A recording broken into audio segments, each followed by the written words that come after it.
Chapter 433. Steak calmed his breathing and gradually revealed a smile. You can take a gamble, the famous Zacriel. Maybe I am just bluffing. Maybe this is just a flash of light or smoke. He shook the sphere in his hand and it immediately let out an unsettling buzz. The Knight of Judgment stared at the sphere. The veins on his hands almost popped out of his skin. Thales widened his eyes. Why, I have to say everything that happened just now left a deep impression on me, Knight of Judgment. Steak smiled savagely. Seems that you are still as good as ever. Zacriel snorted in disdain. The leader of the assassins turned to Thales and panted slightly. As for you, your highness, you have also exceeded my expectations. But isn't it too much of a pity to die here with me? Thales stared at Steak and bit his lower lip. With this sphere, the situation once again slipped into a direction that they could no longer control. The prince looked at Yodel, but the masked protector only shook his head slightly. Damn it. Let him go, Steak. Thales took a deep breath and said solemnly, I promise in the name of Jadestar that you can leave safely. Zacriel glanced at Thales. But Steak shook his head. His smile remained. No, your highness. Did you think that I came here after so much trouble just to leave safely? Steak sneered and said, Shadow Shield is immortal because we are not afraid of death. He gently took out a bottle from his bosom and under Zacriel's wary gaze he let it roll between them. This is the most common drug, your highness. I swear there will be no side effects, Steak said with a chuckle. Please let your legendary knight drink it. He shook the alchemy ball in his hand. Then we can live together in peace. As he stared at the drug in the bottle, Thales' expression turned cold. Do you think this is possible? Zacriel also snorted coldly. But Steak only shook his head. I know that this may make you a little unhappy, but compared to what is coming next. He raised his left hand, smiled savagely and snapped his fingers. They are here.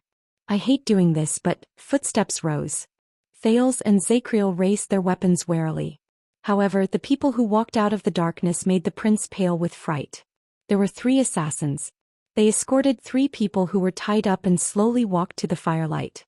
No, Thales said in a daze. Oh, how could it be them? Zacriel turned his head to look at the prince and curled up the corners of his mouth in puzzlement. Steak smiled. He took a step back but did not put down the alchemy ball in his hand. I have 3 hostages here. Well, for now. He pursed his lips triumphantly at the newcomers. Thales stared at Steak in shock and anger, then at the person who came over. Damn it. Steak smiled and drew his dagger. He went to the first bound hostage and forced her to raise her face while she struggled non-stop. First of all, the enemy who made you suffer so much. Steak giggled and shook his head.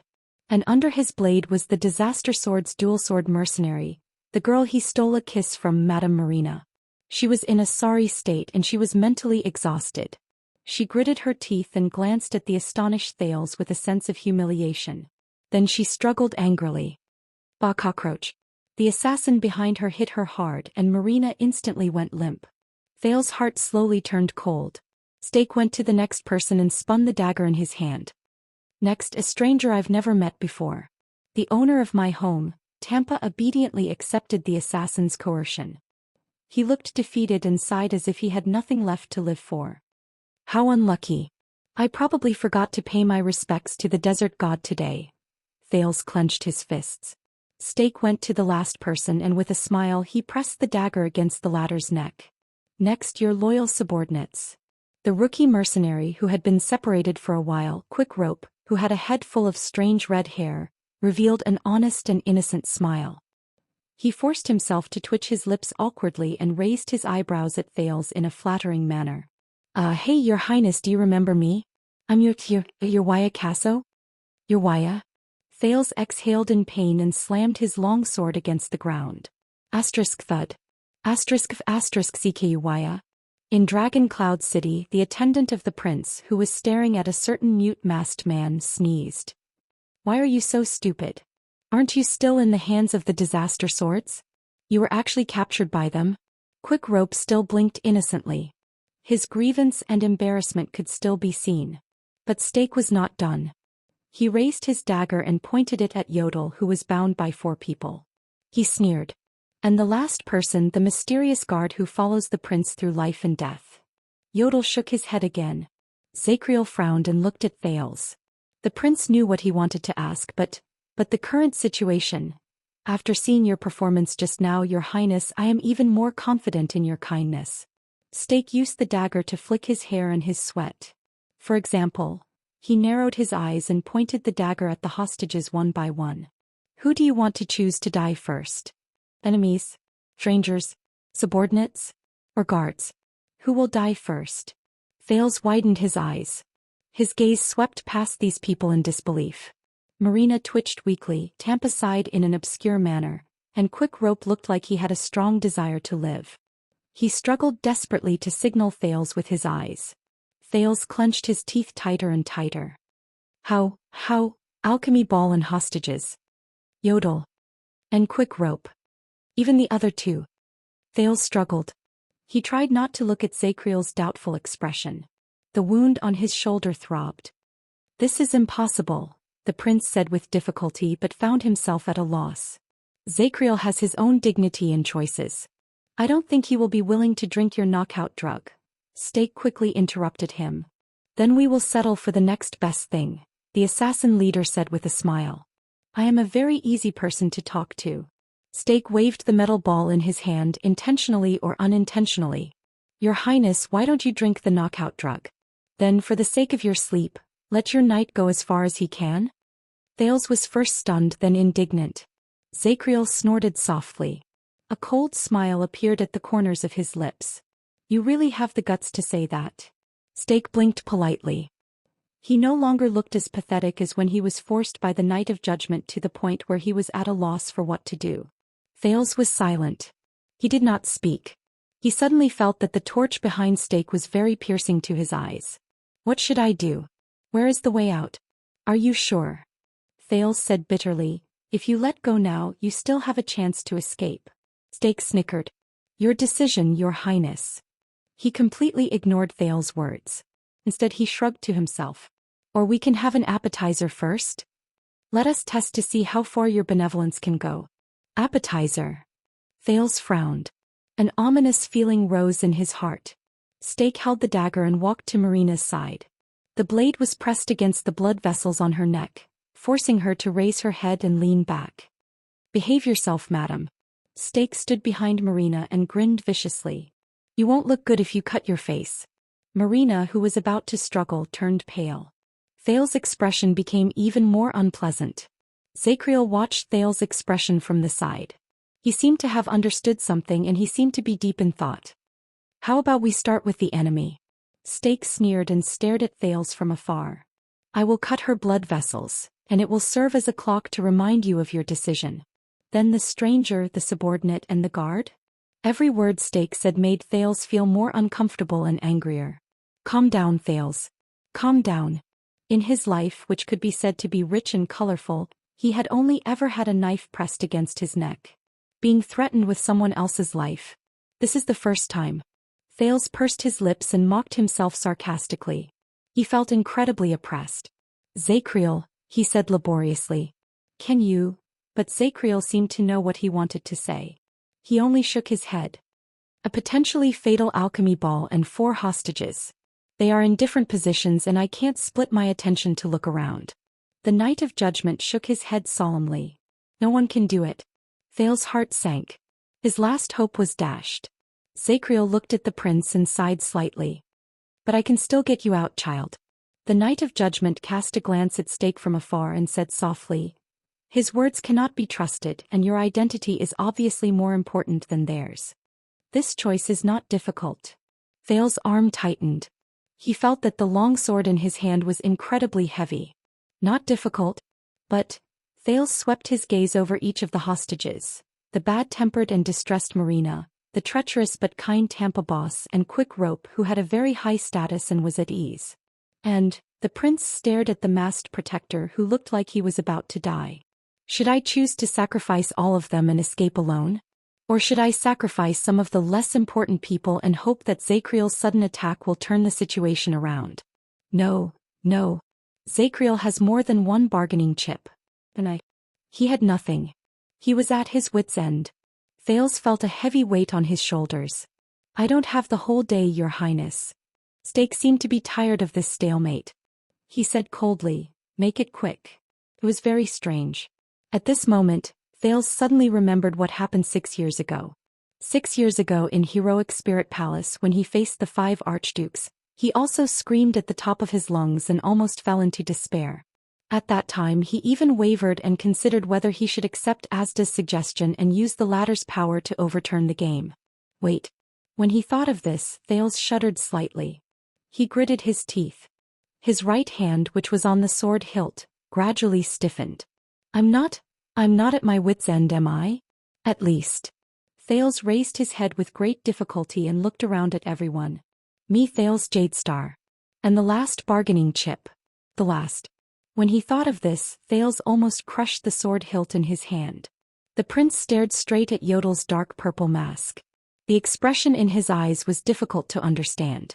The masked protector had a thought. He suddenly knew what the prince wanted to do. No. Yodel trembled and struggled for a while. He anxiously called out Thales' name. Thales, no. Don't take the risk. You are more important than all of us. Thales closed his eyes. Zacriel furrowed his eyebrows. Stake also cast him a suspicious glance. I'm more important than all of them? The prince remembered the assassination attempt in Renaissance Palace a long time ago. At that time, Yodel pushed him away without a care for his own safety and blocked 3 arrows alone. He also remembered how the others in Dragon Cloud City held weapons and entered Heroic Spirit Palace to fight for a chance for the prince's unstable plan. At that time, for Yodel, for them, that's not a difficult choice, right? Isn't it? Because I'm not just Thales. I'm also Prince Thales. I'm the heir to the kingdom. However, am I? Thales remembered what Asda said to him a long time ago. If I came to you when you were still a child beggar, would you still react like this? The prince clenched his teeth and remembered his past self. When you are intoxicated with the title of a prince, or when you are struggling with the misery of a child beggar, when you are going back and forth between the happiness and pain of both, have you ever thought about what you really are? A prince who is noble because of his bloodline? A child beggar who was born lowly and unfortunate? A genius child who grew up prematurely? A pitiful person who struggled and tried his best to change his fate? Thales' breathing quickened again. When you are stripped of all the definitions given to you by others, and you leave all the situations in which you exist, what do you have left? What do I have left? In the next second, Thales opened his eyes. Zacriel. At that moment he felt his voice become firm and heavy. The former penal officer of the Royal Guards, the watchman Sir Emmanuel Zacriel, am I right? His voice was no longer unpleasant and frivolous. But his heart was incredibly relaxed and open-minded. He was no longer filled with worries and burdens. The Knight of Judgment, who was observing the enemy, frowned and turned his head. Thales said resolutely, please act according to the circumstances and do your best. Zacriel was slightly stunned. Act according to what circumstances? Thales did not answer. He only smiled faintly. Quick Rope, who was being held hostage, thought that Thales was finally going to give up on them. In his anxiety he quickly said, Thales? Listen to me, we can choose a more neutral. But Thales shook his head. Shut up, Quick Rope. The Prince of Constellation sighed. By the way, your salesmanship is terrible. Quick Rope was stunned. Thales took a deep breath and smiled. He looked at Stake calmly and coldly. Do you know, Stake, this is the territory of the Alchemy Tower? They left behind a lot of things and most of them were inherited by Constellation. Stake's expression turned cold. He suddenly felt that something was wrong. The Alchemy Tower? What does it mean? The prince looked at the dilapidated environment in the dark dungeon and stabbed his long sword into the ground. The wizards, before they disappeared, they always had all kinds of tricks. The alchemy ball was just one of the most insignificant ones. Thales stared at the beautiful and expensive longsword in his hand with complicated emotions. The Jadestar royal family knew some of them and they also mastered some of them, he said absent-mindedly. Then he snorted as if he was talking to himself. Of course, I'm not talking about the sparkling golden blood. Zacriel narrowed his eyes and sized up Thales again. Stake silently made a gesture, and the assassins bound the hostages even tighter. The prince raised his head and looked at the assassins in front of him. Thales averted his gaze as if he did not see Yodel shaking his head vigorously. Who am I? I am Thales. From the first day I came to this world. Until the last day. He said quietly. No one can change it. No one can deny it. No one can question it. Because I am and I can only be Thales. And nothing else. Thales clenched the hilt of his sword tightly. He felt at peace. Don't blink. Under everyone's strange gazes, the prince chuckled and said, because this might be the most interesting, magical, and brilliant magic show you have ever seen in your lives. Thales moved his left hand down without batting an eyelid, and gently touched the sharp silver blade of the long sword. Stinging pain came from his palm as well as a warm sensation. Once upon a time he had done this when he was extremely excited. But now he was so calm. Will I succeed? Stake instinctively felt that something was wrong. He pressed against Marina's throat, gritted his teeth and threatened, Your Highness, I swear if you play any tricks I will immediately attack. But Thales could no longer hear him. Even Yodel and Zacriel disappeared from his senses. At that moment he was already immersed in an infinite light. It was as if he had surpassed himself. Eastern Peninsula. In an unknown fishing village. In the evening. In a simple and crude cottage by the sea, a brown-skinned, quiet and beautiful woman was quietly washing the wooden bowl in her hands. She listened to the sound of waves in her ears, and her hands did not stop moving. Her face was calm and her expression was indifferent. It was as if nothing could interrupt this pleasant and peaceful scene. Until the next second. Asterisk clatter. Asterisk a wooden bowl fell to the ground, spinning non-stop. The woman did not pick it up. Instead she slowly raised her head and her face was full of shock. It was as if she had seen the most unbelievable thing in the world. In the next moment the beautiful woman decisively left everything behind, walked out of the cottage and looked at the sea in the distance. In the end the setting sun stopped on the surface of the sea. It was like a child bathing in a bathtub. It was about to sink, languid and mischievous. The woman stared at the sparkling golden waves on the horizon, and her expression became more and more solemn. In the next second, a dry voice rose abruptly, as if heavy ink had suddenly barged into a painting. Fräulein. The dry voice spoke very quickly and it seemed to be extremely anxious. This is it. The woman nodded. Her expression did not relax for even a moment. I know. The woman named Fräulein nodded slowly. Her voice was steady and she subconsciously comforted everything around her. I can feel it. That thing is on the verge of knocking on the door again. That thing. The woman frowned slightly. The visitor from the void seemed to be in a hurry. He did not wait for the woman to finish speaking before he interrupted her. It must be crazy. Quick, where is he or she? Fräulein did not answer immediately. She only stared at the sea with a dark gaze. In the next moment something unusual happened. Purple light. Endless purple light seeped out from the depths of Fräulein's eyes. The light spread to the woman's face like branches branching out. As the light shone, the woman's facial features were gradually obscured. Her gentleness was gone, and she looked even more awe-inspiring and terrifying. It was as if everything in the world had lost its color. From this moment onwards she was the only one shining. But the woman still stared at the sea without moving. The voice in the void did not speak again. He knew what the other party was doing. A few seconds later the purple light trembled slightly. Zarkal, the woman asked softly. Where are you? The voice in the void rose again in a hollow voice. This time there was a hint of caution that was difficult to detect. Dragon Cloud City, the guest said dryly. I heard that Giza once appeared here and fought to the death with that evil woman Chlorosis, so I came to look for clues. It's quite lively here now. Fräulein did not intend to listen to him. Her face, which shone with purple light, swayed slightly. Then the target is not in Dragon Cloud City, at least not within 100 miles of you. The woman narrowed her eyes slightly as if she was experiencing something. The feeling this time is much more obvious than the last time. After a moment she suddenly opened her eyes. In the Western Peninsula. The Great Desert. She said decisively. The voice in the void was silent for a while. When it rose again there was a hint of excitement in it. Can you be more precise? Your ability is more suitable for searching than theirs. As long as we get ahead of. However, in the next moment, Zarkal's voice was suddenly cut off. It was as if he had sucked in a cold breath. He was not the only one. The light on Fräulein's face also trembled violently. The woman seemed to have sensed something. Her expression suddenly changed and she looked up at the sky. Everything in the sky was normal.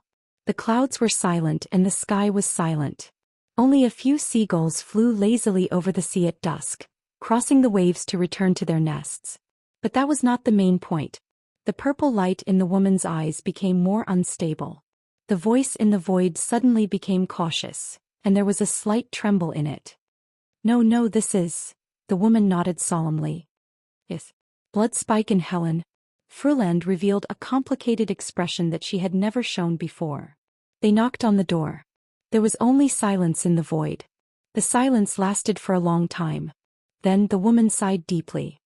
They must be like us. They must have prepared countless methods and waited for a total of 6 years for the newcomer to reveal a flaw, for him or her to knock on the door again. The dry voice in the void slowly opened its mouth. It was hesitant and filled with uncertainty as well as a deep unwillingness to admit defeat. So, that newcomer. Once he successfully knocked on the door and entered his original form. Fruland sighed and nodded dejectedly. He will walk right into their trap and he will not be able to escape. He will become the 2 empresses' spoils of war. The sea at dusk was pleasant and quiet. Only the waves and the cries of seagulls could be heard. 2/3 of the sun had set, and the golden hue on the sea slowly turned dark red. The woman stood quietly with a sorrowful expression. The purple light on her face dimmed, and she returned to her gentle and beautiful face. Then Zarkel's voice traveled into the void again. No, that is no longer the main point. Fruland raised her head indifferently. What do you mean? The guest in the void was silent for a while before he spoke with great worry. Blood Spike and Helen are wary of each other. Their hatred is as deep as the sea and they want to tear each other apart the moment they have the chance. Once they find the newcomer at the same time, I don't think they will be willing to share. And that means... The dry voice slowly became softer. Fruland frowned slightly and shook her head. No. But Zarkel was clearly immersed in his own words. He continued, 6 years ago they suddenly met in their original forms because of that newcomer, and they hastily fought against each other. The aftermath of their battle stirred up a huge tsunami that is rarely seen in 100 years around the eye of the Sea of Eradication. If the Sovereign of the Abyss did not wake up from Hell's River and control the situation... The dry voice gradually weakened. The woman frowned deeply and her face was full of worry. Zarkel, who could not be seen, said darkly, and for this encounter, they must have made ample preparations. Regardless of whether they are facing the newcomer or each other. He mumbled. The woman looked at the surface of the sea and the empty void with a look of disbelief and pity on her face. The 2 empresses who are well prepared? Against each other who are mortal enemies? Her heart suddenly clenched. No. The dark brown-skinned woman closed her eyes and sighed softly. They are the best mystics in the world. They would not be reckless and short-sighted enough to destroy the world, would they? This time the hollow voice in the void laughed emotionlessly. It sounded a little gloomy. More than 600 years ago he also said the same thing to us. The woman's arms around her forearms tightened slightly. Who? The guest in the void sighed slowly and uttered a strange phrase softly. Holy Sunday. Fruland was slightly stunned. Holy Sunday, how long has it been since I last heard it? The mysterious person in the void spoke softly. During the last battle of the Battle of Eradication, when he personally descended upon the final empire's capital of triumph to meet the Brothers of Truth, who were at the end of their rope, before the final negotiation. Fruland did not answer. As another wave rose, the setting sun in the west completely sank into the sea. Only this quiet and comfortable world was left. Chapter 434. His surroundings were very dark and very white. It was both dim and dazzling. It was as if there was nothing there, but it also seemed to contain thousands of things. The green grass under the starry sky, the waves in front of the reef, the engravings on the palace walls, the ruins in the deep sea. Countless scenes flashed before his eyes. His thoughts paused for a moment, then slowly turned. He had been here.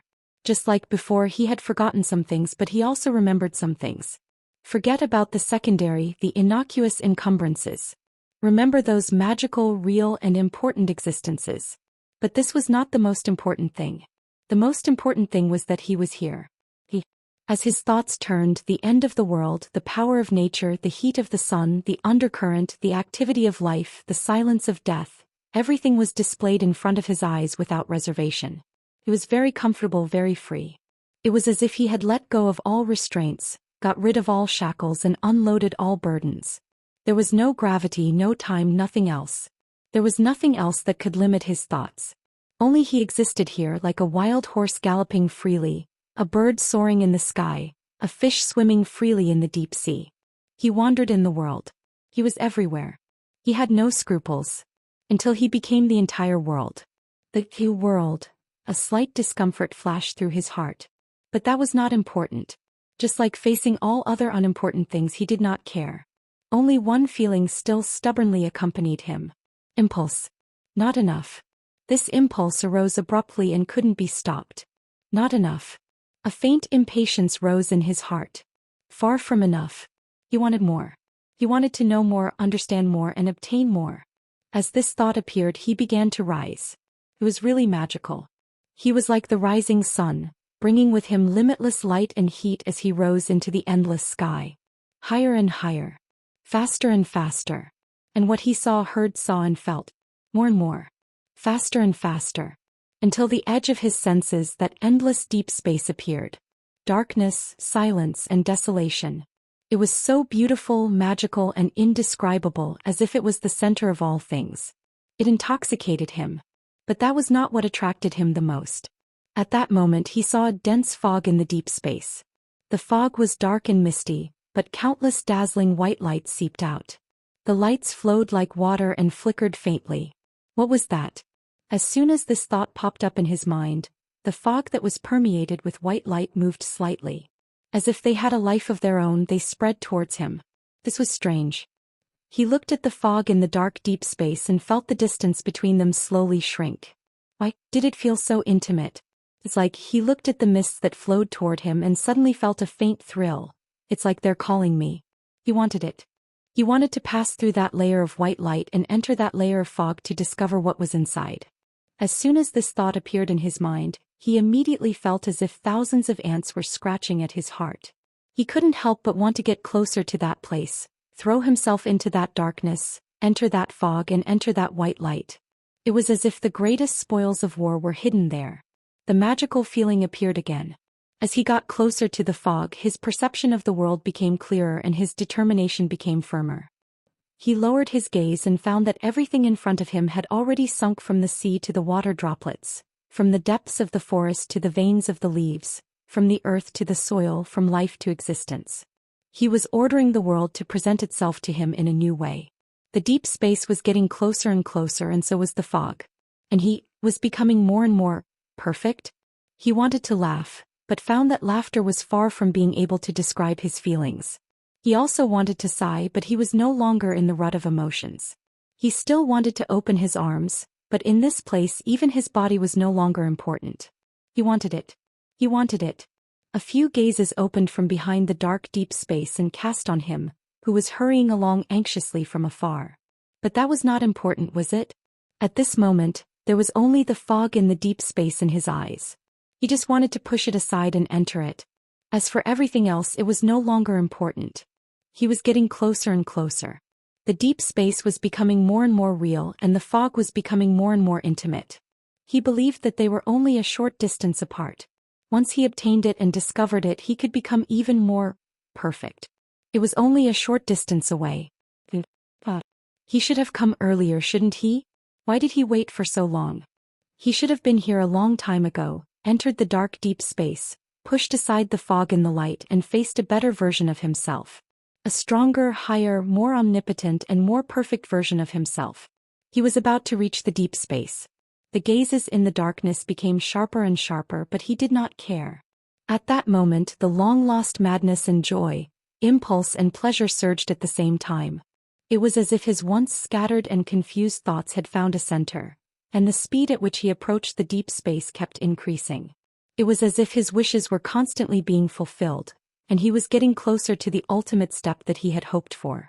It was as if the reason why he appeared here and wasted so much time was for this moment. He had experienced this magic before, had he not? Not long ago. That irresistible state, that power that was above everything, as if he was the god of the boundless universe, the ruler of all things in the universe, the supreme God. Suddenly, a strange yet familiar male voice rang in his heart. It was elegant, contented, and relaxed. However, it was as if a bucket of cold water had been poured over his head and face, drenching his entire body. The speed at which he was moving forward slowed down slightly. The deep space and fog that he had been determined to get seemed to have drifted away in an instant. From being so close to him, it became so far away again. No, don't. He let out a disappointed sigh from the bottom of his heart. Don't stop. Don't stop. He really wanted more. If he had arms, he would have stretched them to the fog in the deep space. What is a god? The male voice rang again. Sounded like a whisper from a ghost. It was faintly discernible, sometimes absent. He who was trying his best to reach out was slightly stunned. What? He suddenly panicked. And the fact that he did not know where this panic came from made him even more at a loss. The world. Once again, the elegant male voice rang faintly as if he was mumbling to himself. What is the world? At that moment he felt as if he had been hit heavily by someone. His vision trembled violently and his senses were shattered. The scenes that flashed before his eyes and the omnipotence that knew everything instantly disappeared from his senses. Even the dark deep space that was far away in the horizon became blurry. As he acted strangely, the gazes that were cast on him from the deep space revealed puzzlement. He was just as puzzled as he was. What was that? Puzzlement, bewilderment, a sense of disharmony and inappropriateness that seemed familiar to him, and the confusion and fear of losing everything instantly surged into his heart. God. Ruler. World. All things. More and more words invaded his thoughts and flashed back and forth. What is this? He was troubled and upset. Did it sound familiar? Until, when you think of a god, what is the first thing that comes to mind? It was that male voice. It rang out again with incomparable clarity. To him, it was no different from a sudden clap of thunder in a quiet night.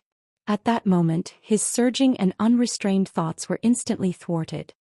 Oh, if he had a voice, he would definitely be screaming. What was a god? He did not know. But there was already another voice in his heart that quietly answered for him. An existence that is incompatible with us, yet distant from us. That voice was slightly rough, dry, and sounded like a duck. There was a hint of impatience in it, like an immature teenager. As the inexplicable question and answer rang out, he suddenly felt very flustered. No, it was not like this. God, the God that he envisioned, the God that this state told him was clearly, the benevolent creator? Or the omniscient and omnipotent cold-blooded one. Nothing, I just feel that. The sunset goddess statue looks rather cold, but the bright moon. The puppeteer is silently observing in the dark? Right, I want to ask, do all mystics like you like to peep? Secretly observe. Maybe they are high-level creatures from another world? Asda, are you sure you were born to a local human? Maybe your mother saw a flying saucer one day when she went out for a walk, and there was someone as handsome and elegant as you on the flying saucer. Oh, teacher, I was wrong. Air, I need air. The bright moon priestess seems to mean that the goddess sometimes responds to the prayers of mortals, and sometimes she doesn't. So I'm thinking, are the gods a group of experimenters? They wear white coats and cultivate samples like us in boxes. Then, outside the boxes, they discuss terrorist conspiracies such as what to eat for lunch today. That annoying, ignorant, and self-righteous duck voice sounded more and more frequently. Gods, what are they?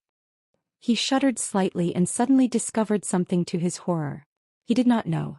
This discovery was like a horse that lost its footing, causing him to fall from the edge of a cliff into a bottomless abyss. The question and answer session had not ended. What is the world to you? The voices in his ears grew louder, more numerous, and more chaotic. The exchange between that elegant male voice and the annoying duck voice became more and more frequent. But he was in a bad situation. At that moment, he felt as if he had suddenly boarded a carriage that had increased its speed, climbed onto a cloud that had lost control and dispersed, and sat on a small boat that was floating and sinking with the current. He suddenly realized that he could no longer control the direction he was heading in, or the achievement of controlling all things in the world. The darkness in front of him grew further and further away, and the fog disappeared. He was falling. He discovered this to his horror. Just like how he had risen like the rising sun earlier, he was now like a rolling avalanche, falling thousands of miles straight down with an irreversible momentum. He was powerless to stop it, and there was nothing he could do. He could only look up in despair. He looked at the dark, deep space that was just inches away from him, which was filled with endless secrets. He looked at the tempting fog and beautiful white light that was once within his reach. He was no longer there. Damn it. That damned duck voice is still chattering endlessly. The world? Perhaps all things in the world really have their own forces, but they must be ignorant and indifferent, neither cold nor hot. Heaven and earth are heartless, matter is matter, objectivity is objectivity.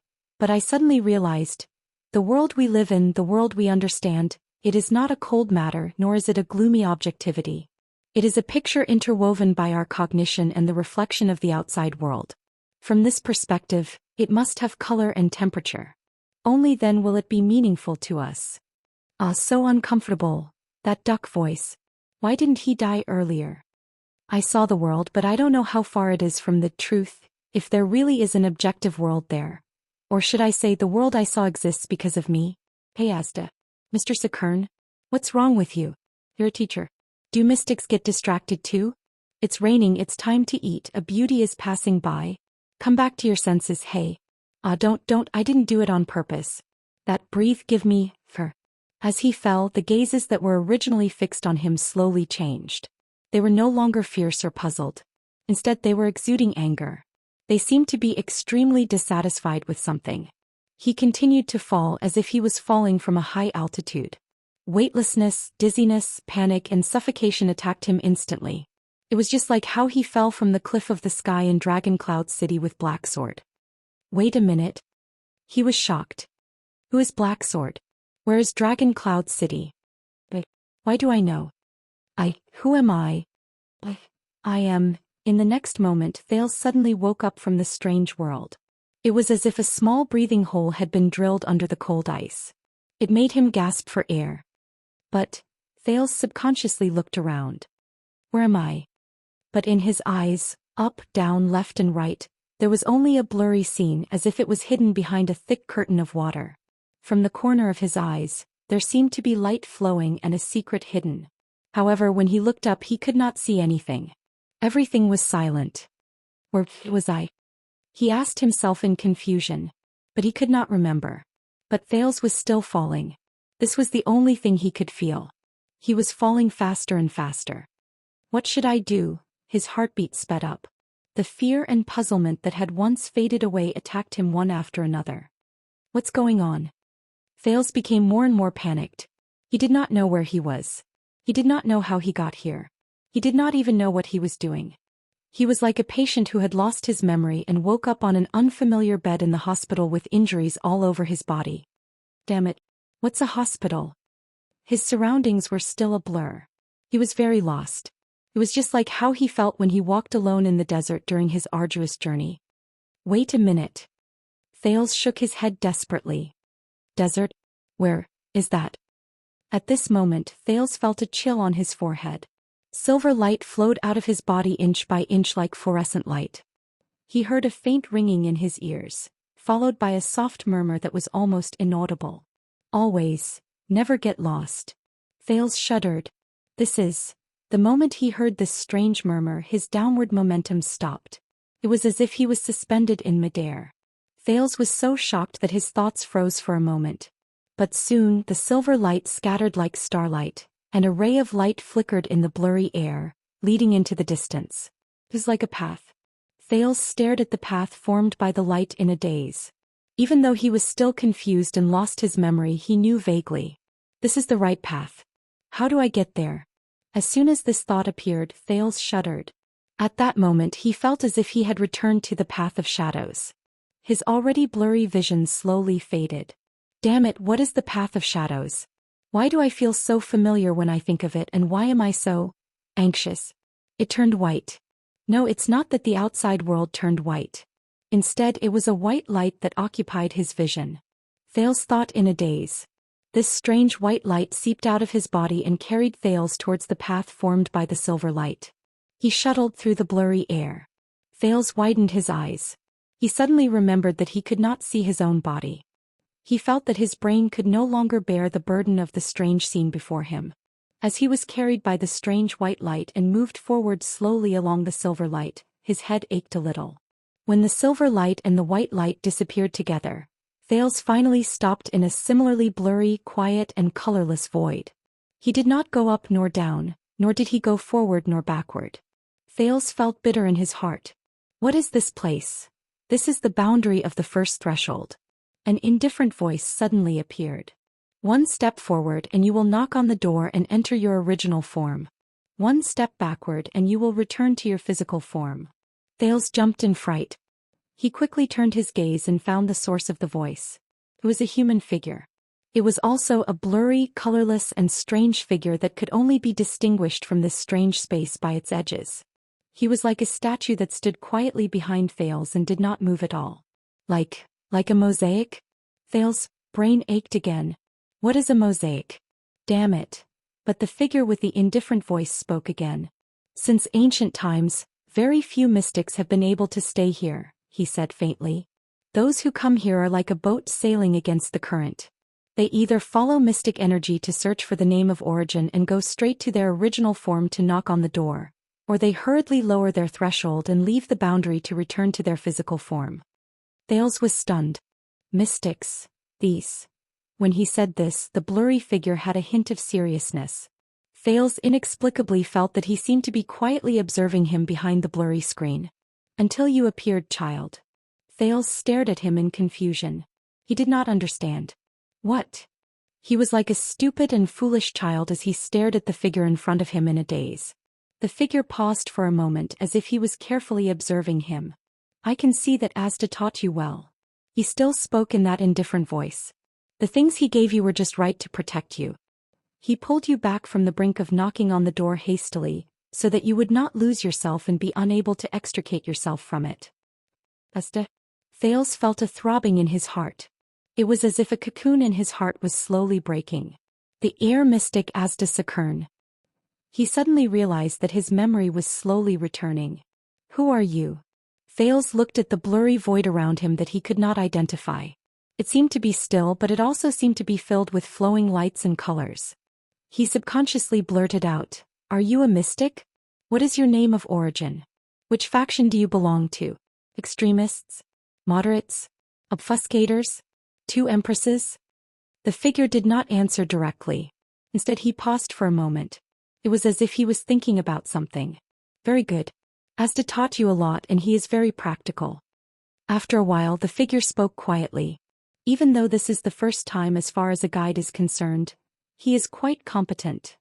Guide. Thales' attention gradually focused and he recovered more and more memories. I was just now, in a dark underground, in a prison cell. A sense of anxiety slowly rose in him. You know Asda? Thales endured his headache and asked through gritted teeth. The figure was silent for a while. He nodded gently as if he had sensed something. He could have been a good teacher. Asda was originally the most promising and talented wizard apprentice, and he learned from the most famous master Gogol. The figure shook his head slowly. He spoke at a moderate pace, neither too fast nor too slow, neither too loud nor too soft.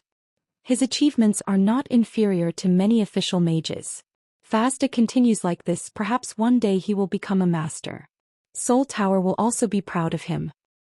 But unfortunately, he did not continue speaking. Thales frowned hard. He could not hear anything. That inexplicable sense of anxiety kept tormenting him. It was as if he still had something important that he had forgotten to do. But what is it? So who are you?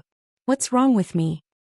Thales forcefully suppressed the anxiety, but his tone gradually became impolite. At this moment, thud. There was a dull sound. Thales seemed to have sensed something. He hurriedly raised his head, but he could still only see a blurry void. Coincidentally, that strange figure also raised his head at this moment. You felt it too? The figure looked into the distance. The moment you knocked on the door, you fell back and disappeared, making their wishes come to nothing. He paused for a second. His gaze fell from the horizon as if he was sighing helplessly. Chapter 435. Knock on the door. The girls? Thales frowned. He felt more and more memories return to his mind, as if the fog above the sea was gradually disappearing, revealing the clear surface of the water. "The girls?" he asked, puzzled. But the unfamiliar figure seemed to have lost his patience. "We don't have much time," the stranger behind the strange curtain said softly. "The first threshold is only one step away from knocking on the door. The first threshold is only one step away from knocking on the door. As long as they come back to their senses and lower their heads slightly, they will still be able to detect your presence." Thales's heart skipped a beat. He suddenly knew the identity of the girls. But the others, whether it was Giza or Asda, all changed their expressions and became wary when they talked about them. But this person, he actually called them, "And you?" The unfamiliar figure slowly raised his hand at Thales and a colorless wave appeared on his finger. A faint ringing in his ears rose, and a faint sense of threat rose in his heart. Thales could not help but tense up. He instinctively wanted to be on guard. However, he awkwardly discovered that in this extremely strange space, he couldn't even find his arm. Then the most surprising thing happened. A ray of silver light and a ray of white light appeared in front of him at the same time, as if they were small stimulated beasts. They seemed to have consciously formed a barrier in front of Thales and the stranger. "What?" The sudden change stunned Thales on the spot. "Is that so, old friend?" There was a faint hint of fatigue and vicissitudes in the stranger's voice. Fortunately, the blurry stranger did not seem to have the desire to explore further. He put down his finger and quietly watched the silver light and white light appear on Thales' body before quietly watching them disappear. He seemed to be thinking. Thales was left alone to stare at the abnormality of his body in shock. "You are very lucky, child." The stranger observed him for a while before he finally shook his head slowly. "More than one old friend took care of you. It is all thanks to them that you can hide from the girls and even stay at the threshold, which is a rare sight. You did not get lost and hurt." Thales became even more puzzled. "Old friend. Took care of me. Stayed at the threshold. Did not get lost." He seemed to have understood something. "You mean, this?" Thales raised his right hand. He suddenly realized that his missing limbs appeared before his eyes one after another. He tapped on the forehead where the silver light was. "Is it never getting lost?" The stranger did not deny it. He lowered his head and seemed to be thinking about something. Thales was observing his right hand, which had suddenly appeared, in shock. When he heard this, he raised his head. "So, you're friends with the one under Dragon Cloud City? Then who exactly are you?" The unfamiliar figure lifted his gaze, but he did not show any intention to answer Thales' question. "In the past 6 years, Asda has contacted me more than in the past 600 years. His words startled Thales slightly. His content has also changed from the same old provocative declarations to a purely academic discussion about mystics. He has almost turned back into a scholar. I can tell that he cares a lot about you." The stranger's words carried a hint of interest. "But I didn't know why until I saw you with my own eyes, child." Thales felt goosebumps rise in his heart from the man's stare, even though he could not sense where the man's eyes were. "You are different," the stranger said firmly. Whether it was the failed door-knocking last time in order to escape, or the willful evolution this time. The last time he knocked on the door? Thales was shocked. Wait a minute. The last time he knocked on the door was to escape. Dragon Cloud City, the blood mystic, the queen of the sky. More and more words surged into his mind. And this time? Thales was stunned. The willful evolution this time. For what? He became more and more anxious. What did I forget? But being different is not a good thing. The stranger, whose face could not be seen, clearly stood in front of him. He seemed to be sentimental. "You must know that becoming a mystic is not a simple process." The stranger gently spread his hands apart. Colorless ripples appeared in the air between his hands, and 4 transparent doors the size of a palm emerged. Each door was more exquisite and majestic than the last. Matter, observation, chaos, purity. These 4 stages have been concluded by countless seniors. They are the only way to become a mystic from a mortal's body. Different mystics have slightly different progress, experiences, reactions, and results during each stage. Some of them are even worlds apart, but the 4 stages of becoming a mystic are generally the same. From left to right, the 4 transparent doors shattered one after another and returned to the colorless ripples. For stages? Matter, observation, chaos, purity? Thales tensed up. From the memories that he gradually recovered, Asda seemed to have never explained this to him. Or perhaps he had explained it before but he could not remember it. Then, he cast a sidelong glance at the stranger in front of him. What on earth is this person? The stranger's words slowly became serious. However, starting from the matter stage of experiencing mystic energy going out of control, to successfully knocking on the door at the final step of purity, obtaining a name of origin and transforming into a true mystic, this process is not a smooth and logical one. Instead, every step is filled with difficulties and obstacles. When he heard this, Thales's curiosity was completely piqued. In history, whether it was the 3 great magic towers or the inheritances of the wizards outside the towers, too many people failed on these 4 steps before they finally became mystics. They were lost from then on. The stranger seemed to sigh. They never found their way back. And even those who successfully took the final step and found their name of origin. The stranger paused for a moment and did not continue. Thales's eyelids twitched slightly. He had already grasped many keywords. 3 great magic towers. Too many people became mystics. The stranger's tone became indifferent again. But these difficulties and risks are not meaningless. The process of overcoming these obstacles step by step is itself a rare form of training. It is the cornerstone of becoming a mystic. The stranger spoke tirelessly. His words were smooth and clear. Compared to a certain unscrupulous teacher who often disappears, likes to keep people in suspense, looks elegant, but has a terrible temper and has nothing good about him other than his handsome face. Thales shook his head to get rid of the image of the man in blue. But as I said, you are different. Since ancient times, there has never been anyone like you who could overcome the barriers of the first 3 steps when you lost control, reach the sky in 1 step and go straight to the purity stage. You suddenly evolved, knocked on the door and entered your true form. That is the final test of a mystic. The blurry stranger's face moved slightly as if it was vibrating behind the air. Ripples appeared in the background that could not be seen. This is your advantage but also your weakness. In fact, it is extremely dangerous. Thales frowned. You mean, the 2 empresses? I heard Asta say that they can find me when I knock on the door? But aside from this, can you first explain? That is only a threat from the outside world, the stranger interrupted him rudely. For us, the greatest danger always comes from within. Thales was stunned. The stranger continued to speak and his tone suddenly became tense. For example, as the number of times you lost control increases, will you always slide uncontrollably to the edge of knocking on the door? Uncontrollably. Thales was shocked. He raised his head abruptly and looked at the stranger's indistinct face. The stranger continued to ask coldly. For example, when you lost control, did you suddenly forget everything, like when you were drunk and had your memory broken? Even forget yourself? Memory broken. Forget everything. Forget myself. The memories that Thales lost for a short period of time surged into his mind like a tidal wave, slowly filling up the blankness from before. Forget. His heart grew more and more terrified and his body trembled slightly. I must have forgotten something. Something very important, especially me. Why am I here?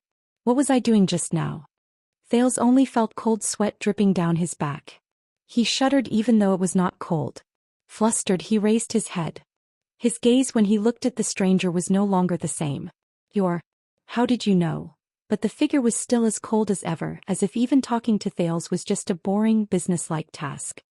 Because you walked too fast. You did not experience the important step from matter to perception. You did not cross the hurdle that every newbie must go through after losing control. You did not have the chance to understand what external objects are, what they are, how to touch them, how to observe them, and how to understand mystic energy in the end. His tone became more and more serious, as if he was elaborating on an extremely valuable research question. So, when you came into contact with mystic energy, you could not resist the urge and pleasure of evolving. Your consciousness became so blurry that you could not even distinguish yourself from the world around you. You could only subconsciously rely on the mystic energy whose name of origin is still unknown and charge around randomly. Until you knocked on the door in a hurry and entered your original state, which is filled with danger. Thales, who was anxious, opened his mouth to speak but he could not say a word. The stranger nodded as if he knew what Thales wanted to say. Under the watch of your old friends once or twice, you might be lucky enough to return and not get lost. His voice gradually became terrifying. But 3 times, 5 times, 10 times, 20 times. Thales clenched his fists. That's why I can't remember. He gritted his teeth. I can't remember before this. There seemed to be a small person in Thales' heart that kept urging him. Hurry, hurry, you still have things to do. Hurry. The stranger nodded. You are very lucky, but you are not that lucky. It is even more impossible for you to be lucky forever. Thales raised his head abruptly. The teenager suppressed the anxiety in his heart and stared at the stranger with a determined gaze. Then teach me. The stranger stared at him and did not reply. I know that since you appeared here you must have a way. Thales gritted his teeth and said, teach me how to overcome this I need. I can't fall into this state again. Damn it. Why did I take the risk and use mystic energy on my own accord? I remember the things that I should have cared about. Go back to where I should have been. However, the stranger shook his head slowly and even turned his body to look into the distance. Guiding you is Asda's responsibility. It is not convenient for me to interfere. The stranger said faintly, in the group of mystics, there is a sacred and inviolable relationship between the guide and the guided. For example, you and Asda have a special and close connection. To each other you are a special and important existence. What? Guide? Thales frowned slightly. Me and Asda? To each other? A special and close connection, a special and important existence. A sacred and inviolable relationship. When he thought of this, Thales immediately felt a chill run down his spine. What kind of joke is this? Thales raised his head indignantly. But, however, the stranger changed the topic at that moment. But for the sake of my old friends, I can still give you some hints so that when you face such a predicament again, you will more or less be somewhat prepared, the stranger said seriously. At least you will not completely forget your consciousness and lose yourself when you lose control and evolve. Thales, who was about to persuade the stranger, was slightly surprised. He did not expect the stranger to give in so quickly. Listen. To protect ourselves and to protect others, the stranger became serious again. A small number of mystics who came before us came up with 3 established rules. You may take them as advice. Thales' eyes brightened. You mean the 3 great promises of mystics? The stranger nodded. Asda told you about it? Thales frowned and tried hard to extract what he wanted from his hazy memories. There is only one. The first mystic promise, do not investigate each other too deeply. Thales mulled over these words, raised his head and looked at the stranger with hope.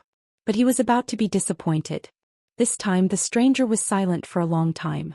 The stranger just stood quietly in the air as if there was nothing there. He did not move at all. Finally, when Thales felt that he was about to stare through his blurry face, the stranger spoke faintly. That's it? The first mystic promise? The stranger moved slightly. He told you this first? First promise, do not investigate each other too deeply? From the stranger's tone, Thales felt that there was something wrong. Surrounded by flowing lights that were as mysterious as fog and as treacherous as clouds, the unfamiliar figure actually gave Thales an indescribable sense of fear. But the anxiety and pressure in his heart forced Thales to suppress his doubts and urge the stranger to speak. He only told me this one. The teenager frowned. What's wrong? After a while, the stranger shook his head firmly. Nothing. But his tone made Thales feel inexplicably uneasy. But soon, Thales was attracted by the stranger's next words. Listen well, child. Since Asda has already taught you the first promise, then, the stranger raised his head and said in an incredibly solemn tone, what I am going to tell you now is the second of the 3 mystic promises. The 3 mystic promises. The second. Thales immediately became solemn and listened attentively. The second mystic promise. The stranger spoke softly behind the blurry curtain. His tone was solemn. Chapter 436. Stay true to yourself? Thales repeated with a puzzled expression. But he was extremely confused as if he was in a fog. Mystic energy second pact. Stay true to yourself. Compared to the mysterious rule of not delving into each other's affairs, this rule seemed ordinary and normal, as if there was no need for further explanation. A mystic must stay true to himself at all times. That's it. The stranger looked as if he was 1,000 miles away from him. Comprehend the rest yourself. Yes, comprehend it yourself. Huh. Thales was shocked when he realized what was going on. He stared at the stranger, dumbfounded. Comprehend it myself? What the hell? This classroom style of throwing down a sentence and then immediately walking away. Why does it look so familiar? Wait. That's it? Thales widened his eyes and stared at the stranger who seemed like he was about to run away at any moment. He desperately said a few more words in an attempt to make the stranger stay. Stay true to myself? What is this? I mean, not delving into each other is at least like a practical rule. But just as Thales was about to ask a series of questions, the stranger raised his head slightly and looked into the distance. You should go, he said coldly with his hands behind his back. They noticed. Thales' eyelids twitched. The girls. So soon. The teenager imitated the stranger and looked at the blurry sky, which seemed empty to him. As expected, there was still nothing. But, Thales said in frustration, why are they so interested in me? This question made the atmosphere fall silent for a moment. After a while, the stranger put his hands behind his back and spoke quietly. Don't blame them. The stranger's words were filled with indifferent sadness. They are pitiful children just like all of you. They were forced to. When Thales heard this, he could not help but frown. What? Pitiful children? Forced to? Thales still looked confused. After all, for this world they have already. Thales clearly heard the stranger sigh behind the blurry screen. It sounded very emotional. Sacrificed too much. Sacrificed too much. Just as Thales frowned again because of this sentence, he suddenly felt a jolt in his mind. A long-lost memory appeared in his mind. It was a conversation between him and a priestess of a goddess in a plain temple. He believes that you are different. He believes that you will do better. He sacrificed too much. Thales narrowed his eyes in confusion. He found it strangely familiar. He had sacrificed too much. Sacrifice. Wait, sacrifice. Thales snapped out of his daze. He remembered. His breathing quickened. Prince, desert, dungeon, assassin, attack, captive, hostage, alchemy, ball. Scenes and pieces of memories flowed into his mind, filling up what he had just lost. Thales panted heavily. His gaze was unfocused and he did not even care about the stranger's stare. Oh no, over there. Thales recalled the last scene not too long ago in panic. It was not a coincidence that he lost control, evolved and knocked on the door. Over there, yodel. Stakes, dagger and alchemy ball. The anxiety and nervousness in the youth's heart instantly reached its peak. The stranger continued, I will help you get out of control and send you to a safe place. No. Thales raised his head abruptly. His face contorted and he blurted out loudly, I can't go back just like this. I can't get out of the so-called losing control. The stranger stopped talking and stared at him quietly. I remember now, I can feel it. Thales clenched his fists tighter and he could not suppress his emotions. Something, someone, and something are still waiting for me on that side. When he thought of this, he took a step forward excitedly. Tell me more. Thales gritted his teeth and stared at the stranger. He said firmly, you don't have to teach me what mystic energy is. But you can teach me the trick, teach me the method, teach me how to stay true to myself, and how to maintain my rationality when I lose control. I must be awake and with the power of a mystic. They're waiting for me. Thales looked anxious and his gaze was tense. But the stranger only stared at him from afar. He did not move as if he did not hear him. Thales' heart sank. This is not something that can be done in one go just by practicing at the last minute, the stranger said faintly a few seconds later. You need to practice. Reckless actions will. But I don't have time to practice. In his nervousness and anxiety, the second prince's tone became more agitated.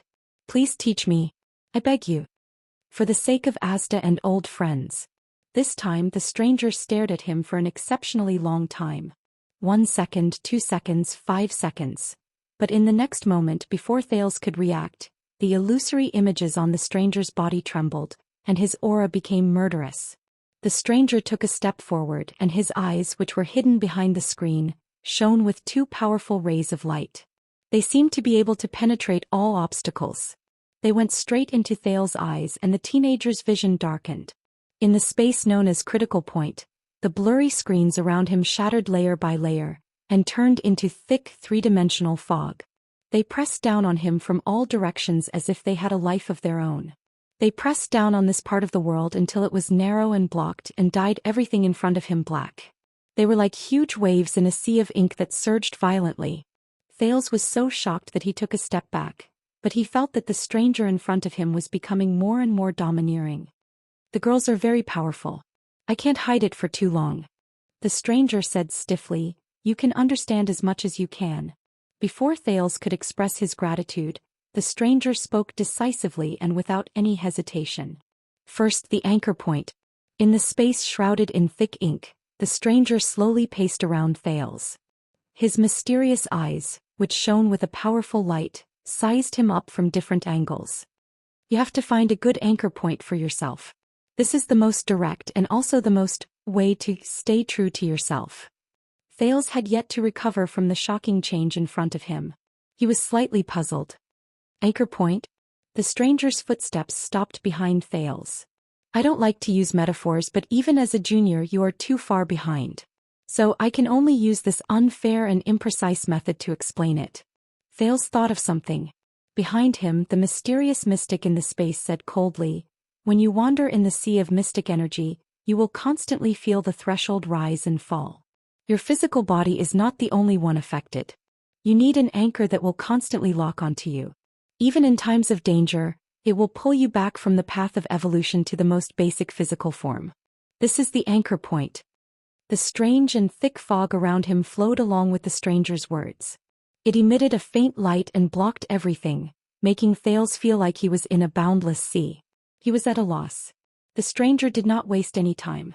He continued, "An accurate and effective anchor point can not only help you restrain your terrifying impulses and desires, but also maintain your sense of self and reason when you come into contact with mystic energy. It can even be effective after you knock on the door, pulling you back from your original state where you cannot resist, to your physical form and return to yourself." Thales pondered for a moment. "So, I need an anchor point. How do I do it?" The stranger slowly raised a finger. Colorless ripples once again surrounded his fingertips, forming illusions in front of his blurry face. To be specific, the anchor point can be anything. A memory, an item, a characteristic, an event. Memory, item, characteristic, event. Recognize yourself. Restrain your impulses. Stay rational. Return to myself. Thales suddenly remembered the inexplicable knock on the door 6 years ago. At that time, the one who called me back to Dragon Cloud City from my so-called original state. But most importantly, the stranger continued, the anchor point must point directly to yourself. Thales was suddenly stunned. Then a question rose in his mind. Self? His thoughts returned to the stranger's words. Stay true to yourself. But, self? The stranger nodded. Flowing light shone beside his head, bringing with it circles of blurry, colorless ripples. You are one of the few things on you that cannot be confused by others. The stranger's glowing eyes flashed behind his blurry face. Now answer me. His voice became extremely cold and rigid, forcing Thales to pay attention to him. Who are you? Thales shuddered slightly. Me. The teenager answered instinctively. T. Thales. But the stranger suddenly became aggressive. Thales? How do you know that there is only one Thales in the world? He spoke faster and asked coldly. What if I tell you that there was also an unlucky sailor named Thales in a lousy bar in a port 123 years ago on the south coast of Constellation? Is the anchor point directed to you or him? Thales was stunned by the stranger's sudden change in tone. The stranger said coldly, as I said, yourself is something on you that cannot be confused by others. Thales, this name you have used for more than 10 years, is it your true self? Or is it a label given by others that you think is your self? Thales only felt that his breathing was becoming increasingly rapid. So, one more time. Who are you? The stranger repeated sharply. The strange, thick fog around him lingered for a long time. It was dark and gloomy. Thales clenched his teeth and took a deep breath.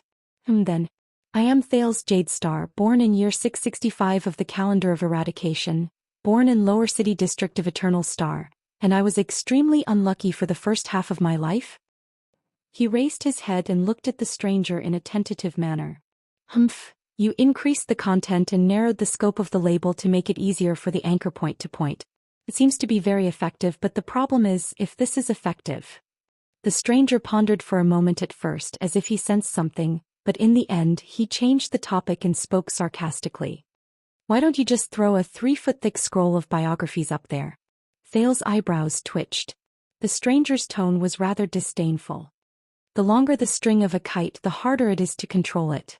You put such a heavy load on the anchor point. Perhaps it will be disconnected in the storm when it is fixed at year 665. Thales furrowed his eyebrows as if he had a headache. The stranger said in a rather callous manner, "Self. What you need is a precise definition, not redundant descriptions and multiple labels. You are like the main character in those lousy night novels. Facing the enemy, you bring out a bunch of seemingly powerful treasures and titles, but none of them truly belong to you." The stranger bent down and his blurry face almost touched the tip of Thales's nose. His eyes were still so bright that Thales could not open his eyes. One more time. The teenager looked at him nervously. The thick fog and huge waves around them tumbled continuously, as if showing the other's emotions at that moment. It also put a lot of pressure on Thales. Thales made up his mind, gritted his teeth and said, "All right, I am. Prince Thales the Mystic? There's no way to confuse it, right?" When he heard that word, the stranger was silent for a moment before he slowly straightened his back. "Very good, this self seems to be very unique, but..." The stranger snorted coldly. "Is it really precise?" Thales was stunned again. "The 3 parts are so difficult to distinguish and understand. Then is the self that your anchor point points to mystic, Thales, or prince?" The other party shook his head. "Secondly, can your true self be summed up with these 3 words? Prince Thales the Mystic?" The stranger snorted coldly and continued to ask. "Then for the last time, who are you?" "What?" Thales, who had been constantly dealt a blow, felt gloomy. His anxiety and nervousness, the continuous coercive interrogations, and the heavy rebuttals that followed did not give Thales a chance to catch his breath and think carefully. He could only be confused. He could no longer care about the thick fog around the stranger, nor did he have time to care about the strange scene in the proximal world. "I don't understand. How exactly do I determine the anchor point to be considered as pointing to myself?" To cherish his last chance, Thales asked the stranger solemnly and seriously. "And what is myself?" The teenager shook his head honestly. "I really don't understand." The stranger seemed to have expected his question and he snorted softly. "Because it's harder than you think." The mysterious mystic raised both his hands and said loudly, "In this world, most people have a hard time recognizing themselves." As he spoke, the thick fog and black waves in the proximal world obediently made way for him. The colorless waves turned into mini-scenes in the void. They were countless people without faces. From birth, growth, labor, success and death. It was their birth, old age, sickness and death. They rely on a dazzling array of labels to live in the world. Name, occupation, appearance, achievement, identity, status, bloodline, relationship, title, power, wealth, items. Thales watched his performance in a daze. The stranger moved his hands and the illusion changed accordingly. Some labels are directly given by others and some labels are chosen by oneself later on.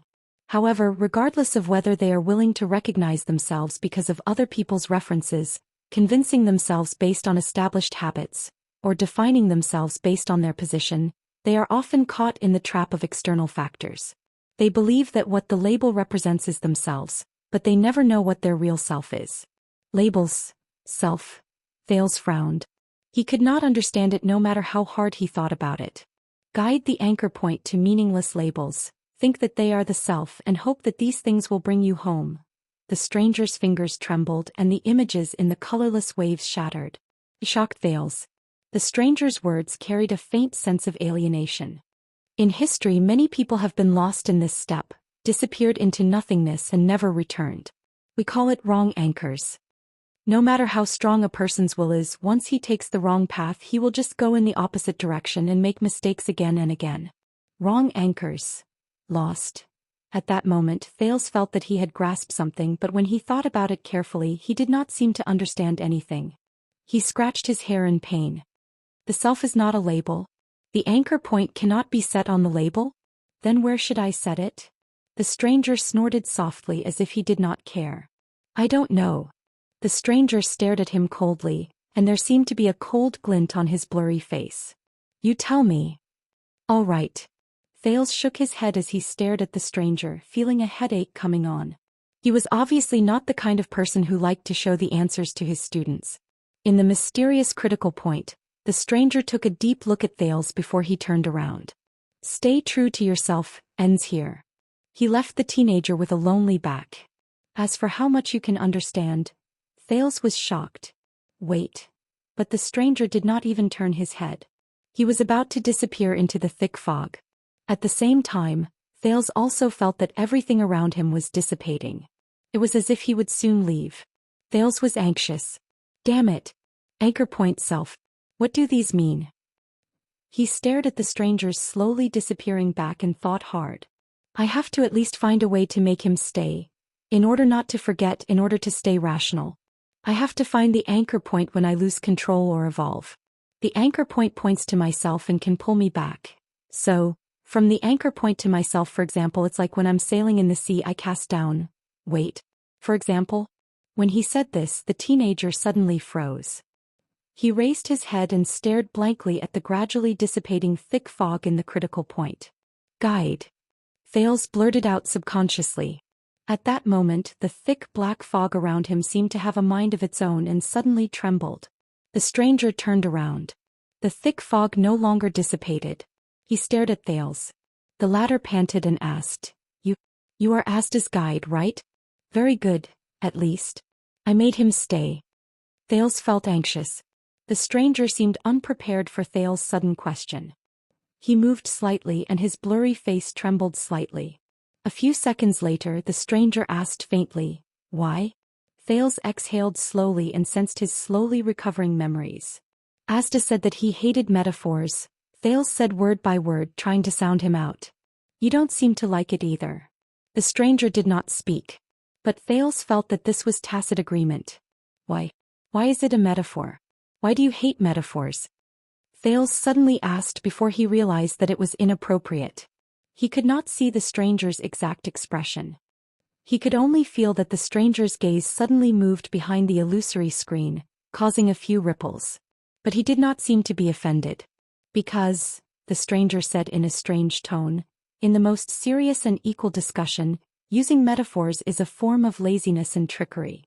Thales' heart skipped a beat. He felt as if he had touched something. The stranger continued to say, It relies on one-sided common points to connect the main body and the metaphor, but it easily blurs the essence and situation of things. It indulges the speaker, misleads the listener, banishes understanding to the surface of the metaphor, and unknowingly distorts the true appearance of things. It is the scout of sophistry and empty talk, the vanguard of deviation and misunderstanding. The stranger said indifferently, Even if there are similarities, the metaphor and the main body may not be the same. Even if it is easy to understand, the understanding obtained through the metaphor may not be the same as the original meaning. At that moment, Thales trembled slightly. He understood something. Thales spoke subconsciously. He imitated the other person's sentence pattern, but he changed his target. Even if there are similarities, the label and the self may not be the same. Even if it is easy to understand, the self obtained through the label may not be the true self. Thales said in a daze. The stranger did not answer. He only stared at him quietly. As he spoke slowly, the teenager's thoughts became smoother. He looked at the stranger with slight eagerness and excitement. So, to anchor the self, what is really needed is to get rid of all external labels. Get rid of the things that are confused by others that you mentioned. Because those labels also blur the essence of things and what it means to be a self, right? The stranger still did not speak. Thales' eyes lit up and he continued to ask, They are like metaphors from other similar objects. The content they contain is either too much or too little, and the situation is biased so they cannot represent the self. Thales' thoughts became clearer. He punched his palm. So, I cannot rely on external objects to anchor myself and find myself. This will lead to the wrong anchor. Just like in the most serious discussion, all of you do not like to use metaphors to convey your point of view. It will ignore the situation and distort the essence. The stranger looked at him quietly. A few unique thoughts rose in the thousands of thoughts formed by mystic energy. Perhaps you are right, Asda. He is indeed different. It is not his bloodline, his background, or his aptitude. But, when he thought of this, the stranger snorted softly. Ironically, this is also a metaphor. He seemed to be very disdainful. But at least he did not deny it, Thales thought. This means, at that moment Thales frowned. Stay true to yourself. He repeated the sentence subconsciously. Things that are not confused by others. The prince raised his head thoughtfully. So this is what I mean. The stranger crossed his arms. There was a slight ripple on his face, which made Thales think that he was smiling. I want to find, in this world, in its entirety, it truly belongs to me. Because the other is hell. Thales said in a daze. The stranger's voice was filled with doubt. What? Thales snapped out of his daze and shook his head. Nothing, just the crazy ramblings of an old man named Sartre. The stranger nodded. The thick fog around him began to dissipate again. Then go, the mysterious mystic said faintly, return to the most intense state of losing control. Test your anchor point. If you succeed, maintain your rationality and self in the state of losing control and do not lose yourself, then you will officially stabilize in the thing stage and become a contactor, even though I think the mystic energy stage theory is not applicable to you. Thales' expression tensed. He remembered that his companions were still on the other side and were in trouble. In the end he did not say anything. But when the time came he hesitated slightly. What if I fail? The stranger sneered. If your anchor point fails, then you will repeat the same mistakes. You will evolve madly until you knock on the door and wait for the two eager girls to find you. Thales furrowed his brows. What's more, because you started from the boundary, the next time you accidentally knock on the door, it will only be more intense. I think there is a high possibility that you will completely lose yourself in your original state and become a kite with a broken string. Thales was stunned as he listened. He struggled to understand the stranger's words. A kite with a broken string? So where will I go? The stranger shook his head. I don't know. The atmosphere around him changed and his tone became solemn. Because no one has ever returned. Chapter 437. Thales froze as he listened to the stranger's words. Get ready. The stranger came before Thales and slowly extended his right hand. Thales subconsciously took a step back, but in the end he stopped, gritted his teeth and stood still. I cannot be afraid. I must. The fog in the critical zone became thinner, and the darkness from before was gone. The stranger's hand touched Thales' face and he felt a cold sensation. Be careful. Even if you think you have it under control. Thales stared at him in a daze. He first felt weightlessness. It was as if the ground had suddenly disappeared. Then he felt himself falling again. It's coming. Thales suppressed his nervousness, controlled his slightly trembling limbs and said quietly. Even if you think you're doing the right thing, even if you think the power of a mystic is the sword of justice in your hands. The stranger still mysteriously stood still in front of him. He touched his face and did not move. It was as if he did not have a physical body. The light around him began to flow, and the scene changed from a vague and blurry image to a scene that was rapidly changing and out of focus. So you cannot let your guard down. Sometimes the methods you resort to for a noble goal will unknowingly turn the tables on you. The stranger's words seemed to contain endless meaning. His mysterious, glowing eyes were like lonely lights in the dark. They were the only thing Thales could see in this world. For example, debate is to understand the truth, but too many people are immersed in the vanity of victory. For example, violence is to protect survival, but too many people are lost in pure violent impulses. The feeling of falling grew stronger, and the scene around him became more and more blurry, as if colors and shapes had lost their meaning. The stranger paused. For example, magic is to. When he said this, he seemed to be unable to continue. Thales looked at him and felt an inexplicable sense of melancholy. I know, the prince answered in a comforting manner. The stranger snorted and shook his head as if it did not matter. You know. He retracted his palm, raised his finger and gently tapped Thales' forehead. The stranger said flatly, You think you know. Silver light shone from the prince's forehead, and it seemed to resonate with the stranger's finger. Thales just stared at him blankly. The stranger uttered his next words softly. There seemed to be a deep emotion in each of his words, and it caused Thales to ponder endlessly. Just like a hero who believes that he will never compromise with evil. Just like how a wise ruler thinks that he can correct his mistakes with wisdom and power. Just like how the strong believe that they are the ruler of power and the master of weapons. It's just like how famous generals believe that as long as they keep winning they can bring peace. Just like how mages believe that as long as their knowledge is increased and their skills improve, then all the problems in the world can be solved. It's just like how the reformers believe that as long as their intentions are noble, their goals are great and their actions are selfless, they can and will eventually make the world a better place. Thales was stunned. Here, wise lord, famous general, mage, revolutionist. Thales tried his best to stare at the man. He wanted to see something from the stranger's blurry face, but he failed. They fell faster and faster. The stranger stopped talking and the mysterious light in his eyes gradually dimmed. Remember, my boy, he said with a rare note of emotion in his voice. Stay true to yourself. Do not let them easily infect you, invade you and capture you. He was like a wise man who had witnessed the vicissitudes of life and the vicissitudes of life. He slowly revealed his thoughts. No matter how reasonable and convincing they sound, Ming-Chi said. The flowing lights around them flickered for a while and all the light was taken away. It was as if they had entered a tunnel in the belly of a mountain. It was dark and gloomy. Finally, Thales, who could not calm down his thoughts, could no longer hold back the thoughts in his heart. He blurted out impulsively, "Who are you?" This person, who suddenly appeared in the critical world. This mystic. He's Asda's guide. He called the two empresses girls and he managed to deceive them. He's so powerful that he can come and go as he pleases in the critical world. He knows Silver Shadowman under Dragon Cloud City. He doesn't seem to belong to any faction. The stranger was silent for a moment. Then as he fell faster and faster he sighed and said, "I am Taurus Mill." Thales was stunned. Where did he hear this name before? That's... The mysterious man named Taurus continued. The magic tower's glory and shame, the empire's savior and disaster, the world's truth and end. I am luck but also a sin. His words hid a sorrow that could not be freed from. It made Thales feel an indescribable heaviness. Glory and shame, savior and disaster, truth and end, luck and sin. Taurus said softly, I'm your earliest senior. The worst role model.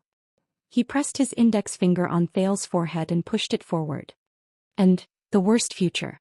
In the next moment, as the light shone again and the heat rose, Thales' vision darkened and his breathing froze. He knew that he had left the critical world. Then he sank into the deep and boundless sea. Never to return. It's here again. In the scenes that flashed past his mind, he happily stretched out his hands. No, it was the tentacles of his thoughts that touched everything. His frail body was no longer enough here. He felt the sense of omniscience, accomplishment and satisfaction that came again. The vast emptiness and distance in the sky, the vast loneliness of the snow-capped peak, the boundless grassland, the numbness and silence of the boundless desert, the hidden undercurrents of the deep sea, the epic magnificence of the ancient city, and he slowly raised his gaze and felt the flickering in the distance. It was the faint mystery of the endless stars above the sky. He took a light breath and felt everything. The entire world. It's all in front of me. Show it to me. The world. When you think of this world, what is the first thing that comes to mind? A pleasant yet annoying male voice sounded absent-mindedly. It's here again. He shook his thoughts and threw out the boring words. He continued to feel the magical state of this moment. Of course, this was far from enough. He needed more.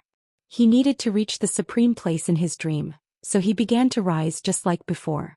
And this time, nothing could stop him. He touched the ultimate step. With a thought, he raised his head slightly. Ah. He let out a satisfied sigh. Yes, it was still the dark and silent void. It appeared in front of him again. He saw it very clearly. What was presented to him in the void was still the mysterious gray fog. It flowed in the distance and surged toward him in the endless white light. It was as if the gray fog had a mind of its own. It opened its arms to him. It was like the most formal invitation. It was a call. He continued to rise. As he felt the increasingly wonderful omnipotence and omniscience, He looked at the gray fog that continued to spread toward him. His heart understood. That was a call. Something in the gray fog was calling him, yearning for his arrival. Come.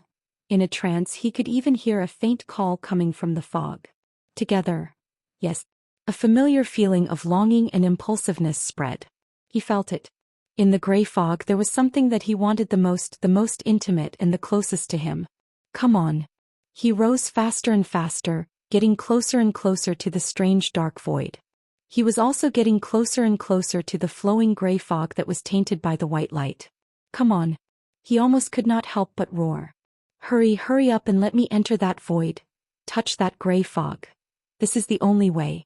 This is the only way I can be more perfect. Only then can I truly own this world. World? His upward momentum suddenly came to a halt.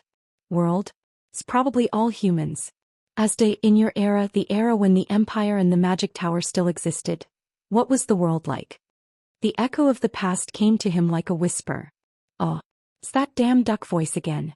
No. Get lost, get lost. If I were to guess, there's actually not much of a difference, right? After all, to us, the world is just a small part of our cognition. It's probably the place where we are, all the people we know and the world that they speak of, see and surround us. We think that we see the world, but in fact what we see is only our own retina. He stopped rising. No. He roared in pain. His head began to hurt. This again. Duck voice. It's this again. It's preventing me from continuing. He swore that when he rose to the top, when he attained perfection, when he became omniscient and omnipotent, he must tear the owner of that duck voice into pieces. Crush. Explode. Smash him into the tiniest and most indistinct speck of dust. He must make this insignificant existence that obstructed his great progress suffer the most terrifying, painful, and unimaginable ultimate punishment in the world. Even if he had to destroy the world, even if it meant his own death, even if the end of all living things was imminent, he would make that duck voice pay the heaviest and most unbearable price. Oh.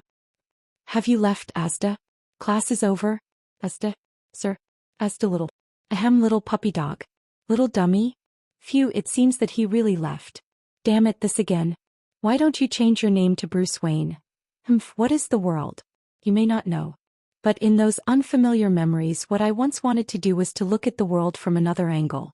To discover problems that we have never discovered, to doubt those principles that are tacitly correct, to break the external shackles that we are unaware of. This is not an easy task. Just like what Plato said, once you walk out of the cave and see the sun. Phew. We used to laugh at those Chinibu in anime. But sometimes, when you look at the world again and again from an angle that others cannot perceive, you will realize, perhaps the one who is wrong is really not me, but this world. Right. Voldemar, what do you think? His head hurt more and more. Oh. Damn it, don't F asterisk king block me. I need it. I need that void, that gray fog. I need to rise. I need to possess it. I need this world. In the next moment, Thales woke up in pain like a person who had just recovered from drowning. Asterisk boom. Asterisk a strange and loud sound of thunder rang out. Oh. How? Thales gasped for breath and looked around. He was confused for a few seconds. When he felt as if he had forgotten something again, he suddenly felt himself falling in an instant. Then he came to a sudden stop without any warning. He was almost dizzy from the toss. But it was not over yet. As if he was caught by a gust of wind, he was thrown upwards and rose again. How? Asterisk bang. Boom. Asterisk the moment he rose to the apex, Thales used all his strength to open his eyes. Then his whole body trembled. He realized that what appeared before him was a storm that could be seen with the naked eye. Storm. Asterisk swoosh. Asterisk in the next moment he was immediately blown down by a strange gust of wind. The feeling he had just now was that he was uncontrollably bobbing up and down in this strange and terrifying endless storm. What the hell? Asterisk boom. Asterisk the wind here had colors. They left a pitch-black trail in the air that looked like smooth blades formed by ink. Tens of thousands of ink blades would sometimes scatter in all directions, and sometimes gather together to form a huge wave. Like a tornado they swept the panicked Thales and sent him tumbling back and forth. It was like flying a kite. From time to time, the same dark lightning flashed in the lightless sky, accompanied by a loud thunder that almost broke his eardrums. Asterisk boom. Asterisk every time the thunder roared, it made the ink-black storm even more frenzied. Thales was in the air and he did not know if it was real or just an illusion. He endured the bone-piercing pain from the wind blades and he felt the fear and panic of weightlessness. This is bad, this is bad. Thales trembled and tried to grab a piece of ink, but in his panic he realized that he did not have a body. What is this place? Asterisk boom. Asterisk he waved his imaginary hands, but he could not find a place to exert his strength at all. His gaze followed the rise and fall of the storm and he changed directions at will. His entire person, if he could still be considered a person, was pulled back and forth by the storm in the air and he did not stop. What he saw was an ominous, pitch-black ink. All he could hear were terrifying, strange flashes of lightning. He was a lonely boat in an even more dangerous sea. Asterisk swoosh, boom. Asterisk, damn it. He was blown upside down by another storm. Thales felt that he was about to suffocate. But he did not see the ground nor did he see the sky. He could only feel the endless, merciless and cold, ink-colored storm above and below him, left and right, front and back. Asterisk boom. Asterisk he tried to shout but there was no response. He could not even hear his own echo. This was a scene he had never encountered since the first time he lost control, or even after he knocked on the door for the first time. Is this the truth behind losing control of mystic energy? The ocean of mystic energy? He thought in a trembling voice. When you wander in the ocean of mystic energy, you will constantly feel the threshold rise and fall. Your physical body is not the only one affected. Taurus words rang in his ears. Asterisk boom. Asterisk the crazy, terrifying, violent, uncontrolled, endless and uncontrollable storm continuously tortured Thales' senses. Compared to the wonderful feeling he had in the beginning, he really did not want to stay here at all. As this thought rose in his mind, Thales felt his vision become hazy. It was as if he had entered a drunken state in an instant. He felt that magical state of omniscience and omnipotence again. How wonderful! I saw the world again. And I want more. As Thales thought of this, he subconsciously smiled. No. But in the next moment, Thales shook his head desperately, trying his best to wake himself up. Asterisk boom. Asterisk a strange clap of thunder sounded. The illusion before his eyes dimmed. He who was temporarily clear-headed, once again returned to the pitch-black, terrifying storm. He rose and fell with the waves. Damn it. The torture of his eyes, ears and senses made him try his best to gather his remaining willpower. He knew that the training in Asda's classes allowed him to temporarily break free from the hallucinatory state and avoid continuing to evolve.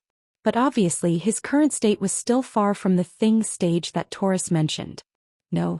Just as the mysterious Taurus said, he could not lose himself there, lost in his desires and impulses. He had to cross over. Faster thief. Thales roared in his heart. He concentrated and tried his best not to think about the illusion just now. Hung long long long. The ink-colored storm roared again, pulling him back into the terrifying air. Don't think about it, don't think about it, don't think about it. Thales tried his best to get rid of those comfortable and beautiful illusions, that feeling of power that allowed him to feel everything. But the more he tried to get rid of it, the more he could not help but think about it. The more he tried not to think about it, the more he could not help but think about it. He thought about the pleasure of evolving, the excitement when he was about to knock on the door. He thought about the desire to enter his original form in the dark void and touch the gray fog. That feeling of omniscience, that feeling of omnipotence, that feeling that he was the whole world, that he was everything, and that he was the majestic truth. When that time came, he would be able to go straight to it without any restrictions, without any discord. Damn it! Thales, who was floating in the storm, desperately shook his thoughts away. He cursed and struggled to get rid of this tempting thought. No. Don't think about it. Maintain your rationality.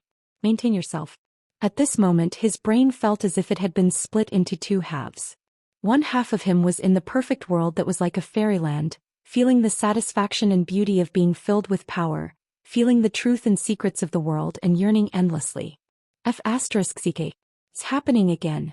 The other half of his brain was in the terrifying and brutal black storm, enduring the pain of being torn apart. It tumbled back and forth, drifting aimlessly. Wait. This is not a solution. I can't go on like this. Asterisk rustle.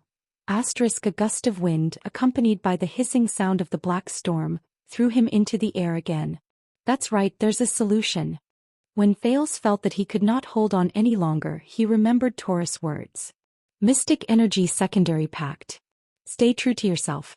The illusion and storm from before occupied his body and mind, leaving him no time to recall.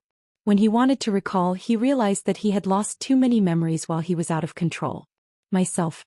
Soon. Thales touched the memories that seemed to have faded and he thought about it hazily. Anchor point. Yes, find the anchor point. Anchor point, point to myself. Pull me back. I need to get rid of this damn terrifying storm. From this fake, seductive, comfortable, contented, expectant and infinitely wonderful dream of evolving. A knock on the door. For it, I can completely give up everything just to throw myself into its arms and become supreme. Faster thief. Again. Get lost. I can't even control my own thoughts anymore. Thales felt like a depressed writer who had stayed up all day at work, panting and exhausted when he returned home, and still had to struggle to write his story. He forced himself to stay awake, but if he was the slightest bit careless, he would fall into a sweet dream and never return. He woke up the next day with an empty screen. Asterisk boom. Asterisk Thales, who was cursing everything fiercely in his heart, was once again blown by a rapid cyclone, and he somersaulted 6 times in a row.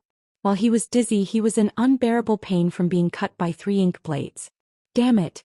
Where's the anchor point? Thales struggled to hold on. He tried hard to search through his damaged memories, trying to find the answer. Seriously, I was fully prepared before, but when things came to a head, I realized that the preparations I made before were completely useless. It's even worse than a thesis defense. The anchor point I set, the self I understand. What exactly is it? At this moment, have you ever thought about what exactly you are? His vision became blurry again. But it was different from before. This time what appeared before Thales' eyes was a towering palace. In the north, in a certain room in a certain snow-covered palace, a young man with an elegant demeanor faced a pale boy. He closed in on him step by step, and his slender fingers slowly straightened, as if he was pointing straight at the boy's heart. When you are stripped of all the definitions given by others, and you leave all the situations in which you exist, what is left of yourself? Ripples appeared in the scene and they dispersed like water waves. Thales was stunned. The definitions given by others. The situations in which I exist. Anchor point. Asterisk boom. Asterisk in the boundless storm and thunder, he slowly recalled the conversation he had with Taurus just now. So, to anchor oneself, what is really needed is to get rid of all external labels. Get rid of what you said, things that are tainted by others. Thales was lost in thought. What are things that are tainted by others? What are things that are tainted by others? What are the anchor points that truly point to oneself? Asterisk whoosh bang. Boom. Asterisk thunder and lightning flashed around him and they never stopped. He was confused and puzzled. It was as if he had forgotten that he was still tossing and turning in the terrifying storm and suffering. The anchor points that point to myself have to be more realistic. Is it his unique, mystic energy? Is it the sin of Hell's River? Is it the JC dagger that saved him from danger several times? Or his so-called royal bloodline? Or his so-called wisdom? Asterisk boom. Asterisk no neither. He felt that the direction of these anchor points was wrong. Things that are tainted by others. Or should the anchor points be more focused, concentrated, and short? Like himself. Like Thales? Jade Star? The Second Prince? The Mystic? Or Xian? He paused when he thought of this name. Or the Transmigrator? Asterisk bang. Whoosh. Asterisk the storm continued. He was blown away again like a duckweed in the rain. No. The anchor points are also not these things that are tainted by others. Have to be more abstract. So the anchor points are his will? The spirit of never admitting defeat in this world? The memories and knowledge he obtained from another life? Is it everything I have sensed and known since I was born? It's a little close, but is it true? Anchor points. Can the anchor points really point to the self that he and Taurus talked about so much from these things? Things that are tainted by others. At this moment, asterisk crack. Boom. Asterisk an unprecedentedly loud thunder roared, accompanied by another strange bolt of black lightning and struck Thales. It struck him so hard that his entire body trembled. Like a broken sack, he kept rolling in the air. Intense pain. Even his consciousness trembled. But at that moment Thales suddenly saw it. Chapter 438. On the other side, far away. In the narrow, crude but warm and bright cellar of the bar. I probably won't be able to escape, but they can survive. A boy in ragged clothes and covered in wounds clenched his fists. He raised his head and looked at the red-haired girl in front of him. She had a pair of blades strapped to her thighs, and she looked valiant and slightly surprised. He forced a smile. It's time for me to go. To Red Street Market. That's, he thought in a hazy manner. This is boom. Boom. His thoughts became clear amidst the loud thunder. Then he saw another scene. It was a vast and magnificent semicircular hall. The hall was filled with nobles and important ministers dressed in luxurious clothes, with solemn expressions and steady mannerisms. Similarly, the boy, who seemed to be dressed in luxurious clothes but was actually covered in wounds, stood on the stone steps. That's right, Duke Covendier. I saved your life. He bit his lips stubbornly, but he was relieved. He faced another young round-faced man with an unhappy expression and said softly, So, you are the one who owes me a word of thanks. This is, Thales' breathing quickened. There seemed to be a certain emotion brewing in his heart. He felt his consciousness tremble. The illusions that had bewitched him before appeared again. The realm that he could touch with just a gentle stretch of his hand. Supreme. Omnipotent. Perfect. That tempting call. But those temptations could no longer sway what he saw before his eyes. Thales' vision only blurred for a second before he shook his head firmly and flung them away. Wait a minute. It was still the boy's voice. This time he was covered in dirt and his hands were tied, but he still forced a smile as he sat on a large black coffin. He smiled and looked at a charming but incredibly dangerous woman. I heard that there's a mystic here? Or the kind that can be released. The boy kicked the coffin with an arrogant expression. Do you want to meet him? The dangerous woman froze her smile and revealed her ferocious fangs. It's her. Thales, who was floating in the storm, smiled. It's me. It's us. In the next moment the roar of wind and thunder rose again, but they were immediately replaced by another similar but different sound. It was the sound of battle cries. Battle cries filled the sky. Amidst the blood, death and fighting they rose and fell, covering the horizon. Sonia's choice is a dilemma no matter what. Countless people risked their lives and fought in a frenzy. The boy stood in the middle of everyone's protection, panting heavily and unable to suppress his nervousness. We can only choose for Lady Cecile. To eliminate her hesitation. Amidst the astonishment of the bystanders, the boy stared at the terrifying man in front of him who was filled with murderous intent and was breathing like a volcano. He stared at the silver-black bow on his opponent's back and pointed it at the sky full of flags in the north. Get ready to break out. Bang bang. Thales gritted his teeth in the black storm as he sensed the intense pain in his body and the torment of his overflowing thoughts. However, he smiled. So, in that case, enough. A resolute and furious roar broke the darkness and silence in his memories. The boy's expression became much steadier in the rough hall where a burning brazier was burning. At that moment his footsteps were firm as he walked forward without stopping. He walked past the pale man with a cold expression who carried a blade on his back, and the silent old man who wore a crown and had an awe-inspiring presence. He walked towards the girl with glasses who knelt on the ground and cried painfully at the ring in her hand. She was panic-stricken and he grabbed her arm without hesitation. He pulled her behind him. That's it. Tonight she has to stay with me. A bunch of lunatics.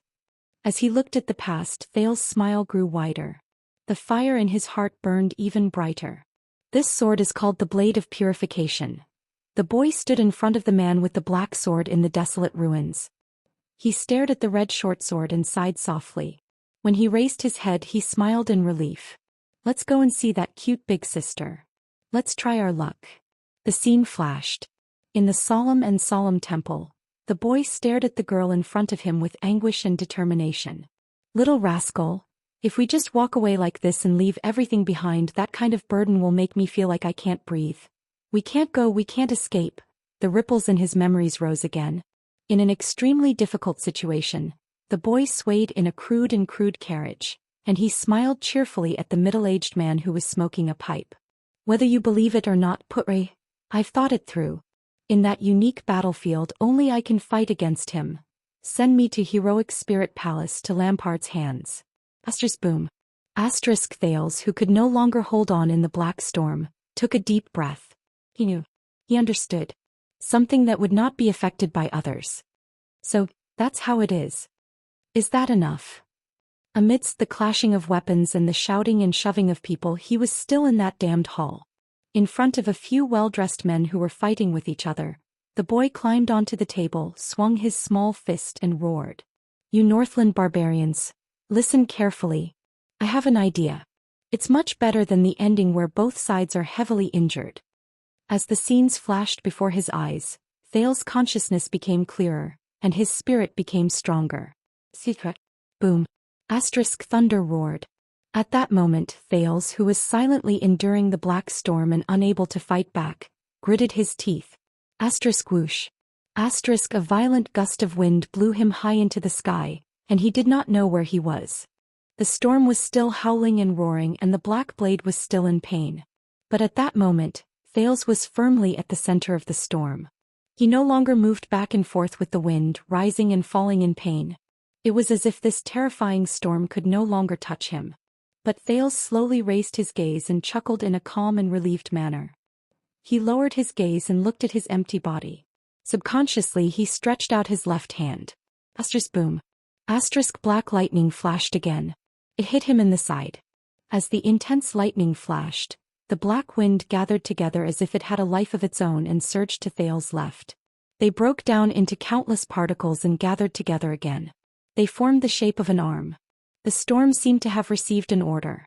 It roared and howled, blowing even more violently. Thales did not move an inch. He did not even look at his newly formed left arm. Boom. Another terrifying thunderous roar that broke through his eardrums. The storm surged with the raging tide. The black wind enveloped Thales and swept him back and forth. Thales' heart was clear and his mind was clear. He knew his anchor point. Something that would not be affected by others.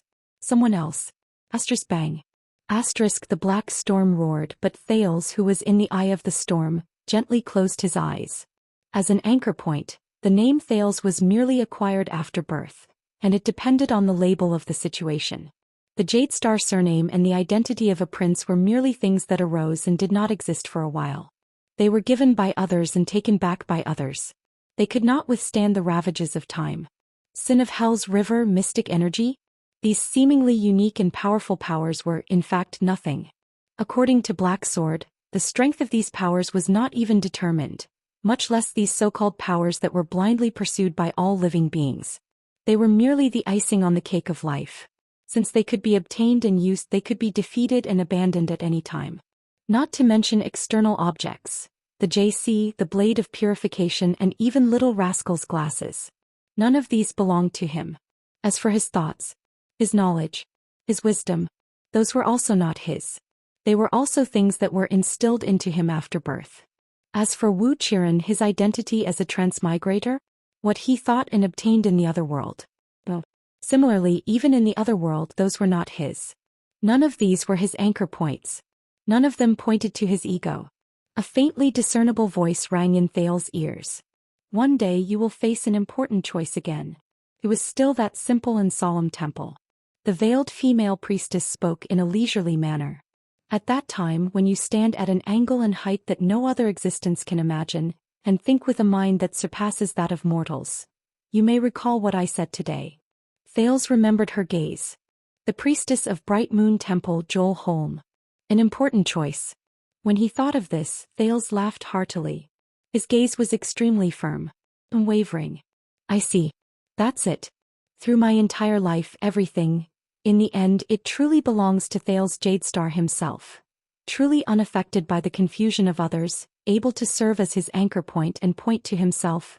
Only this. Bang bang. Boom. The memories that almost overflowed in Thales' mind trembled with a bang. Countless scenes appeared in his mind. In the silent night of the vast desert where only moonlight remained, a much more mature teenager stood at the door of a room, exhausted. He looked at the bald man sleeping soundly on the bed at the man's throat, and gritted his teeth as he raised the dagger in his hand. A few seconds later, the struggling teenager finally exhaled. He was relieved and resolute. He put down the dagger. At this moment, Thales, who was in a state of losing control, suddenly opened his eyes. Anchor point. His face was tense. He roared in the deafening storm and shouted the answer that belonged only to him. Choose. At that moment, it was as if all the violent sounds had fallen silent. Only Thales' roar broke through the sky and resounded in this part of the world. Choose. Almost at the same time, the uncontrollable storm roared shrilly, and a few bolts of black lightning attacked at the same time. Asterisk boom. Asterisk as the black wind scraped against his bones, a perfect left hand appeared on Thales' left arm, which had just manifested. It looked like a solid object built up by the wind and sand. Thales' roar gradually faded away. He raised his newly appeared left hand and smiled faintly. Choose. That's right. In the short but exciting time after he came to this world, what truly belongs to me, belongs to Thales Jade Star. Only he would do it. Choose. It's when he faced every situation, every fork in the road and every predicament over the past 14 years. Unaffected by any interference, unaffected by others, acting on my own, doing my best with a clear mind and willing to bear the consequences. Every choice. Asterisk boom. Asterisk lightning flashed continuously. Left hand, left shoulder, right hand, body, left leg, right leg. In the mysterious storm, Thales' body appeared step by step as if it had just been assembled in the void. Every time the black wind roared and the black lightning struck, a part of Thales' body would appear. It was as if he had just surfaced from the water. He had just regained consciousness. Thales calmly stared at the endless deep space in front of him. His heart was indifferent. Life and death are all fabricated. He lowered his head and silently looked at the few familiar yet unfamiliar scratches on his left palm. He slowly clenched his fist. What I gain belongs to others. Asterisk rumble. Asterisk Thales coldly looked at the black storm around him. He watched as it passed through him again and gathered into a part of him. His consciousness was extremely clear. There was no ambiguity. Only by choosing would he be free. Without being bound, he would be himself. This was the thing in him that, from the beginning to the end, pointed to himself and could not be confused by others. Thales' choice. Asterisk rumble. In the last thunderous explosion, when Thales' body finally appeared in the center of the storm in a complete and steady manner. Whoosh. Asterisk the last gust of wind blew. It gradually grew further away and weaker. It turned into a comfortable breeze. The storm disappeared. The thunder was nowhere to be seen. All the noise and violence came to an abrupt end at the same time.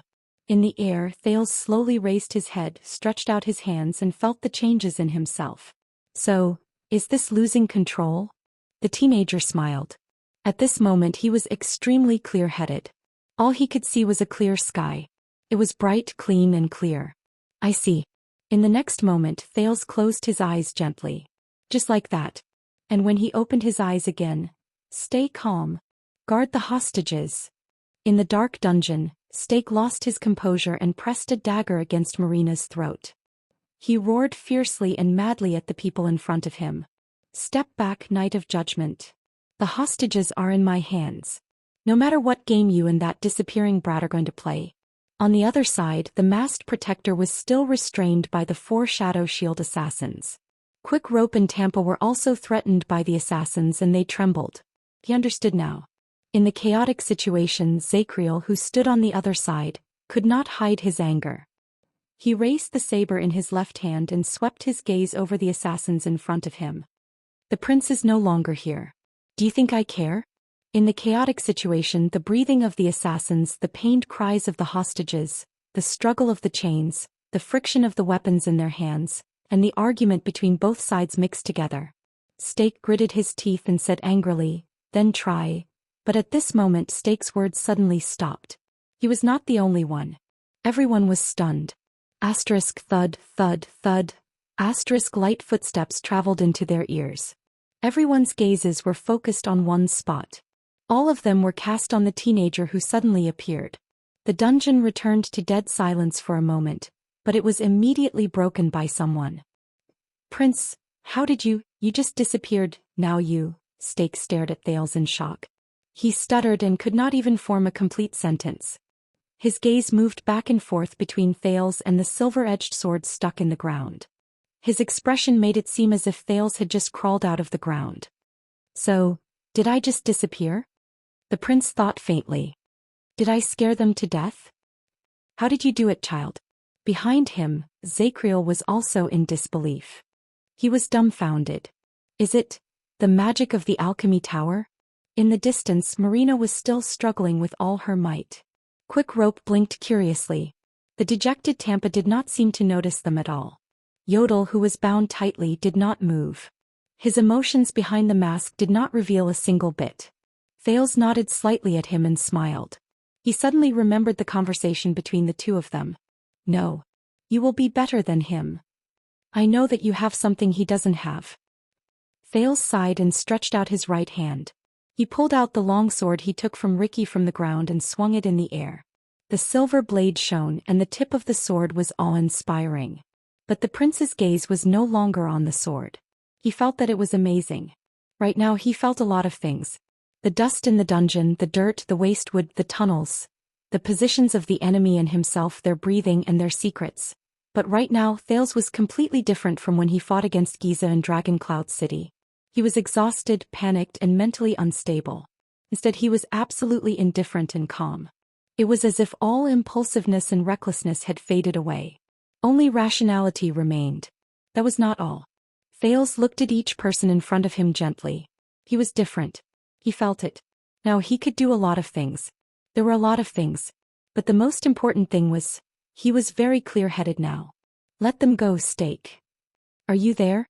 Under everyone's shocked gazes, Thales stared indifferently at Stake, who was holding the dagger. I will only say this once. Stake inhaled absent-mindedly before he accepted the fact that the prince had appeared again in a daze. Not now. Now he had to solve the current situation. He still had the upper hand, did he not? With this indecisive prince around, everything would only go smoother. When he thought of this, Stake sneered.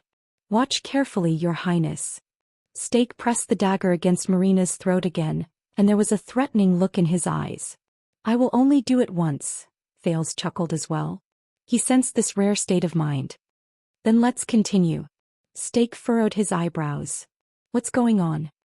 This brat. No. I have to make him realize the situation. You have become more confident, Your Highness. Stake looked at Thales' smile, gritted his teeth and pushed. But sometimes this is not good.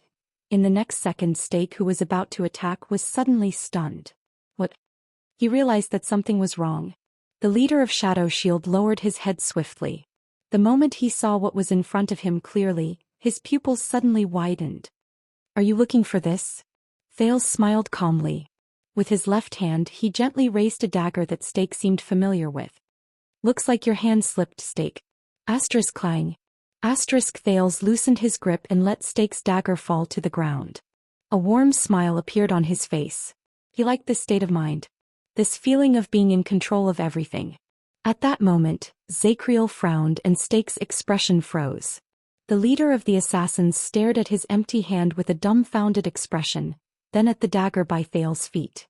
That dagger, how? He subconsciously took a step back. The light flickered and the sound of many people sucking in breaths rose in the air. The assassins of Shadow Shield looked at the dagger on the ground, and faint puzzlement rose in their hearts. Even Zacriel furrowed his eyebrows tightly. Stake's breathing quickened, and his left hand trembled in a barely noticeable manner.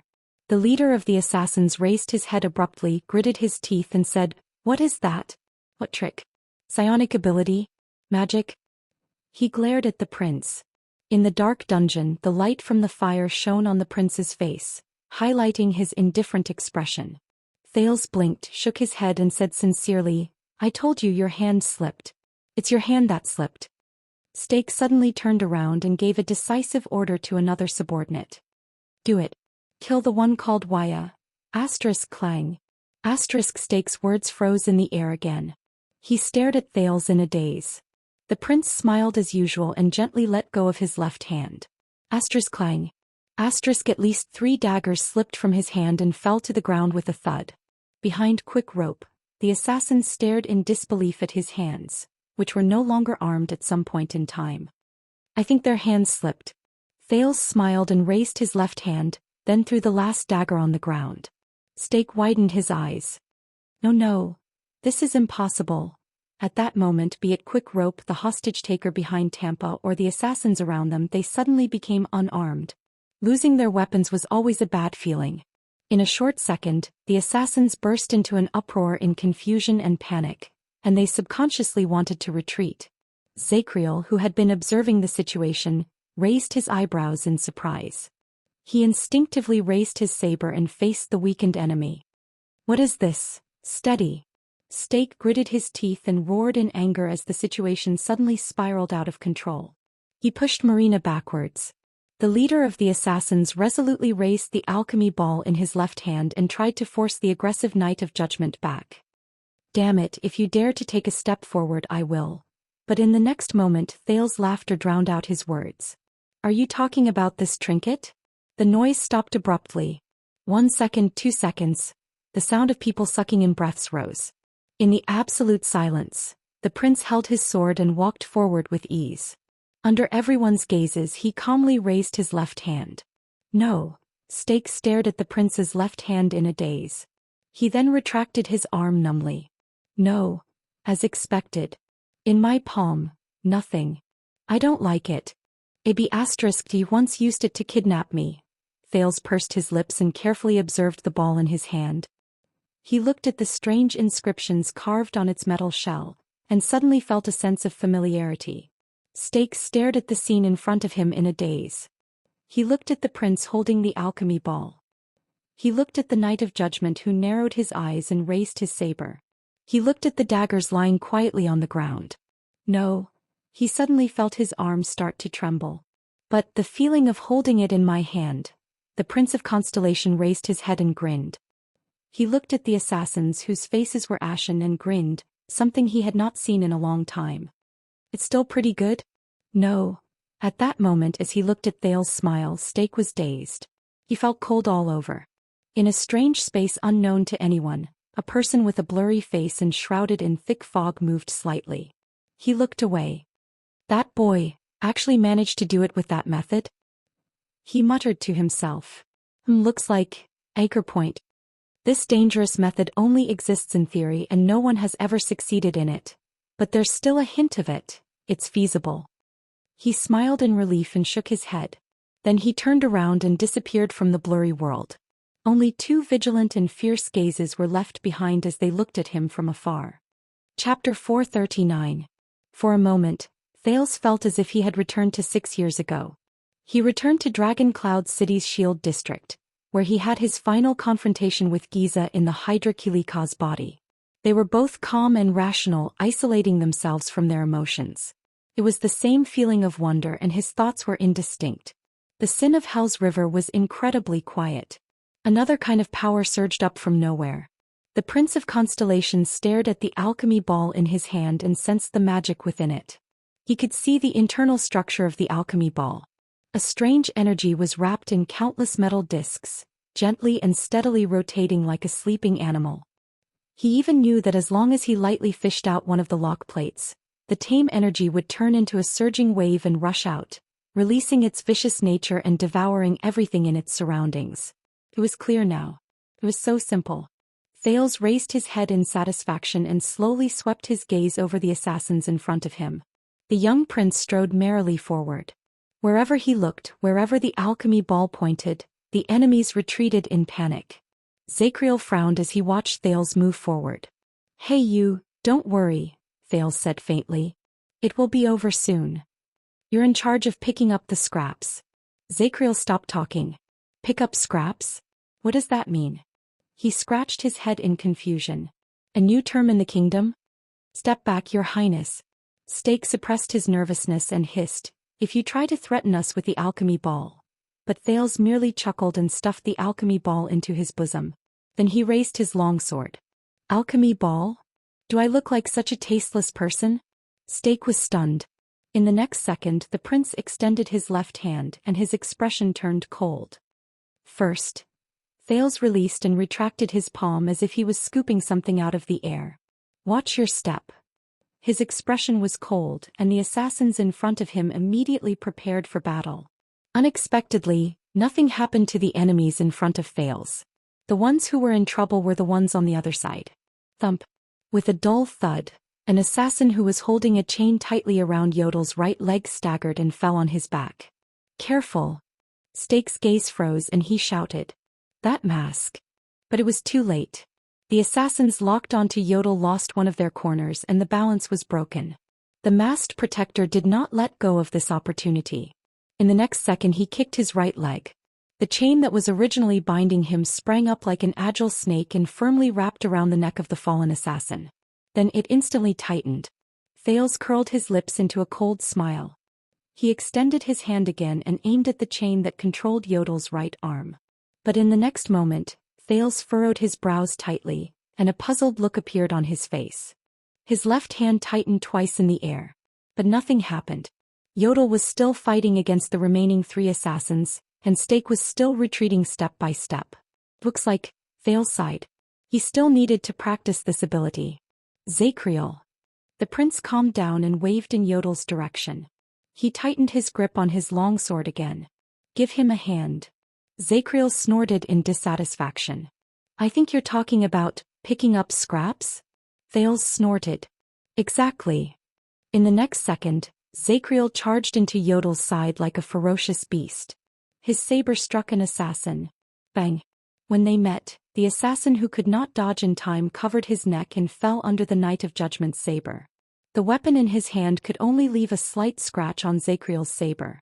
Thales did not want to show weakness. He coldly wielded his sword and charged forward. He charged towards Steak.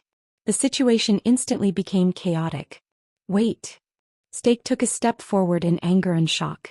He seized Quick Rope's throat, causing him to moan in pain. Your attendants are still in my hands, Your Highness. As long as you let us go. However, in the next second Thales, who was a few steps away, suddenly appeared in front of Steak. It was as if he had taken a few steps forward in an instant. Made Steak break out in a cold sweat. Swoosh. Thales' expression did not change.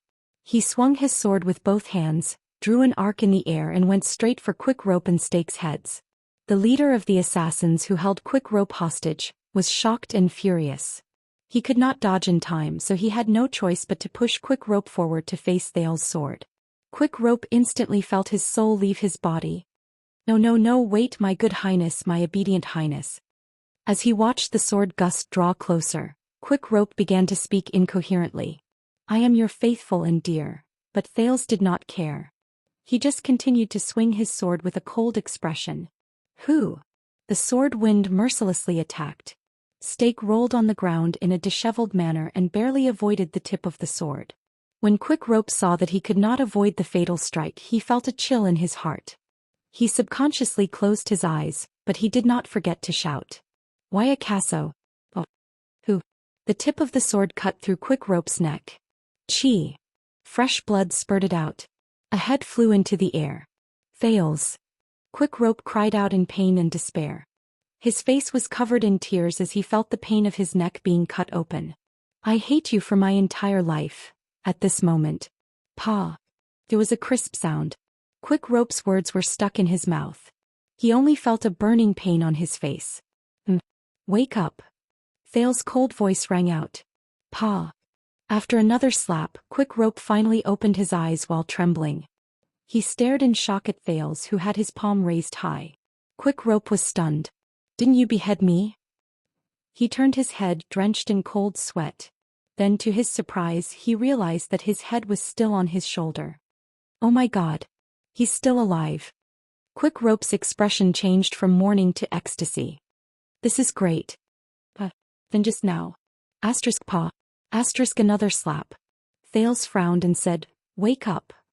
You're not the one who turned around. Quick Rope subconsciously lowered his head. Beside him there was another head rolling in a pool of blood. It was the head of the assassin who held him hostage earlier. Quick Rope was stunned. Strange. Didn't that sword cut me just now? On the other side, Steak, who was in a disheveled state, grabbed the arm of a subordinate and stared in disbelief at the assassin who was killed. Impossible. I saw it with my own eyes. That brat's sword had already cut him. Why did the other target's head fall to the ground? It was clearly so far away. What kind of trick is this? Stay here. Thales impatiently pushed Quick Rope to the side and raised his sword again. I can't cut you. Quick Rope, who was still in a daze, fell flat on his face and screamed. If you don't want to untie me, then forget it. At least be gentler. On the other side, Zacriel had already quickly dealt with the two people who bound Yodel. The masked protector finally regained his freedom and he was unchaining himself. Damn it! Stake was anxious and angry. When he turned his head around, Thales was already charging towards him again. Stop him!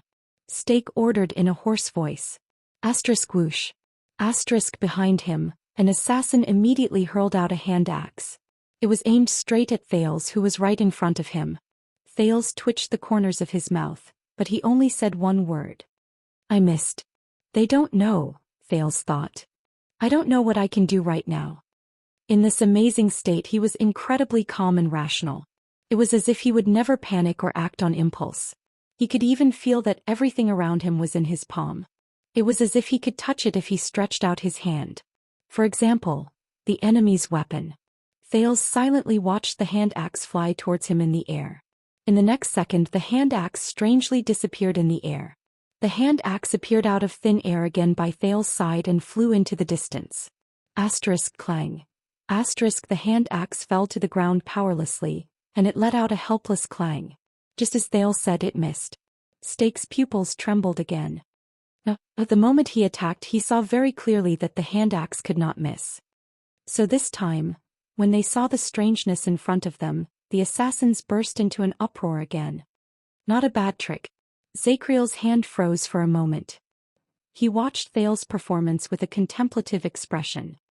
Many years ago, a circus came to Eternal Star City. There was a psionic with the nickname, Throwing Knife Clown. He could make throwing knives appear out of thin air and he could even take things from a distance. Even Princess Constance was amused by him.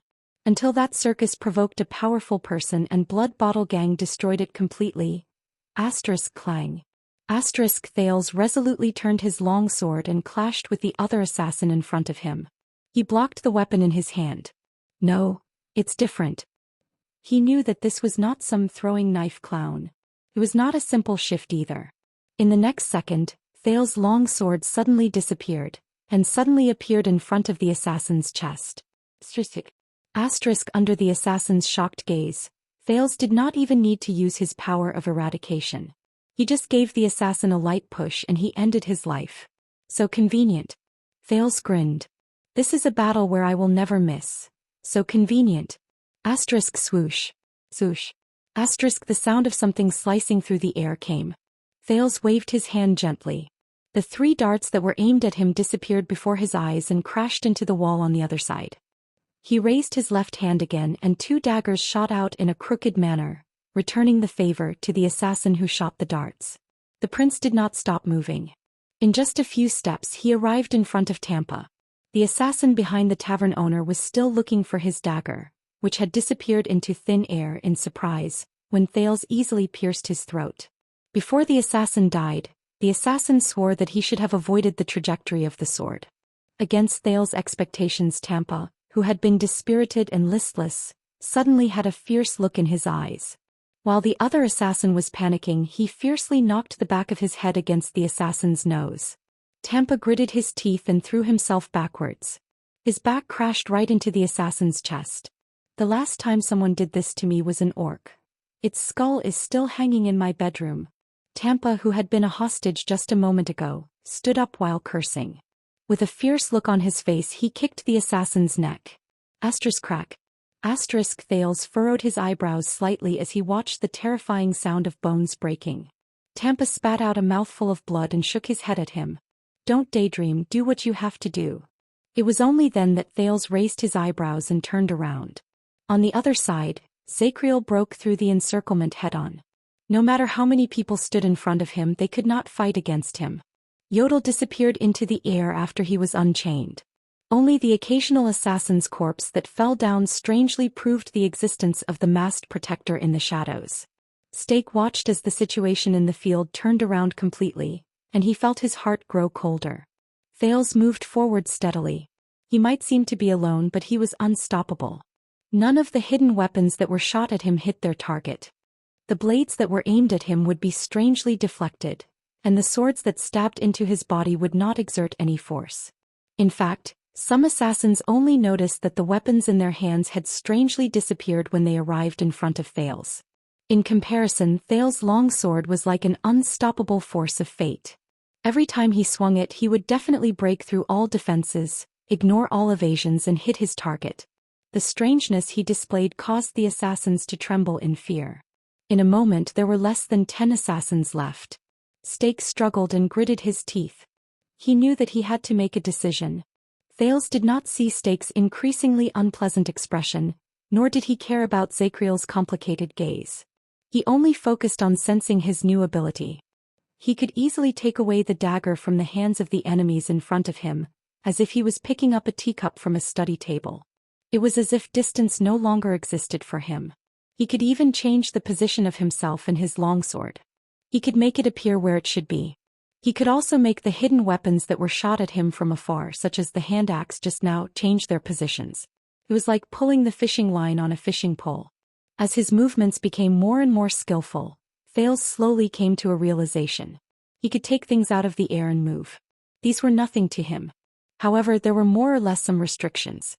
Compared to the flying axe in the air, the dagger in his hand, compared to his entire person, the longsword in his hand, the smaller and lighter the target was, the shorter the distance between them, the slower the target was, and the easier it was for his ability to be used.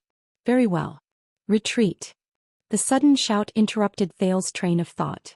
With a ferocious expression, Stake seized the struggling Marina. He held her in front of him and retreated.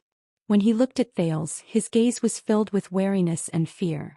If this prince has this kind of power, then his behavior in the tavern, is he trying to lure us into his trap? Retreat. Stake roared. Thales narrowed his eyes. He watched as the assassins retreated in a well-trained manner, as if they had been relieved of a burden. They were about to disappear into the darkness. This is why I hate the game of fox hunt. On the other side, Zacriel had practically turned into a human-shaped forbidden zone. Wherever he went, the assassins would flee. They will run. But they can't run. Thales thought. No matter where they run to, they will be in my hands. In the next second, Stake, who was holding Marina hostage, discovered to his surprise that Thales, who was 5 steps away from him, appeared in front of him in the blink of an eye. Why is he? He did not have time to think too much. Stake used the same trick and pushed Marina as a shield. Asterisk whoosh. Asterisk Thales' gaze was still fierce. He slashed Marina's waist with his long sword, who was unafraid of death. Stake cried out in pain and rolled a meter away with blood on his face. Marina, who thought that she was definitely going to die, opened her eyes with a shudder, but found that she was unharmed. Even the rope on her hands had been cut open without her realizing it. You're fine, madam. Thales extended his hand to her and sneered. Looks like you need help? Marina pushed his arm away and got up. She gritted her teeth and snorted angrily. I don't need you to save me. All right. What a bad temper. Thales raised his eyebrows. By the way, about what happened in the tavern just now. However, Marina's first reaction when she heard this was, slap. Thales felt pain on his face. Pervert. Marina gritted her teeth and retracted her hand. She elbowed him away and rushed to find her weapon. Bastard. Thales turned around with an unpleasant expression as he watched her back. He said in a self-deprecating manner, Ah. You're welcome. He endured it and pretended that he did not see Quick Rope mouthing wow behind him. Zacriel and Yodel efficiently harvested the assassins' lives. In the few seconds that Thales delayed, almost all the assassins were killed. Only Stake, who was covered in blood, was left running away. I can't escape. Thales thought. He intended to vent all the grievances he felt just now on the culprit. He appeared in front of Stake in an instant. Clang. Thales' long sword parried Stake's short knife, which he had taken out of nowhere. Stake, whose face was covered in blood and looked incredibly pathetic, was forced to take a step back. Stake's arms trembled as he said ferociously, You can let me go, you know. 18 years ago, Thales retorted coldly, you could have let Herman Jadestar go too. Steak was first stunned, then his expression became fiercer. Thales chuckled. He continued to sense the mystic energy that had gone out of control, and prepared to deliver the final blow. As long as I move the tip of the sword too. At this moment Thales suddenly shuddered violently. Pain. A bone-piercing pain came from within his ribs. Thales was in so much pain that his movements changed. He trembled and knelt on one knee. He sucked in a sharp breath. No. He was familiar with this kind of pain. He had faced the assassination in Eternal Star City, blocked the Mystic Gun under Broken Dragon Fortress, and faced the Blood Mystic in Dragon Cloud City. Even though it was not as serious this time. But there was no doubt that this was the price to pay for using mystic energy. At that moment, Thales felt as if he had just woken up from a dream and escaped from that magical state. Thales felt the throbbing pain in his chest. He leaned against the blood-covered long sword and looked at his entire body in disbelief.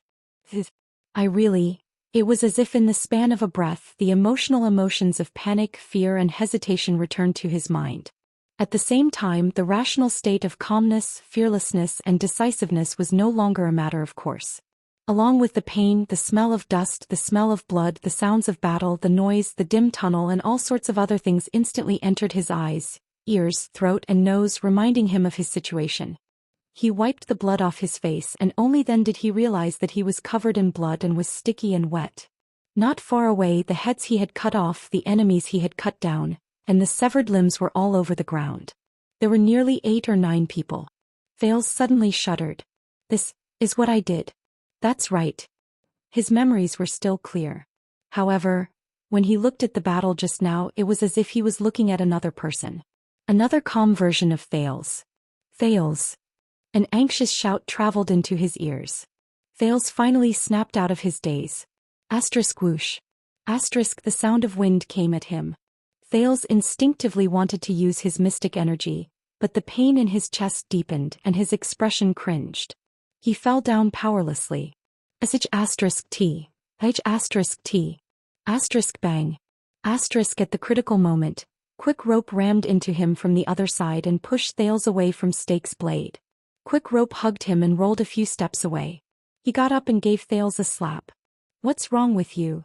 Quick Rope looked at the dazed Thales, gritted his teeth and said, You had facial paralysis just now and now you're in a daze. Did you take drugs? Under the reminder of the pain, Thales looked at Quick Rope who sat on him and was still in a state of shock. He recalled his experience from the moment he lost control, until now. Mystic energy. Knock on the door. Taurus. Girl. Anchor point. As if he was in a dream. I don't know, Thales said absent-mindedly. Maybe. On the other side, Steak climbed up while enduring the pain and pounced into the darkness. Before he left, he did not forget to throw a hidden weapon straight at the two of them. Whoosh. Thales was shocked. He pushed Quick Rope away and instinctively reached for his long sword.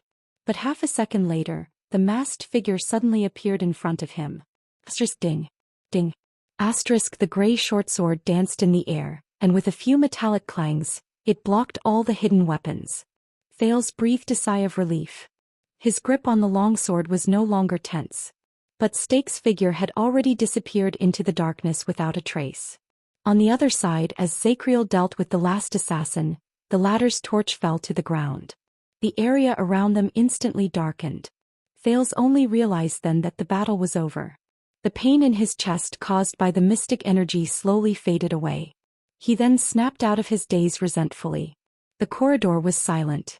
Wow. Quick Rope exhaled and leaned against the wall in agony. Finally. On the other side, Marina stared at the corpses on the ground in a daze. Tampa sat in the corner, gritted his teeth, tore apart his clothes and skillfully bandaged the wounds on his body. In the darkness, Thales quietly stared at Yodel in front of him, then at the blood on his body. He suddenly felt awkward. But the moment he opened his mouth he was interrupted. I know, the masked protector said faintly and helped Thales up from the ground. I know. For some reason Thales felt relieved. He stared at the ground resentfully and wiped the blood off his face. He still could not believe what he just remembered. Why, when we were fighting just now, how could I adapt so easily? It was a happy day, wasn't it? This is the last one, if we don't count the one who ran away. On the other side, Zacriel picked up the torch. As he counted the spoils of war, he said to Yodel, I suggest that you go after him now and get rid of any future problems. Your ability is the most suitable to face Shadow Shield. Yodel turned his head around and cast a glance at the depths of the tunnel. Don't worry, he can't run away. The masked protector said coldly. Then go. Zacriel gestured at him with his lips. I'm here. Yodel nodded slightly, turned around and patted Thales' shoulder. Thales showed him a forced smile. Go. Do what you have to do. Yodel nodded. In the next second he disappeared into thin air. Quick Rope sucked in a sharp breath as he watched. He covered his mouth with one hand and pointed at the spot where Yodel disappeared with a terrified expression. His gaze moved back and forth. Human. Ghost. Thales ignored him and just waved his hand indifferently. Go and find something else to do. Quick Rope, please. Jokes are the last thing we need right now. Quick Rope's fear froze on his face. He turned his head around in embarrassment. On the other side, Tampa and Marina stared at each other with hostility. But Thales did not have time to care about this. Perhaps Marina's identity was awkward, or perhaps Tampa was well informed, and keeping them here was not a good thing. But right now Thales just wanted to have a good sleep. The Disaster Swords lost their leader and suffered heavy casualties. The remaining members of Shadow Shield were destroyed here. The Northlanders did not have enough manpower and could not cause any trouble. Besides, the Secret Intelligence Department had set up an ambush on the ground. The only troublesome one was probably Quick Rope. He leaned against the wall behind him with his long sword and sighed heavily. Oh my god. Mystic energy. Today was the first time he used his mystic energy while he was awake. But, even if it was better than how he used to vomit blood at the slightest provocation, there was still a limit to how good he could be in this state. There was a great limit to his time and ability. Heh. Thales snorted softly. He suddenly felt very tired. It was not just his body. It was also his spirit. Zacriel walked over slowly. He looked disheveled and frowned. Hey, young man. Thales raised his head tiredly and looked at the brand of sin on the man's forehead. He forced a smile. Your beard is well shaved. And thank you. But Zacriel was frowning. That psionic ability of yours isn't omnipotent, is it? The Knight of Judgment stuck a torch on a corpse and used it as a source of light. He used his sleeve to wipe the saber which had many dents on it. Otherwise, you would have used it when you were held hostage. Thales frowned deeply. As expected. I still have to explain it to him. Thales sighed and pressed his forehead against the hilt of the sword. Let me guess. Is there a time limit or does it cause great damage to the body? Zacriel asked faintly as he leaned against the wall beside him. Thales snorted softly. He thought that they had probably seen how he looked. Sort of. But Zacriel's next question made Thales slightly stunned. Why didn't you save him? What? Thales looked up in surprise. In the beginning you could have saved young Yodel, Zacriel said with a chuckle. But he gave up. Instead you asked me to help him. The Knight of Judgment turned his head. Why? Yodel. Thales tried hard to recall the miraculous experience that seemed to have happened a century ago. He tried to imagine what he was thinking when he was in that state. At that time it seemed like he wanted to mess up the enemies who had Yodel locked down, and then, that rational, calm and decisive version of himself. Perhaps you are more suitable? After all, there are 3 or 4 of them. But Zacriel shook his head. No, I can tell that you value him very much and he is very loyal to you. Zacriel sighed and knocked on the wall behind him.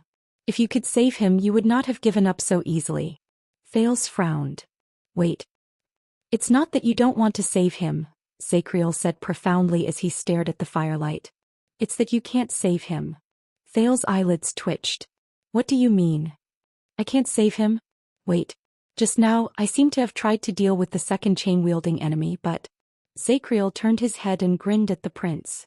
His disheveled appearance and unkempt appearance made him look rather ugly. That sword, Zacriel said faintly. He has been holding it in his right hand. Thales moved slightly. That sword? His first reaction was to look at Ricky's sword in his hand. But in the next second, Thales understood what was going on. Once he figured something out, his face turned pale and his hair stood on end. That sword. The Knight of Judgment sighed. It's precisely because of that supreme sword, that legendary anti-mystic equipment. The supreme sword. At that moment Thales's breathing became labored. What did he say? So, your ability is useless against the chain on his right arm, Zacriel said faintly. Thales opened his mouth with great difficulty. Zacriel, you... The Knight of Judgment leaned against the wall and lowered his head. He chuckled softly. It's not strange. I've seen something similar before. Your Highness, did I call him by the wrong name? Thales turned his head around while stuttering like a rusty clock and met his eyes anxiously. I know. Zacriel's smile was sincere and apologetic. Please understand, child. This is not a personal grudge. At that moment, as he looked at Zacriel's smile, Thales suddenly felt his hair stand on end. The sin of Hell's river in his body instantly increased. It was as if he had encountered the most terrifying threat. Danger, danger. A voice seemed to be warning him. In the next second, Thales's expression froze. He reacted spontaneously without anyone teaching him. The muscles in his legs and waist tensed up. He pounced out of the corner with the force of a bow. Asterisk whoosh. Asterisk, the wind from the saber cut his face and it hurt. In an instant the blade cut through Thales's hair like an avalanche, taking away a few strands of hair. Asterisk clang. Asterisk, the saber crashed into the wall. Stone chips flew everywhere. Thales trembled in disbelief. He struggled to his feet in pain and disheveled manner. He stared at the person in front of him in shock. It was Zacriel, who stood up with his saber in hand and a murderous aura. He was staring at Thales with a complicated gaze. Zacriel's saber had landed on the spot where Thales had just been. He missed it by a hair's breadth. You dodged it beautifully. Asterisk clang. Asterisk, the Knight of Judgment frowned and drew his saber. He seemed to be dissatisfied with the result of missing his attack. Their movements even attracted the attention of the three people on the other side, who were wary of each other. Zacriel. Thales was extremely shocked. He held his long sword tightly and even his breathing trembled. What are you doing? Maybe he's testing his skills. Checking out my skills. Must be like this? As Thales thought about it, he felt his mind tremble. Then Zacriel turned around and answered him expressionlessly. Correcting mistakes. 1 second. 2 seconds. Why? Thales stared at him in a daze. Zacriel shook his head. His gaze was compassionate, but it hid an endless amount of murderous intent. You know why, child? As I said, this is not a personal grudge. The Knight of Judgment stared at the teenager in front of him quietly. He slowly raised his saber and excitement and despondency surged in his chest at the same time. Do not worry, King 80, Prince Midir. No matter how many years have passed, mistakes will be corrected. I will defend our kingdom to the death. Chapter 440. The Knight of Judgment launched his attack without warning. His body pressed forward together with the wind generated by his blade. Thales instinctively raised his sword to block the attack. Amid the sound of metal clashing, he blocked the enemy's saber. Clang. The angle of Zacriel's slash was tricky and he was extremely experienced. Thales found it extremely strenuous and he felt his hand slip. Fortunately, the silver-edged longsword he seized from Ricky played a huge role. Its outstanding feel and balance prevented Thales from losing his grip on the first strike. But Zacriel did not give the prince a chance to catch his breath. Zacriel immediately let go of his saber and pressed forward. He used his right palm and fingers to form a blade and he went straight for Thales' throat. Thales lifted his leg and retreated, trying to use the tip of his sword to force the other party to retreat. But he soon realized that he was wrong. The Knight of Judgment's attack was far more than that. Boom. Thales, who was retreating, only felt a jolt in his front foot. He was already tripped by his opponent, and the trajectory of his longsword also changed. Damn it! Thales, who had lost his balance, exerted all his strength to turn his head in the face of the wind generated by his opponent's palm. Zacriel's fingernails grazed the prince's neck, causing him to feel a sharp pain. But it was not over yet. Swoosh! The Knight of Judgment caught the saber with his left hand, and with a backhand he knocked away Thales' crooked sword. Sparks flew as he went straight for the prince's forehead. Thales, who was falling to the ground, had no time to dodge. He could only watch the blade coming at him. At the instant the wind created by the saber pierced his bones, the sin of Hell's river surged up his arm without a care for its own life. In the next moment the prince, who was still in midair, gritted his teeth and raised his elbow. He pulled out a strange, non-standard iron body style. His left elbow pushed against the opponent's right arm, and he used the opponent's strength to push himself away. Chi! The blade whistled through the air and grazed Thales' scalp, taking away a small piece of skin. Thump! Thales fell to the ground in pain. He didn't have time to think. He retracted his arm and leaned to the side, welcoming his opponent's heavy kick on the ground. Boom! The experience of being beaten up when he was a child beggar and the Star Killer's use of public office to avenge a personal grudge in Dragoncloud City saved his life. Thales placed his elbow in front of the vital parts of his chest and abdomen. With a bang he rolled away, until he hit the wall. The first round of the fight ended just like that. Zacriel frowned and threw away the saber, which was full of cracks. He then turned around to look for a new weapon. With the help of the long sword, Thales stood up shakily. The young man panted heavily, cold sweat dripping from his body, his face pale.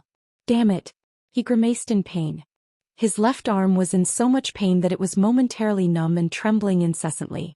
This was a clear indication of the prince's injury. Not only that.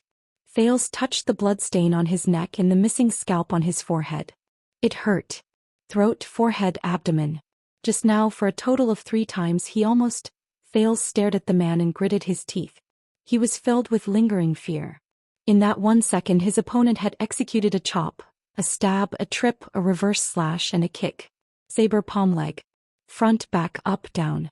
At that moment, Thales even had a feeling that he was attacked by several people. This was not one of Nicholas's sudden changes, strange attacks, nor was it the Kingdom's Wrath's unstoppable and unstoppable charge, nor was it the Fire Knight's forceful head-on collision, much less Yodel's startling attack amidst the dead silence. Instead, in a flash they were launched at the same time. They were murderous and they surrounded Thales with no blind spots. Thales sucked in a breath, but he shuddered. He felt pain in his lungs. He did not know whether it was because of the internal injuries he suffered just now, or the aftereffects of mystic energy. The prince's face contorted as he stared at the Knight of Judgment in disbelief. Under such attacks, forget using the twist of fate to counterattack, he could not even defend against 1 round of attacks. If it were not for the fact that he had developed outstanding resistance to pressure from the Star Killer's oppressive attacks over the years. If it were not for the fact that he had experienced the orc's unparalleled strength and reckless attacks in the desert. If it were not for the fact that he had watched countless supreme-class battles, where victory was decided in the blink of an eye. Northland military sword style, is it? Thales was slightly stunned. Zacriel picked up a battle axe from the ground, turned around and grinned. I remember that there is a set in the royal family's treasury. It is the 73-foot version passed down from the Empire. 7 offensive styles, 3 defensive styles. It was not the 91-foot version inherited from the Temple of Knights in the Tower of Eradication. Faint nostalgia surged in Zacriel's heart. When I was still a penal officer, Tony would occasionally use a few moves from it to temper the restless rookies. It was very effective. Thales stared at the knight who had turned against him. He anxiously thought of a way to escape and protect himself. Zacriel observed Thales. He noticed that there was only wariness and graveness in the teenager's eyes, but no fear or cowardice. His gaze swept past the wounds on Thales' neck and scalp, and there was approval in his eyes. Even though they had only met face to face once, the Knight of Judgment knew that he had not held back in his attacks. 4 attacks, 3 killing moves, and all of them were fatal. But this child is much weaker than me in terms of size, strength, experience, and skills.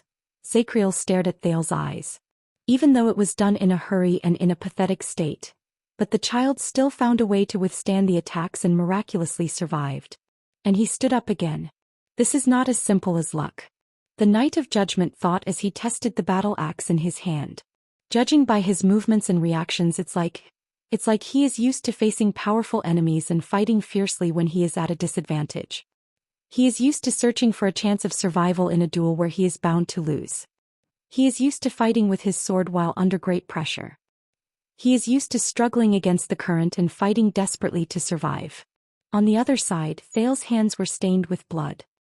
He sadly realized that every time he tried to lose control again, it would always be accompanied by a sharp pain in his chest. Mystic energy. Looks like I can't count on it anymore. I have to think of another way. Thales thought. He stood up laboriously and resumed his stance. Zacriel raised his eyebrows slightly. It's the Northland military sword style again. It seems like he doesn't know any other sword styles. Wait. This reminded Zacriel of something and he could not help but frown. He sized up Thales again. Your movements. Zacriel narrowed his eyes. Even though he was the Prince of Constellation, he did not have any of Constellation's traditional fighting styles. On the contrary, the child's movements were simple and crude. His goals were direct and clear. He did not rigidly adhere to meticulous and well-formed moves, nor was he obsessed with fancy and tricky stances. He also did not have the habits and stereotypes of creeds. Every swing of his sword, every step he took and every movement he made was more like an accumulation of experience and an instinctive understanding of fighting, or rather of being beaten up. And that habit of going against the flow of battle. When he thought of this, Zacriel suddenly understood. I see.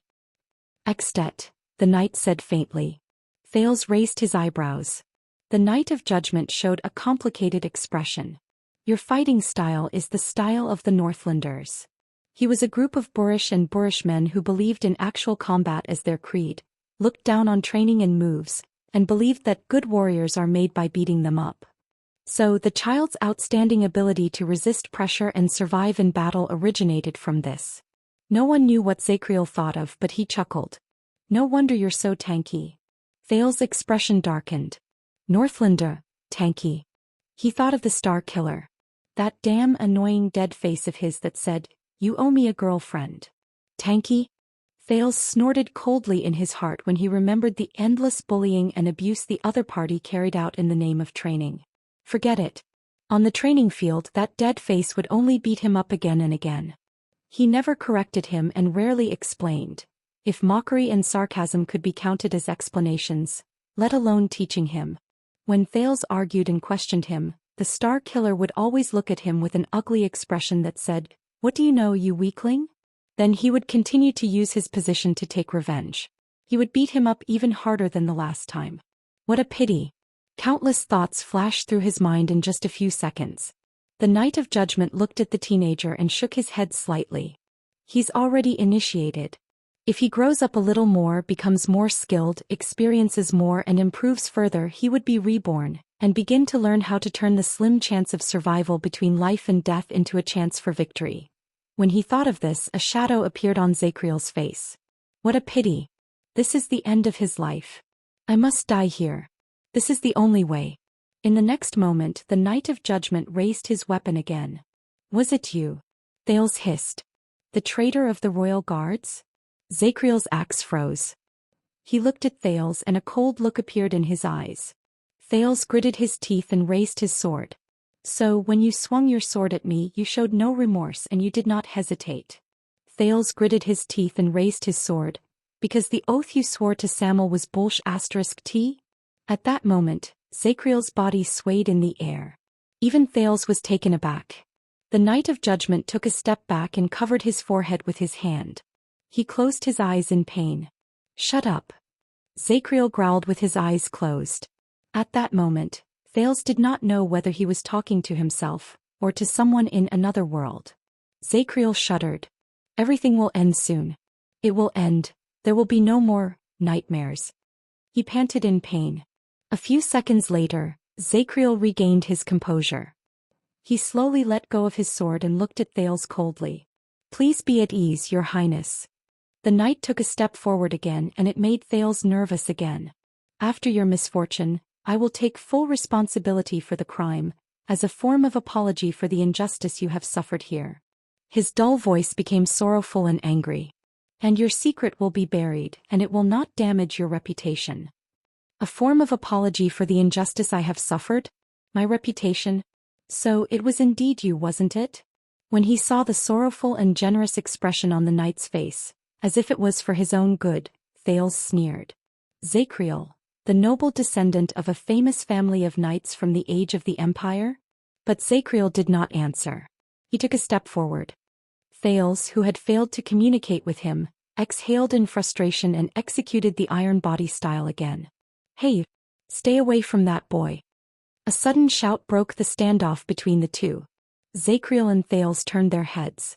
Tampa, the owner of my home, stood on the other side of the corridor. He held his arm, which had just been bandaged, and said fiercely, "Didn't you see? If it weren't for him just now, we would have all died here." The 3 hostages who had been rescued noticed them.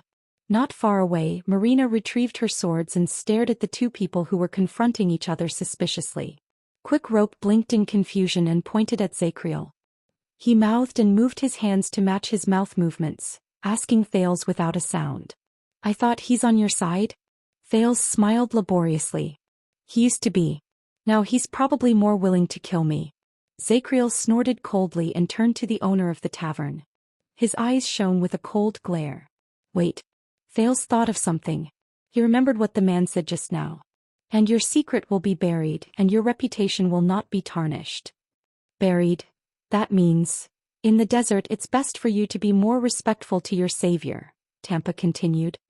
He gritted his teeth and said to Zacriel, who looked restless, "So leave the boy alone." But before he could finish speaking, Zacriel's gaze turned fierce and he swung his axe. "No." Thales subconsciously extended his hand and shouted, "Be careful." At that moment Tampa only saw the man with the brand on his head spread his arm. As the wind howled, the battle axe shot out fiercely like a bolt of lightning. Asterisk whoosh.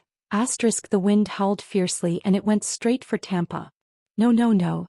Thales stared at the axe and he almost gritted his teeth so hard that he almost crushed them. The tavern owner was stunned for a moment. He could not react at all. Then the wind from the axe reached his face and it looked like it was about to split open his skull. But in the next second, asterisk whoosh, asterisk the sound of the axe reverberated. But strangely the battle axe, it disappeared. The wind from the axe swept past Tampa's forehead and lifted the hair on his forehead. The tavern owner shuddered and he instinctively raised his hand to shield his eyes. Asterisk bang. Asterisk the sound of the axe crashing into the wall was heard, followed by the sound of countless stone chips falling. Zacriel frowned fiercely and looked to the other side. Over there, Thales clutched his chest and panted in pain. The battle axe was stuck in the wall beside the prince, and the handle was trembling slightly. "Run." Thales glared at the petrified Tampa. After he subconsciously used his mystic energy, he felt a sharp pain in his chest as if it was about to split open. He lay on the ground and squeezed out a few words to the hostages in pain. "Quick run. Split up, run." On the other side, Quick Rope stared at the axe which was still trembling endlessly. He then looked at Zacriel who was filled with murderous intent. He and Marina looked at each other. A second later Tampa snapped out of his daze. "Lunatic." He stared at Zacriel in shock and anger. Tampa glanced at Thales, then turned around without hesitation and ran into the darkness. "Hold on, Waya, or whatever other name you have. I'll go to the surface and get help. And you'll die here, lunatic." Tampa's curses grew softer and softer. Zacriel watched Tampa's back disappear into the distance. He paused for a few seconds. Then he frowned and asked Thales, "Why?" "As long as I kill him here." He did not continue. But Thales knew what he wanted to say. "As long as he killed him here, you'll have less trouble. If you can escape." Thales climbed onto the longsword in a daze. He felt as if someone was cutting his chest open. The price of forcefully using mystic energy seems to be very serious. No reason. He panted in pain.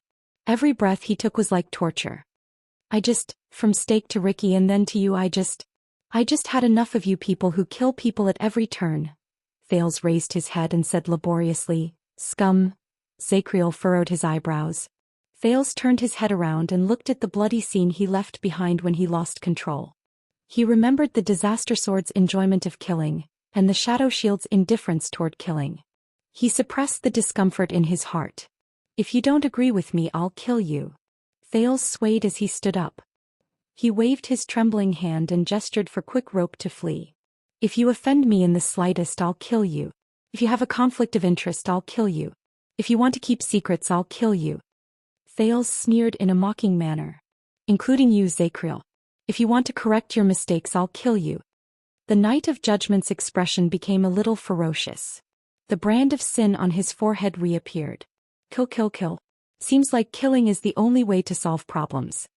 Thales hissed in pain and rubbed his chest with all his might to relieve the pain. He felt that he was about to break down under the dual effects of pain and resentment. It's as if your entire life is an absurd drama for the vampires to watch. Only by resorting to violence, killing decisively and showing off your blood can you win applause and cheers. Only then can you prove that you're the damned handsome and decisive protagonist.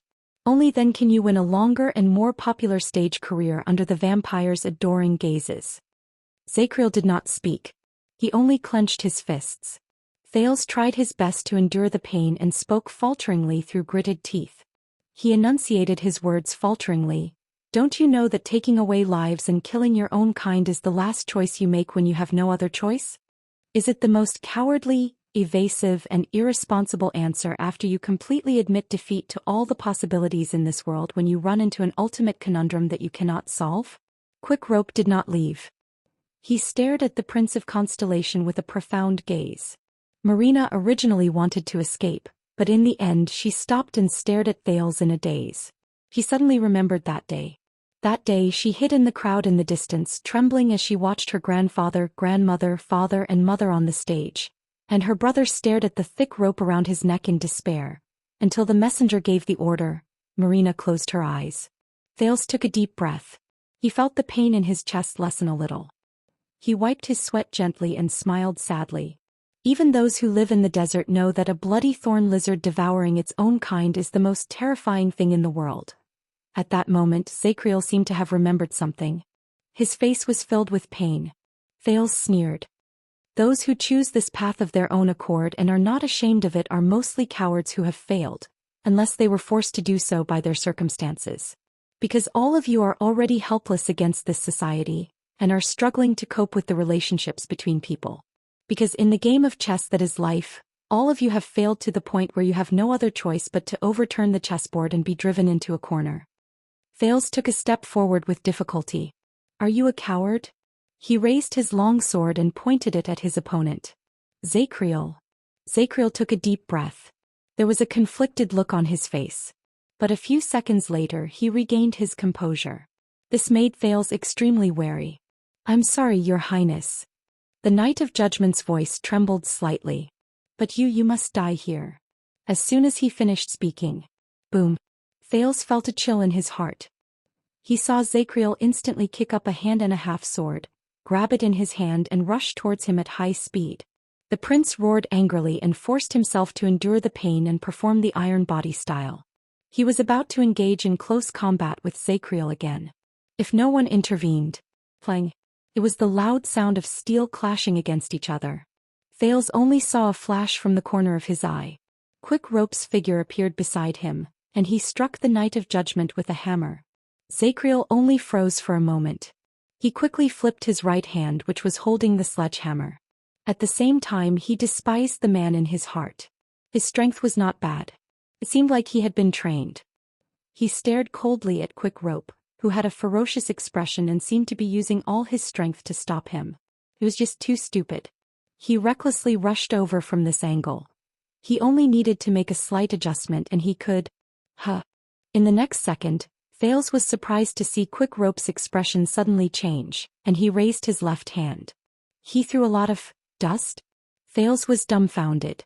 The Knight of Judgment's head and face were covered in dust. He covered his eyes, roared and retreated. He swung the sword in his right hand back and forth. It was obvious that he was extremely resentful. But Thales only stared blankly at Quick Rope, who looked as if he had gotten his way and let him pull him away. Scatter lime? Your arm strength is obviously superior and you're so good at using sledgehammers, but you just have to. Are you a prince or not? It hurts. Thales cut off his train of thought and pressed his hand against his chest. Hurry. Quick Rope threw the sledgehammer at the Knight of Judgment. He was so nervous that he did not have time to explain. He supported and pulled Thales away, until Zachriel's sword was once again in front of them. Use the dust. Zachriel lowered his left hand. Thales was surprised. He saw that his eyes were well protected by his left palm. They were not stained by the dust. But the Knight of Judgment's previous magnanimity and sorrow had long since disappeared. All that was left was hatred and indignation. This is what I played with when I was 6 years old. The Knight of Judgment thrust his sword at Thales. He was filled with anger. Thales gritted his teeth. He pushed away Quick Rope, who was unarmed because he wanted to support him, and held his long sword. But at that moment the sound of wind rose behind Zacriel. Clang. The Knight of Judgment turned around and slashed away a torch that flew towards him. Sparks flew everywhere and he furrowed his eyebrows because of the heat. When they saw the person who helped them, Thales and Quick Rope were both shocked. It was Marina. The swordswoman in red held her twin swords and stared at Zacriel with hostility. Listen, Jade Star. She gritted her teeth and said hesitantly and painfully. You saved me once. He picked up something and threw it to Thales. Thales caught it in a flurry, and only then did he realize that it was his confiscated luggage. He did not know when Marina had retrieved it from the assassins' corpses. But now, Marina stared at Zacriel with a solemn expression and launched an attack. I don't owe you anything anymore. Thales did not react. He just stared at the backpack in his arms until Quick Rope gave him a shove. Run. The swordswoman said her last words. She did not stop moving. She leaned forward and her twin swords created illusions. She attacked quickly. She aimed straight at the Knight of Judgment. Ding ding clang. In those 2 seconds she forced Zacriel to take a step back. Thales and Quick Rope, who were prepared to run, felt a lingering fear. Is she that powerful? But good things did not last. The Knight of Judgment's next attack was like a heavenly steed soaring through the sky. It accurately pierced Marina's left hand amid the illusions of her twin swords. Marina cried out in pain and let go of the sword in her left hand. Thales' heart sank.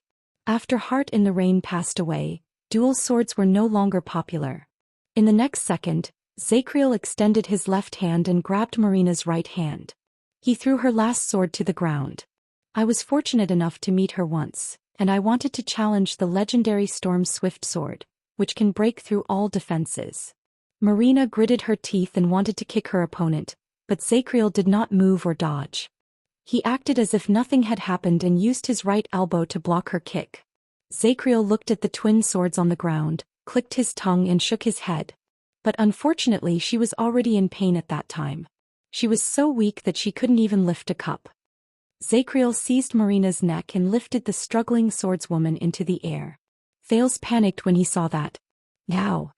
While Quick Rope was still in a daze and had not reacted to the situation, the air in the small world seemed to ripple slightly.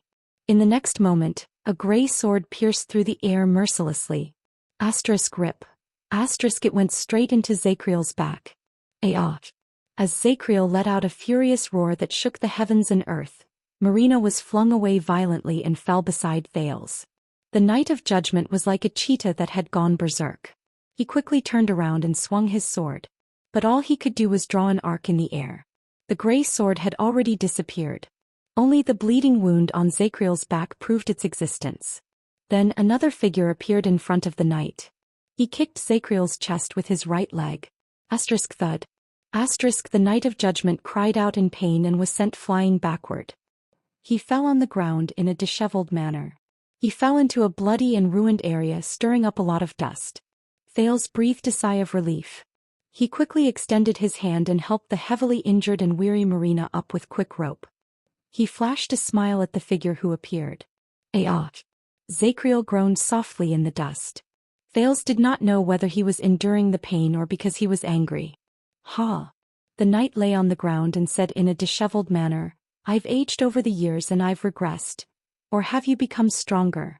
A hoarse voice came from the other side. It was low and concise. Perhaps both. Zacriel laughed in pain. That's why he talks so much when it comes to killing people or not. Zacriel exhaled and felt a little sentimental.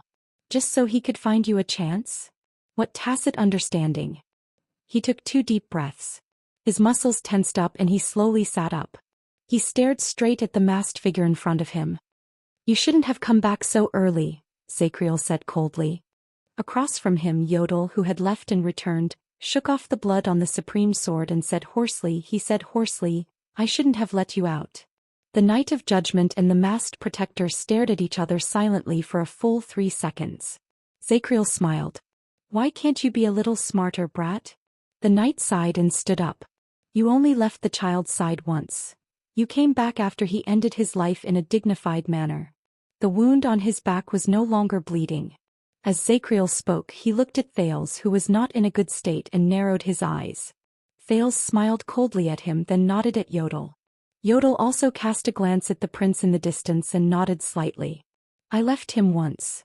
The masked protector averted his gaze. He moved his left leg, held the grey shortsword in a reverse grip, and prepared for battle.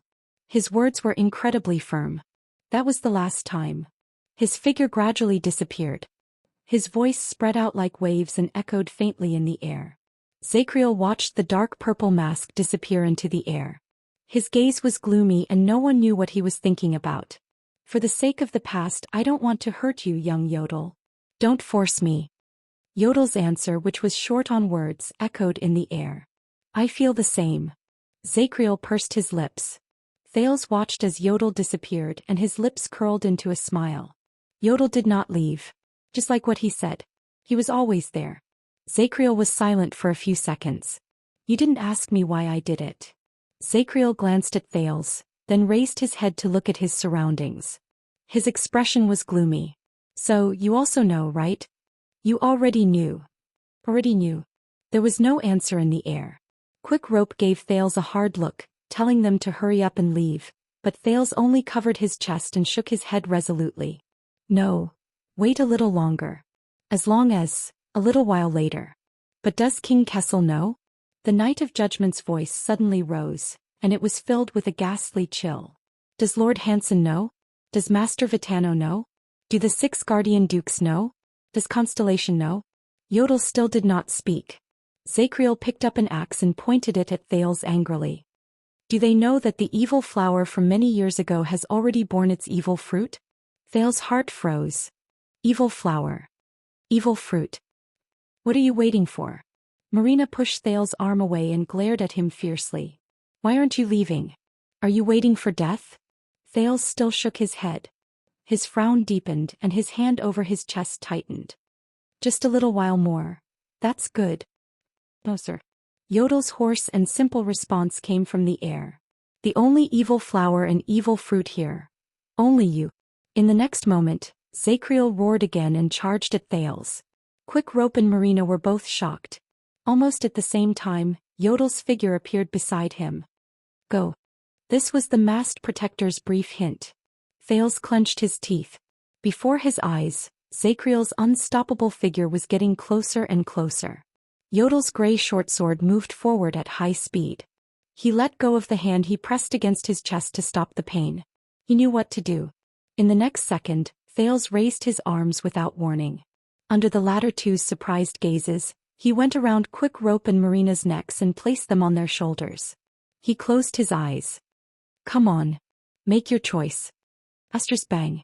Asterisk Zacriel's axe slammed against the ground. Even broke a floor tile. Countless stone chips flew into the air.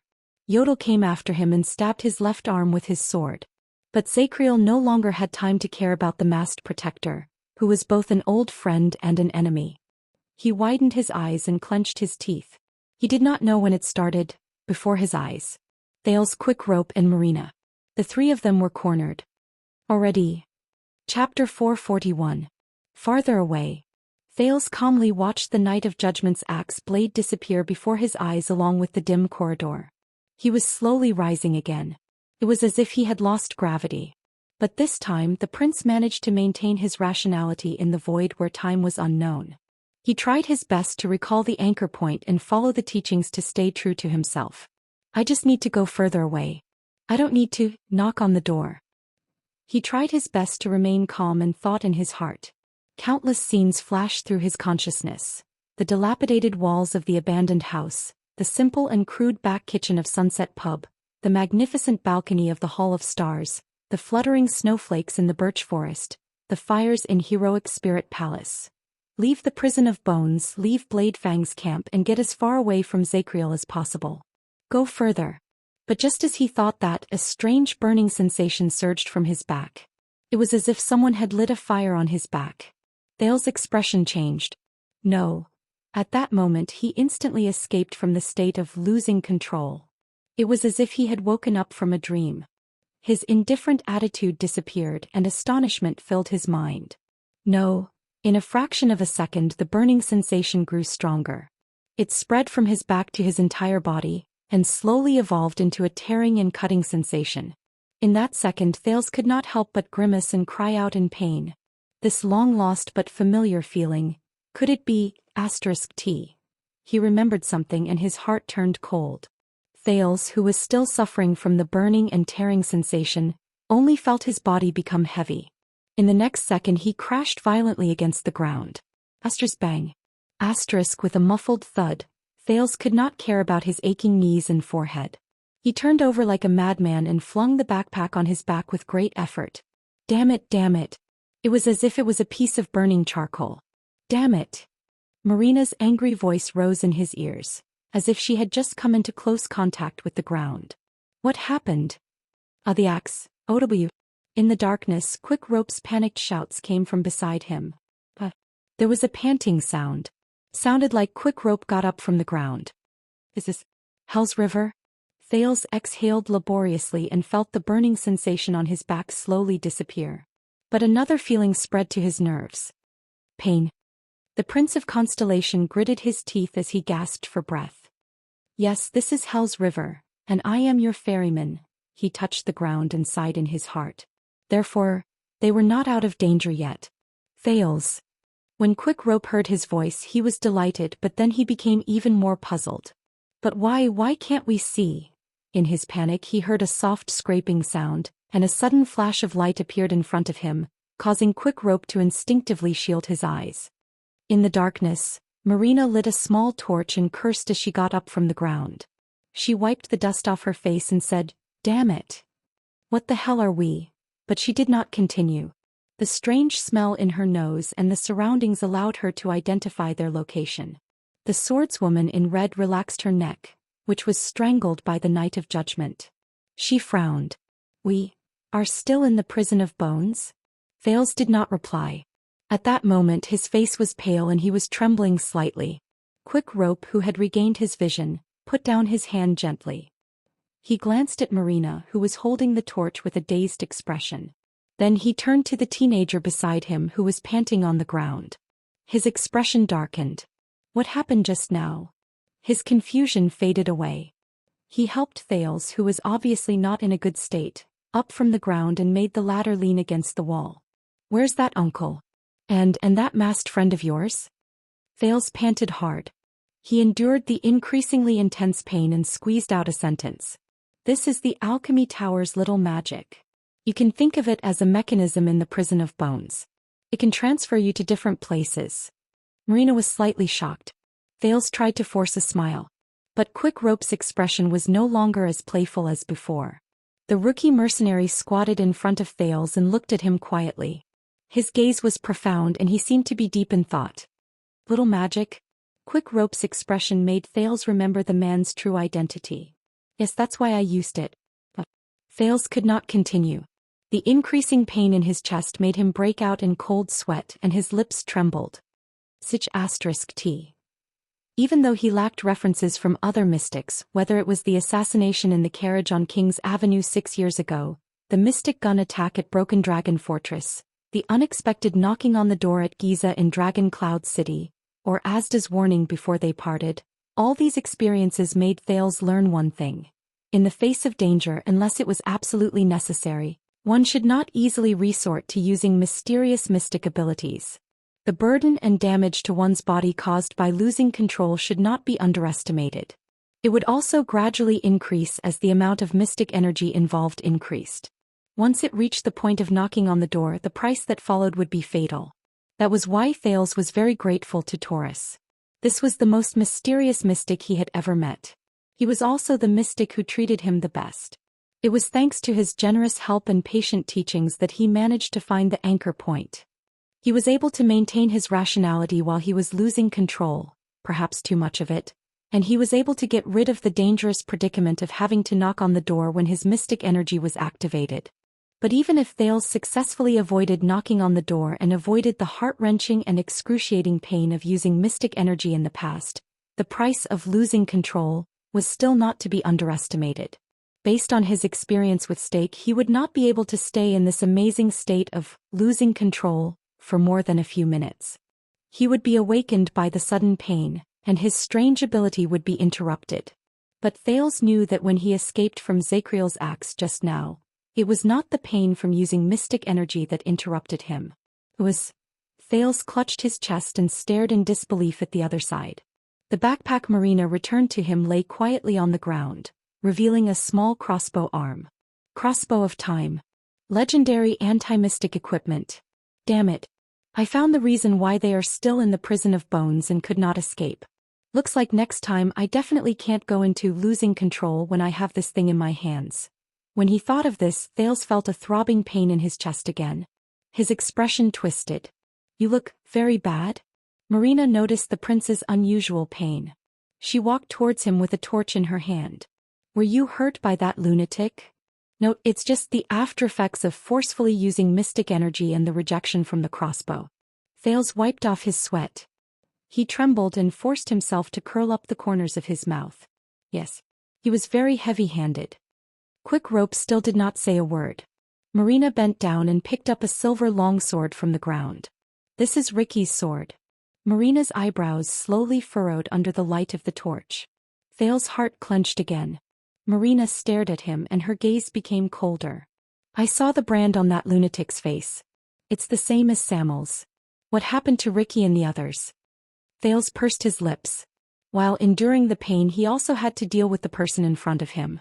This made him feel mentally and physically exhausted. He felt like his head was about to explode. What can I say? Sorry, your boss had a hole in his head by my friend? He hissed.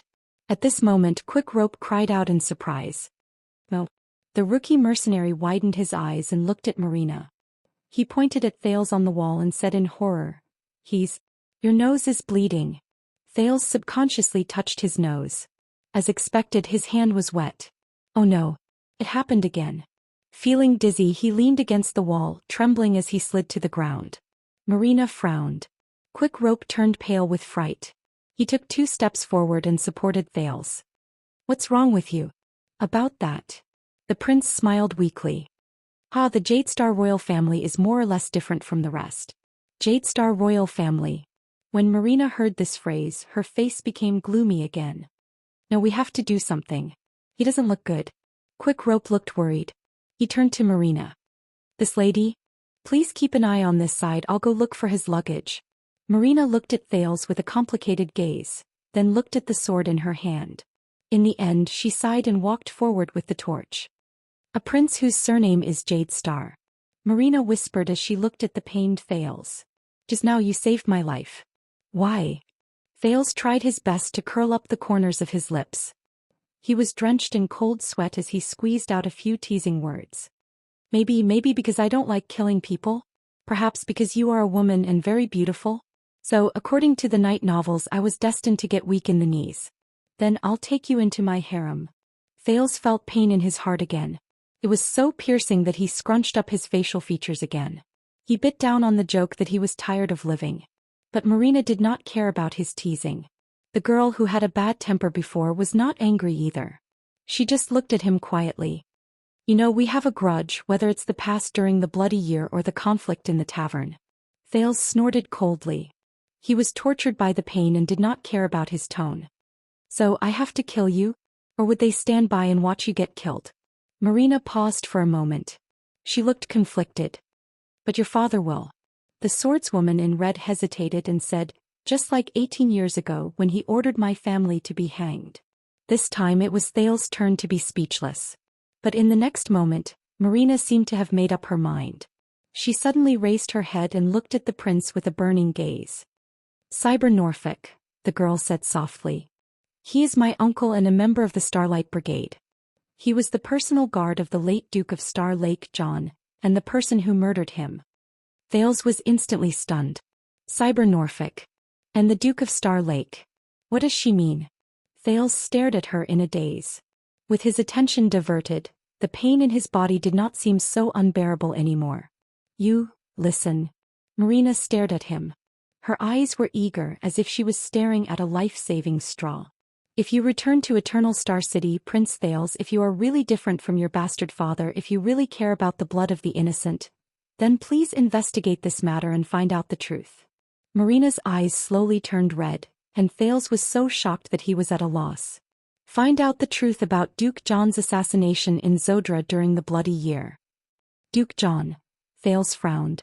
My father, Lansar Norfolk, was the heir to the honorary Earl of Norfolk. Before he was hanged, he had been serving the kingdom's secret intelligence department in secret. Marina gritted her teeth and said in a trembling voice. On the third day of King Adie's assassination, which was also the eve of Duke John's assassination, my father secretly released a messenger crow. This was the only clue I had over the years. Thales trembled slightly. The kingdom's secret intelligence department. On the third day of King Adie's assassination. In other words, I have wandered for many years and I am alone. I can only seize all my power and use all my means, but I can't find anything and I can't do anything. Marina's lips trembled and her chest rose and fell. She seemed to be suppressing her emotions. But you are a prince, the future king. You can definitely do more than I can. Please. Marina's eyes were red and she said the last word through gritted teeth. No one knew how much she had fought and struggled. At this moment, Quick Rope's voice came from the luggage area. What did I find, Thales? You might need this. Another wave of pain hit him. Thales shut his eyes tightly and waved his hands with all his might. I'm fine. It's an old problem. I just need to rest. The next second. Bang. A muffled sound rose abruptly, and Thales opened his eyes instinctively. Clang. The light from the fire trembled and fell to the ground together with the long sword. Marina lost consciousness and fell limply to the ground. Beside her, Quick Rope withdrew the palm he used to knock her unconscious with a stern expression. Thales was stunned.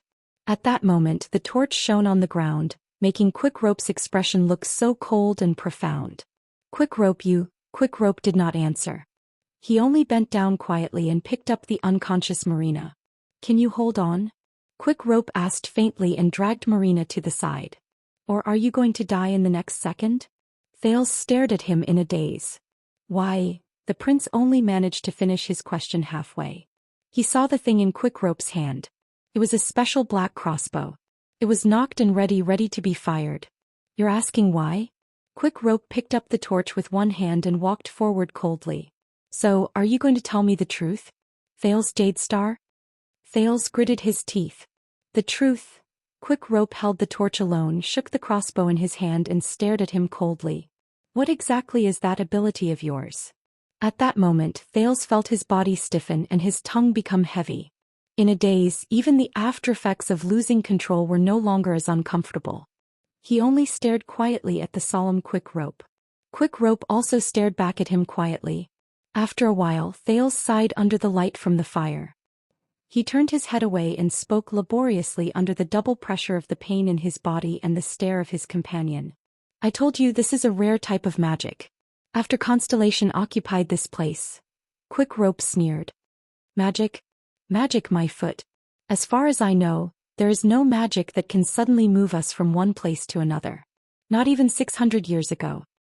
His cold rhetorical question made the rest of Thales' words die in his mouth. Listen, Thales. Quick Rope glared at him. I may have been preposterous when I was young, but I grew up under the education of the suzerain's family, and I'm older than you by a dozen years, maybe even more. Especially after I became the heir, I learned even more unusual knowledge. Quick Rope squatted down gently. The look in his eyes was incredibly serious. The fire drew closer and the heat from the torch made Thales a little uncomfortable. However, his heart was ice cold. I know who that man is and I know what he meant by those words. Quick Rope said nonchalantly. It was as if this was just a casual conversation between families. But only Thales knew that at that moment, the aura Quick Rope exuded was so cold, his tone was so fierce, and his gaze was so terrifying. I also know why you suddenly turned from a weak youth into a cold-faced killer. I even know why you're in so much pain now.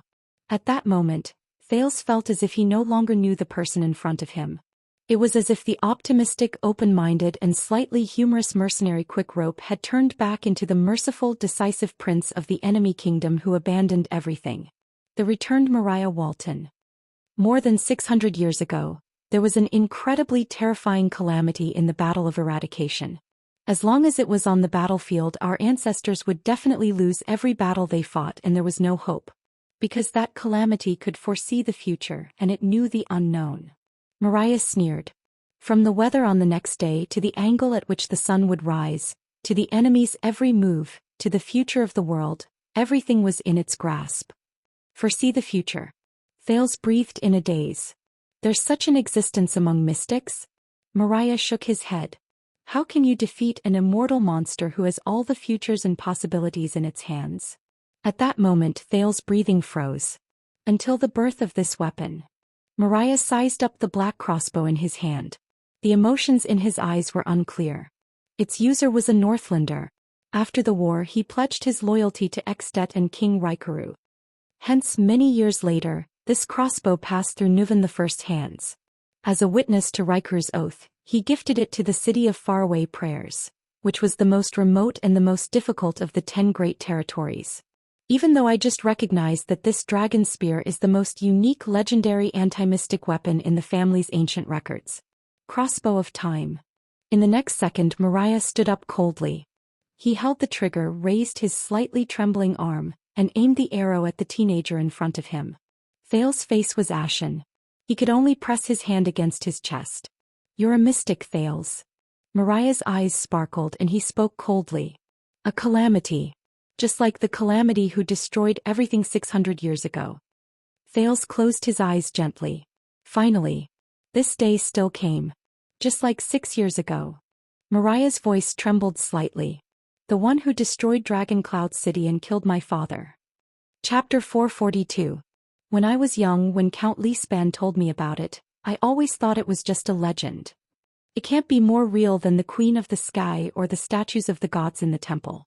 Mariah stared at the latter with a complicated gaze that Thales had never seen before. Thales recognized that expression. That was the expression on Quill Barney Jr.'s face when Samuel failed to take the oath. Disappointment, emptiness, pain and regret. There was also a hint of confusion and helplessness. However, the story that has been passed down from generation to generation in my family is true.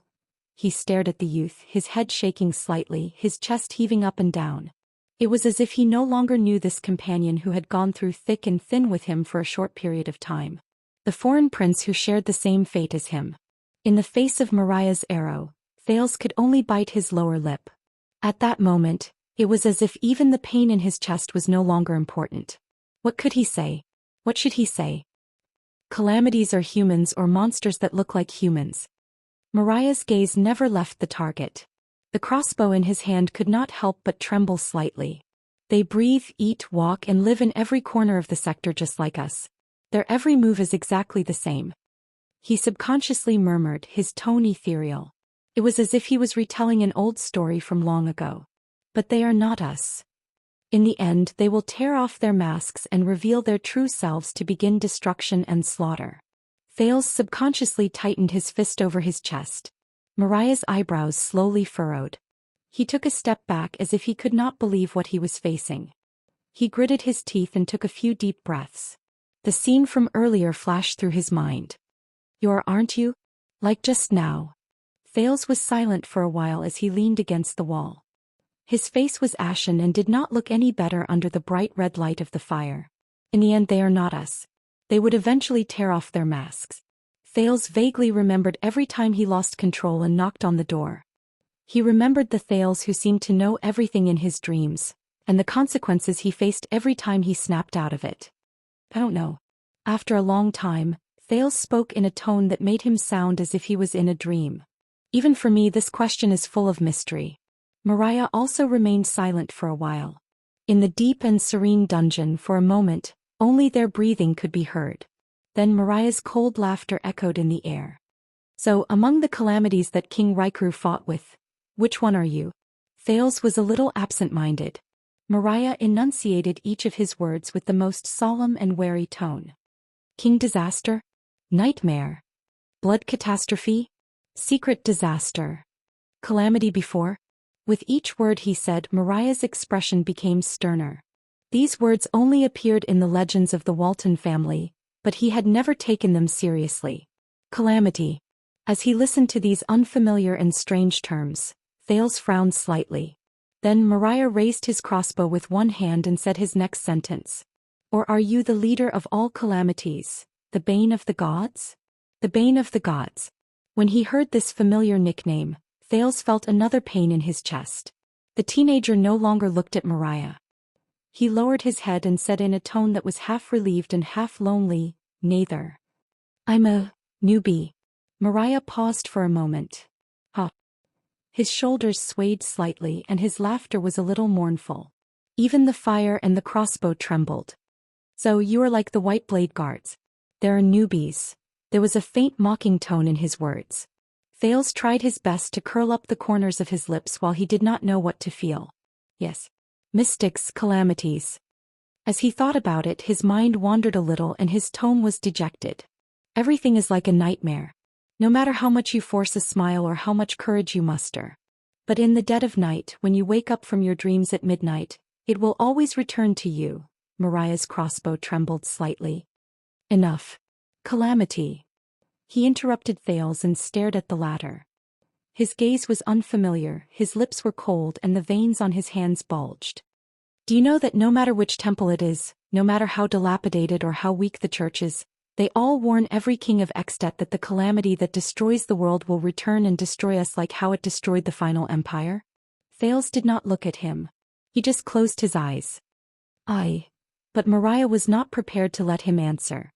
Nuvan's son clenched his teeth and spoke. His fingers tightened on the crossbow's arm as he forcefully suppressed the complicated emotions that he had nowhere to vent. Do you know what kind of terror, despair, sacrifices and casualties Raikuru and his peers endured in the Battle of Eradication to miraculously turn the situation around, defeat the crazy and evil calamities and build Extet? Do you know what kind of terror, despair, sacrifices and casualties every Walton was taught since they were young? Thales did not open his eyes. He forced himself to curl up the corners of his lips. Is that so? The Prince of Constellation could feel that the bleeding from his nose had stopped, and his strength was slowly recovering under the nourishment of the Sin of Hell's river. The pain in his chest was also gradually alleviating. At least he should be able to stand on his own. But for some unknown reason, as he faced Mariah, who was glaring at him furiously, and as he faced the seemingly shaky crossbow of time, Thales suddenly felt very tired. It turned out that the companion who once went through danger with him, the companion whom he thought he could entrust his back to, would become like this. This was the calamity. It was him. And his own future. He thought gloomily. A pleasant female voice that he had not heard for a long time rose in his ears. You are walking further and further down the path of misfortune. Mystic, this is not a gift or a blessing. It is a curse and misfortune. As he listened to Mariah's hateful and heavy breathing, Thales suddenly felt as if he was having a long dream that drained his spirit. In this dream he had no hope of waking up. So this is our end. In the dungeon, another spark burst from the torch. Was it you? Mariah asked coldly. Thales still had his eyes closed. What? Mariah stared at Thales, who looked miserable. Anger and doubt burned in his heart at the same time. 6 years ago, Dragon Cloud City. Those legendary monsters would not have appeared for no reason. Mariah gritted his teeth. Tell me. My father's death and your covert act of destroying half of Dragon Cloud City, are they all related to you? He subconsciously raised his voice and emphasized his words. Look me in the eyes and tell me. Thales' eyebrows twitched and he instinctively opened his eyes. He stared into Mariah's eyes in a daze. His eyes were filled with anger, pain, hesitation, and bloodshot. Thales' thoughts slowly drifted away. He drifted back to that night in Dragon Cloud City. Ah yes. Broken eaves. Mottled broken walls. Dead silence everywhere. Those things I thought I could put behind me. He trembled, but this time it was not because of pain. Instead, it was because his heart suddenly tightened. Because of those unavoidable facts. A second later, Thales absent-mindedly spat out that word. Yes. Mariah's arm tightened. That night. That calamity and the Hydra Kilika, Thales said in a trembling voice as he stared into Mariah's eyes. They went to Dragon Cloud City and caused the deaths of so many people. Thales closed his eyes in pain. It's all because of me. Me. Silence. For a moment, even Mariah's breathing stopped.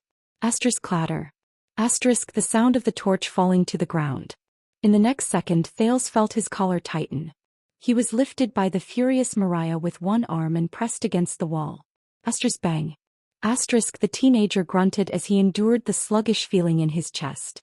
Suddenly he felt pain in his chin. Mariah had already pushed the crossbow of time to Thales' chest and pointed it at his head.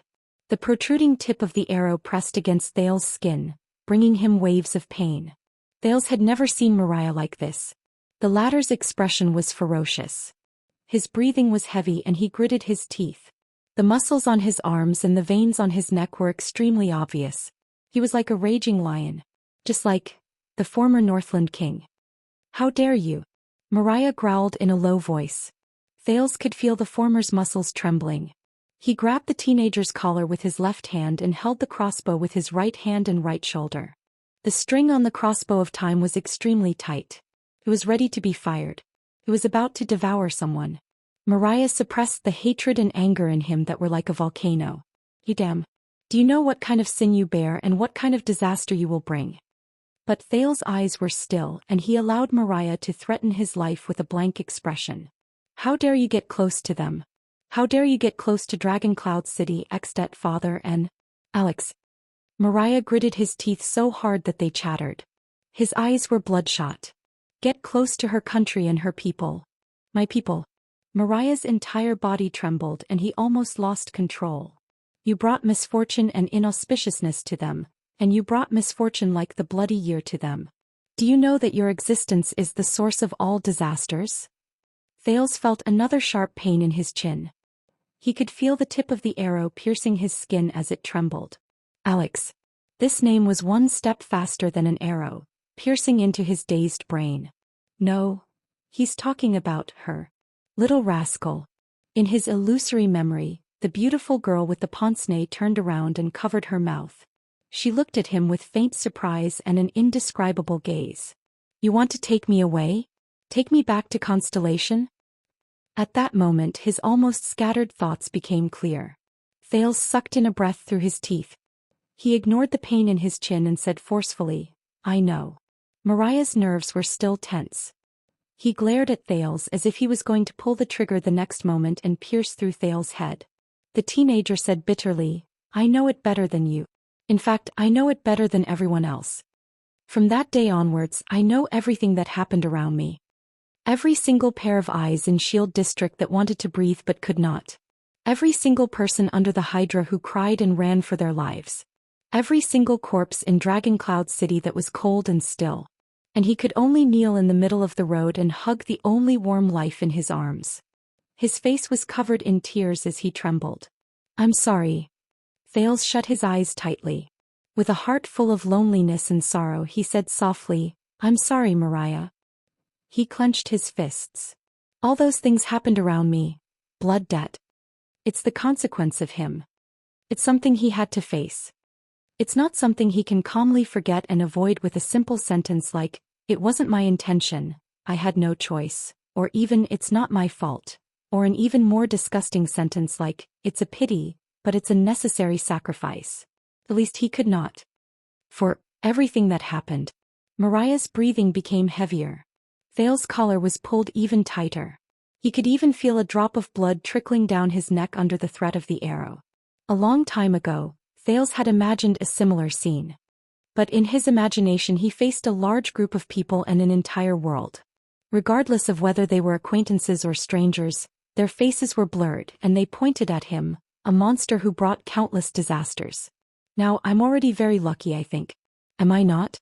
When he thought of this, Thales felt relieved. He opened his eyes gently and looked at Mariah calmly. He looked at the anger and sorrow in the latter's eyes. Mariah, he thought faintly. I don't know. When this brave prince who used to smile to hide his heaviness and humor to cover his sorrow, walked alone to the end of the world and drifted to the edge of the sea, when he looked in the direction of Northland, where he had complicated feelings and looked at the hometown he had left behind, when he received the news that Dragon Cloud City had suffered a disaster and his father had died suddenly, how did he feel? So this is it?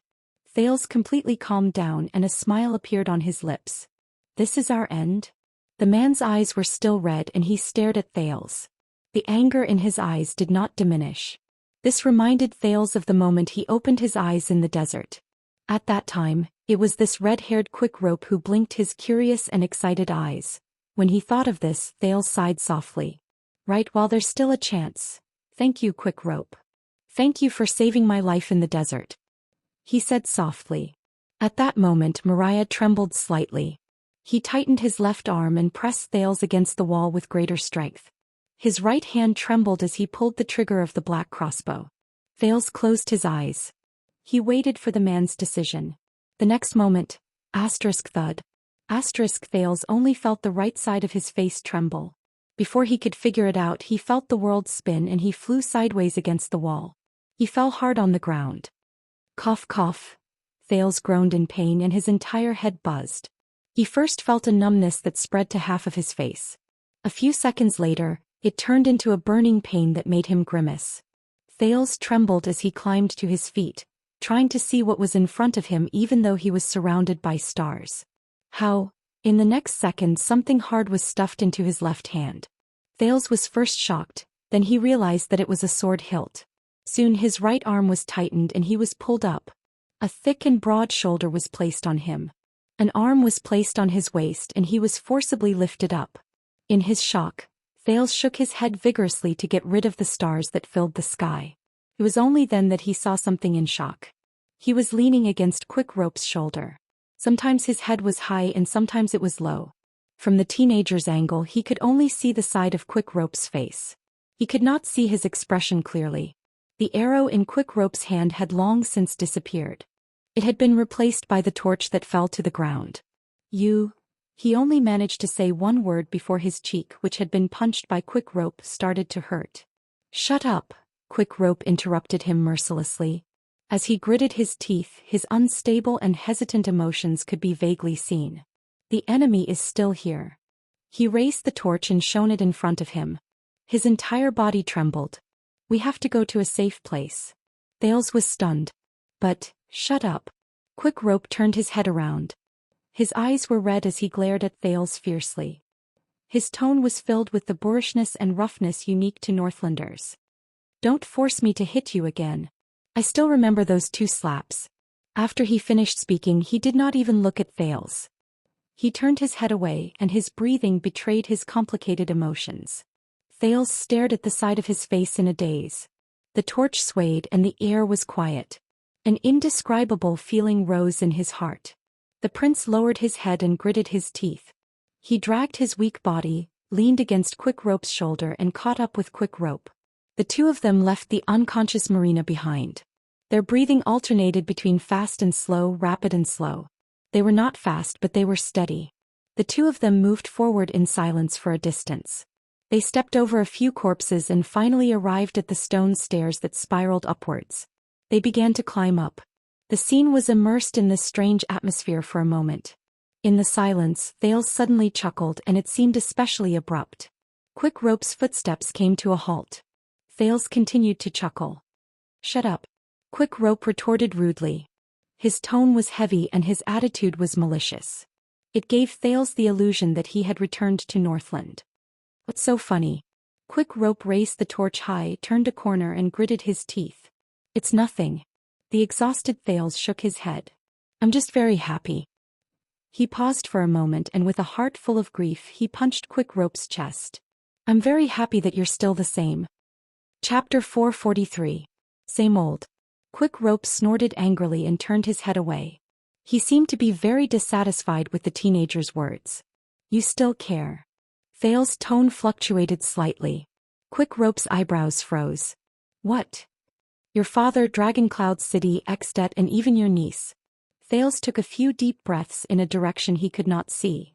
"Even if you claim to be detached from the past, even if you hate the chains that bind you." Quick Rope slowed down. "But in a certain corner of your heart, you still care." On Quick Rope's shoulder, Thales hid his face in the darkness where the light from the fire could not reach. The corners of his mouth moved slightly. Quick Rope first swayed, then snorted coldly. "Laugh all you want. I'm just a stubborn coward.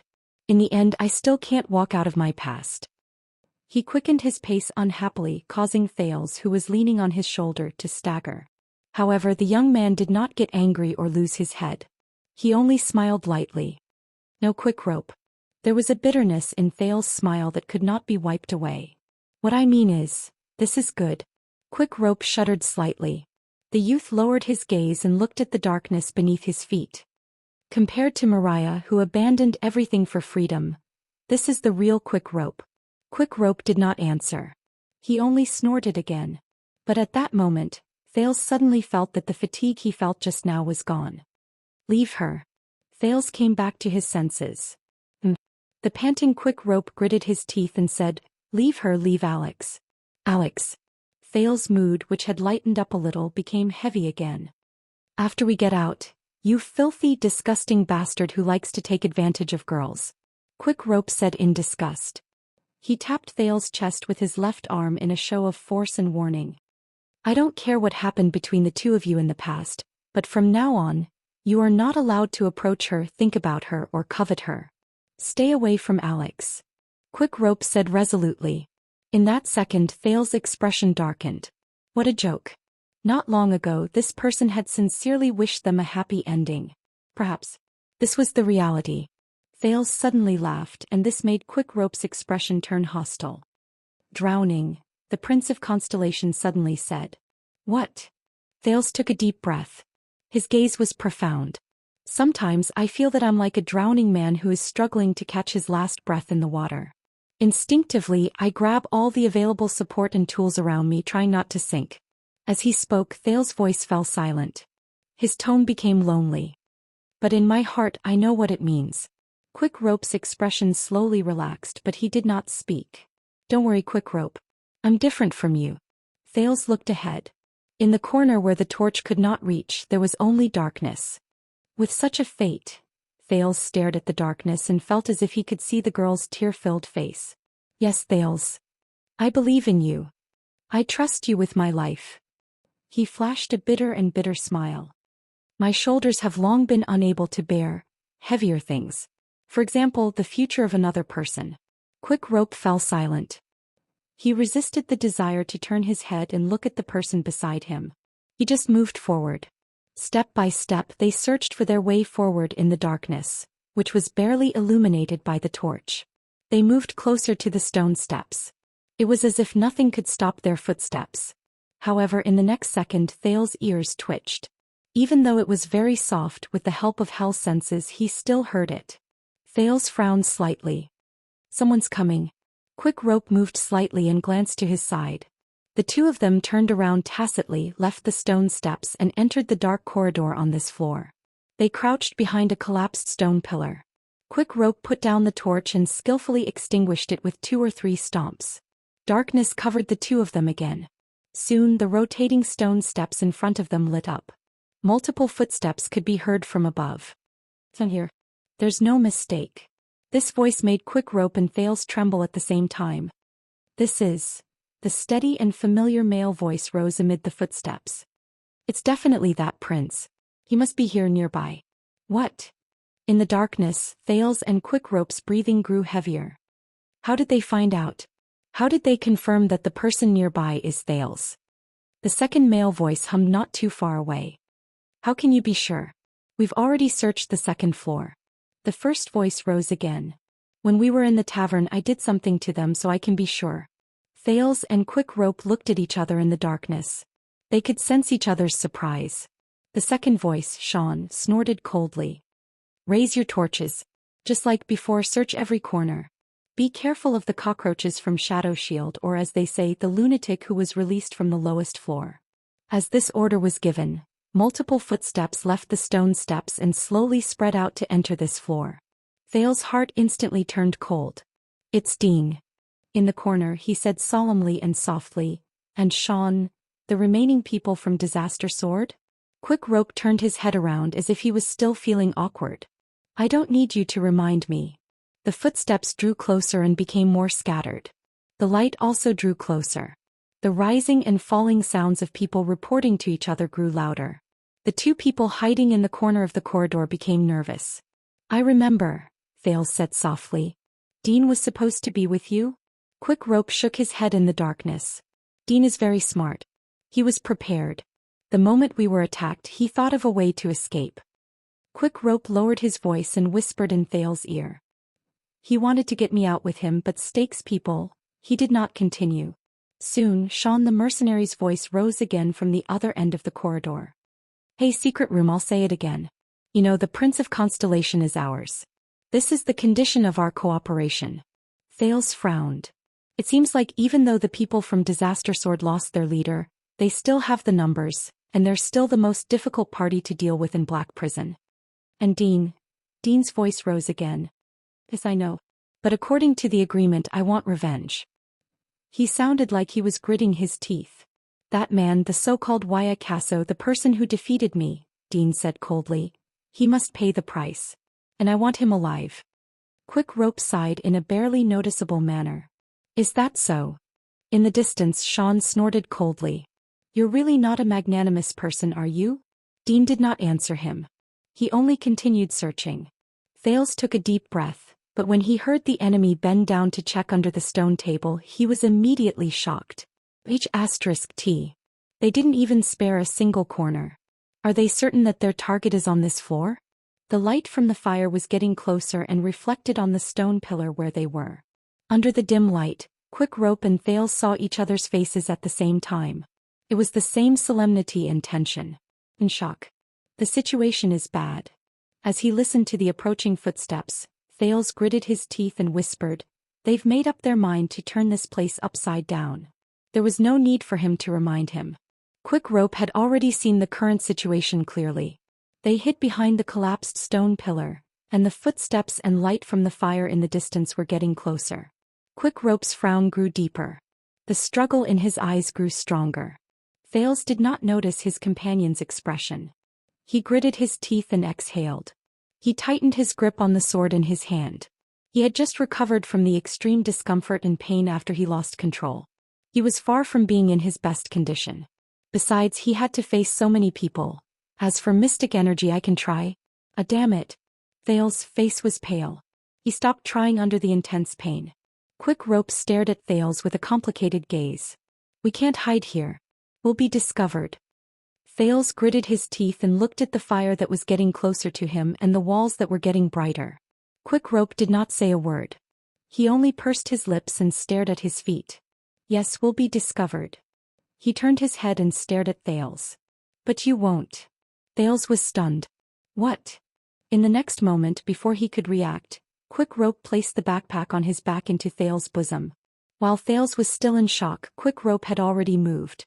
He jumped off the stone pillar and ran with large strides. He rushed to the stone stairs leading to the upper level. Thud, thud, thud. Quick Rope's footsteps were extremely heavy.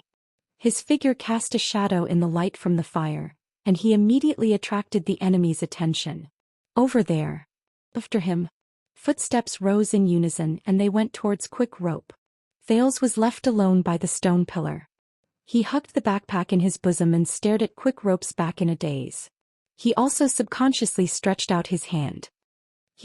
Quick Rope's movements attracted most of the enemy's attention. The latter were no longer interested in searching carefully. Instead, they surrounded the person who was running to the stone stairs. Thales stared at the fire that was leaving him in a daze. He breathed absent-mindedly. The sound of a bowstring twanging came from afar. A mercenary cried out in pain. He seemed to have been attacked by Quick Rope. But the footsteps stopped there. They either slowed down or stopped. They gathered together with the fire. They seemed to have surrounded Quick Rope. He did not run away. No, Thales closed his eyes, gritted his teeth and pressed his forehead against the backpack. Wow. Xian's voice rose coldly. Look who we found.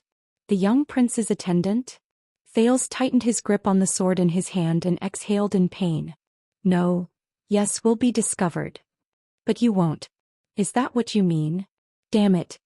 Quick Rope, Mariah. You idiot. Where's the prince? Xian's threatening voice rose. Quick Rope did not answer.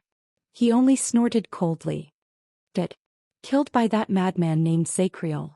At that moment, Thales remembered Quick Rope's angry and pained expression just now.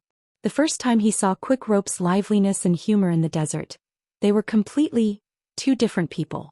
A small commotion rose among the mercenaries. Quiet. Sean's voice rose again. But this time, there was a hint of anger and annoyance in his words. Dead? You know, if the prince is dead, it means that you're useless as well. Quick Rope did not answer. Thales breathed in a daze. He wanted to walk out of the stone pillar. But his rationality told him that it was useless for him to walk out. Two people or one person in such a disadvantageous situation. Is there a difference? A set of footsteps moved through the crowd. It's over, Quick Rope.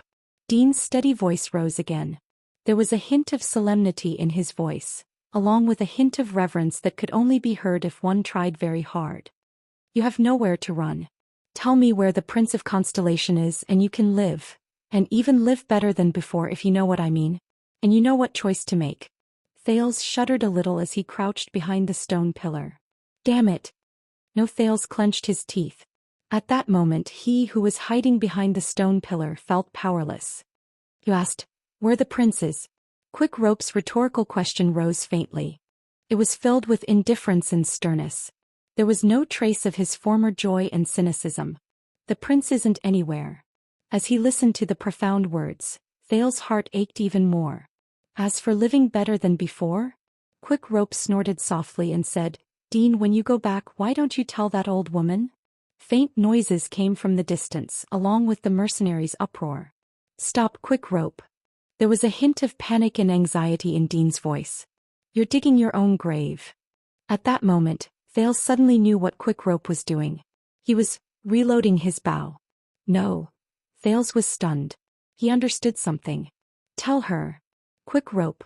No, Mariah Walton's voice rose again. It was firm, sharp, and unwavering. I made my choice 6 years ago. My way of living. At that moment, Thales remembered what Quick Rope said to him in a daze. The chains of power. I can either obey or yield and let it lock my body and mind tighter and tighter. Or I can completely abandon it. And become my true self. No. Thales held the backpack in his hands in a daze. His entire body trembled and his palms were cold. That idiot.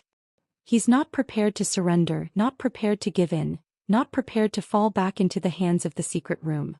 He's made his final preparations. The sound of him reloading the bow continued. If he still refuses to come to his senses, Sean laughed angrily and pulled out his sword. Then we might as well fulfill his wish. No, Sean. We agreed. Quick Rope, don't do anything stupid. Dean tried to ease the atmosphere. But Mariah ignored him and continued to reload the bow. The mercenaries had already drawn their weapons. Thales gritted his teeth and panted softly. He felt inexplicably uncomfortable. I finally understand. Mariah died a long time ago, Thales. Single quote. And that night when I crawled out of the black track with great difficulty and out of Dragon Cloud City, the man named Mariah came to life for the first time. The first time he came to life. Asterisk thud. Asterisk there was a soft sound. Thales was jolted awake by the sound of the bow being reloaded. Come. Mariah's voice was like a lion before it hunted its prey. It was fierce and awe-inspiring. You bunch of trash. The disaster sword's breathing became heavier. Dean's anxious shouts were useless. Sean's merciless command rang coldly in Thales' dazed ears. Very well. Kill him. Behind the stone pillar, Thales' face contorted as he listened to everything. Chapter 444. If Quick Rope dies here, my secret will be buried as well. And I can protect myself until the danger is over. At that moment Thales had this thought for some reason. Really? But before he had the chance to think about it, Thales took action. Asterisk thud. Asterisk a mercenary felt a pain at the back of his head. He subconsciously touched his head and found a pebble by his feet. Annoyed, he was about to turn around to look for the person who threw the stone. Hey! An angry roar rose in the corridor. The disaster swords who were in their formation froze in unison and turned their heads around. At the end of the light was a teenager with an extraordinary status. He held a sword with both hands and appeared behind a hidden stone pillar. His face was red and swollen and he looked a little weak. The dozen or so mercenaries with weapons looked at each other. The teenager's chest rose and fell, but he stared at the dozen opponents in front of him with a fierce gaze. He shouted, I'm here. In the next second the mercenaries turned around and spread out, revealing the mercenaries Sean and Dean who stood in the middle. The former tugged at his axe while the latter was unarmed and there were scratches on his face. When he saw his target, Xian's eyes instantly lit up. Dean frowned slightly and his expression was solemn. "That's great. Saves me a lot of trouble." Xian cast a profound glance at Thales. As he walked over, he made a gesture. The mercenaries beside him received the order and immediately changed their target. They spread out in two directions in a well-trained manner. They formed a semicircle around Thales and slowly approached him. "Hey, let's deal with this one first," Dean's voice rang anxiously. But Xian interrupted him coldly. He did not stop walking towards Thales. "I think I know which one is more important." Dean stared at Xian, who turned around and then looked behind him. His hands were empty and he could only grit his teeth in indignation. However, Thales did not even look at the approaching enemies. He did not even pay attention to Xian and Dean. He only stared behind them. Finally, as the mercenaries spread out, Thales saw his target. At the end of his sight, Quick Rope knelt on one knee. He looked exhausted and pathetic. The crossbow of time trembled in his hand. He looked at Thales from afar with a surprised expression that said, "What are you doing?" Thales sighed in relief. He looked back at Quick Rope's incredulous gaze and twitched the corners of his lips. However, his actions caused the swelling on his face to spread, and it was so painful that he hissed and turned his head. "Hand over your weapon, Prince. Let's be more polite." Xian glanced at the sword in the boy's hand. His words were short. "Or hand over a leg.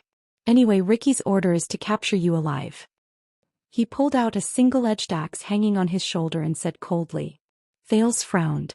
The mercenaries gradually gathered around the young man. Some of them even walked to his left and right and were about to surround him. "Damn it." Thales gritted his teeth and forced himself to calm down. "Now what I need is—" The next moment, Thales exerted force in his hand and stabbed the longsword into the ground. Seeing his show of weakness, Xian smiled. "That's right, good boy." His smile froze right after Xian saw what Thales took out from his bosom. Behind him, Dean's expression also changed. They were not the only ones. When some of the more experienced and knowledgeable mercenaries saw the item in Thales' hands, they stopped in their tracks almost at the same time and turned pale with shock. "Do you recognize this?" Thales pressed one hand on his sword and exhaled tiredly. He shook the alchemy ball in his hand. He looked at the solemn expressions of the people, forced a smile and nodded in satisfaction. "Just be afraid. Today we will live and die together." Xian's face was dark. He gave a signal to a few mercenaries who were armed with long-range weapons. "Where did you get this?" Thales shook the alchemy ball in his hand. They were so shocked that they took another step back. "Don't forget, this is the Alchemy Tower's territory." "Very well. For now, steady." The prince looked calm, but he was extremely anxious. He raised his gaze and looked at the people on the other side. "Hey, Quick Rope." But before he could say anything, another furious roar suddenly rang out. "Idiot!" Many mercenaries turned their heads in surprise. Behind them, Quick Rope knelt on the ground. His face was filled with anger. He scolded loudly, "Did you jump out at this time to save the world?" He glared at Thales with gritted teeth and swung his fist, as if the latter was the enemy who killed his father. "Would it kill you to hide properly? Do you even have a F** king brain?" His voice was like a lion's roar and it was soul-stirring. Even Xian and Dean were stunned. The smile on Thales' face immediately froze. "This?" He looked at the alchemy ball in his hand, shut his mouth and his expression turned cold. "Damn it!" Xian raised his eyebrows. He was constantly paying attention to the dangerous item in Thales' hand and he shrugged. "Wow, what a brotherhood, it's so touching." "You shut up." Xian choked a little. He widened his eyes and realized that the one who interrupted him was the cold-faced Thales. But the next second, in front of the stunned mercenaries, the Prince of Constellation put down his hand that was pointing at Xian, took a deep breath and puffed out his chest. "Get the F** out of here." Thales' face was fierce. He roared back at Quick Rope on the other side without showing any sign of weakness. "This is the 18th underground floor. Use your rotten brain." Thales pressed the alchemy ball against his chest, waved his hand around and scolded without caring about his image. "Where the F** can I hide? Where can I hide?" Thales fiercely pounded his own chest and continued to ask as if he had not vented his anger. He continued to ask, still angry, "Where? Where? Where?" His voice was deafening and it echoed in the air. Thales's accusatory look shocked Quick Rope, who was originally angry, so much so that he was stunned for a moment. The latter instinctively shrank back, scratched his head and blinked in a daze. As he shouted back and forth, the mercenaries, including Xian, looked at each other in surprise. "Is this an internal conflict?" "Calm down, Prince." Xian gritted his teeth and stared at the alchemy ball in Thales' arms. He was afraid that the emotional Thales would make a mistake. "Don't let your hand slip."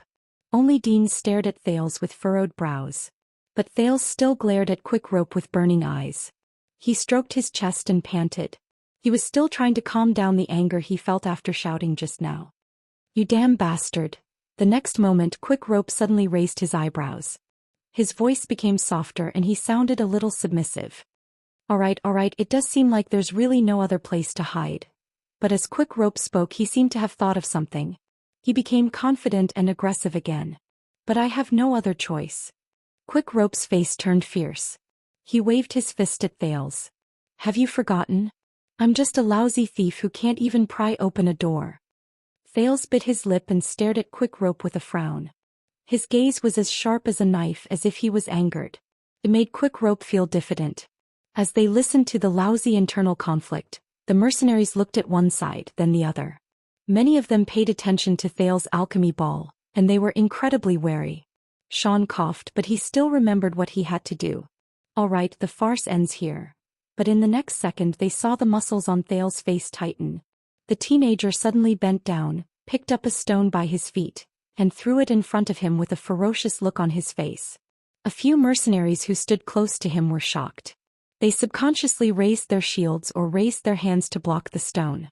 Then they noticed that under the dim light, the stone flew over their heads with an aggressive momentum, grazed the ceiling and flew in a parabola before it landed on Quick Rope's head. Thud.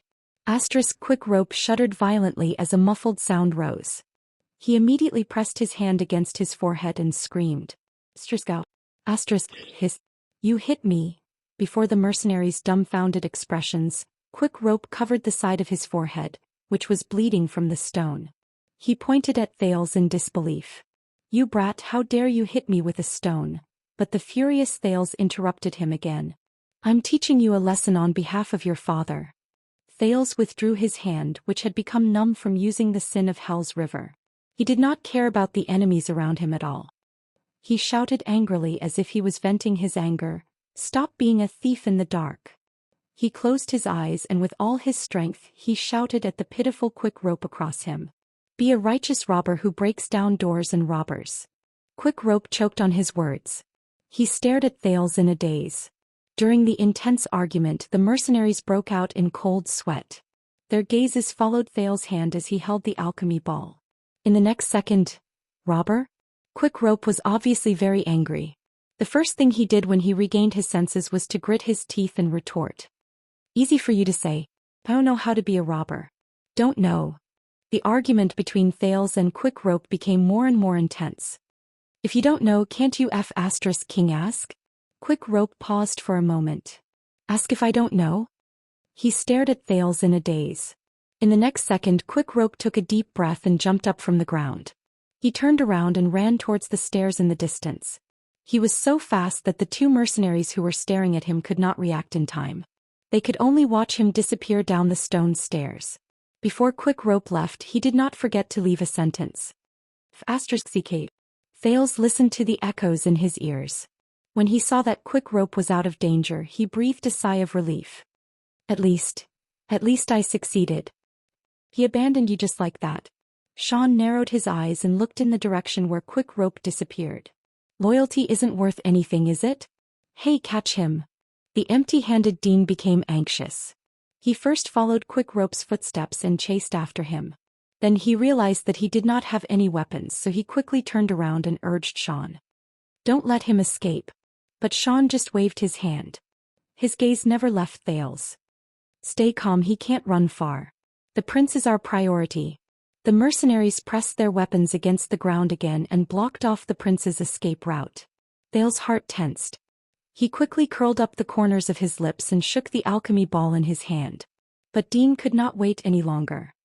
He glared at the stone stairs where Quick Rope disappeared and pointed at Thales impatiently. Don't hesitate. I've thought it through. All of you go. I know him. No matter how you threaten him, he won't dare to activate that alchemy ball. Xian and the mercenaries were stunned. They turned to Dean. What? Thales' smile froze as well. The reason why this prince jumped out was to save his companion. Dean gritted his teeth and said, if this alchemy ball isn't handled properly, it can blow up the surroundings and bury everyone underground, including that guy just now. Then what's the point of him jumping out? His words were like a ray of light that broke through a blind spot. It made Xian slightly stunned. The mercenaries turned their heads and looked suspiciously at the chip in Thales' hand. Thales gulped and smiled at Dean, who had a displeased expression on his face. However, he felt that his smile was a little stiff. F***ck, I hate smart people the most. So. Xian's expression became stern. He took a tentative step forward and got closer to Thales. Thales was anxious. He shrugged awkwardly at him. No, I know very well what I have in my hand. But he was interrupted. Don't be so long-winded.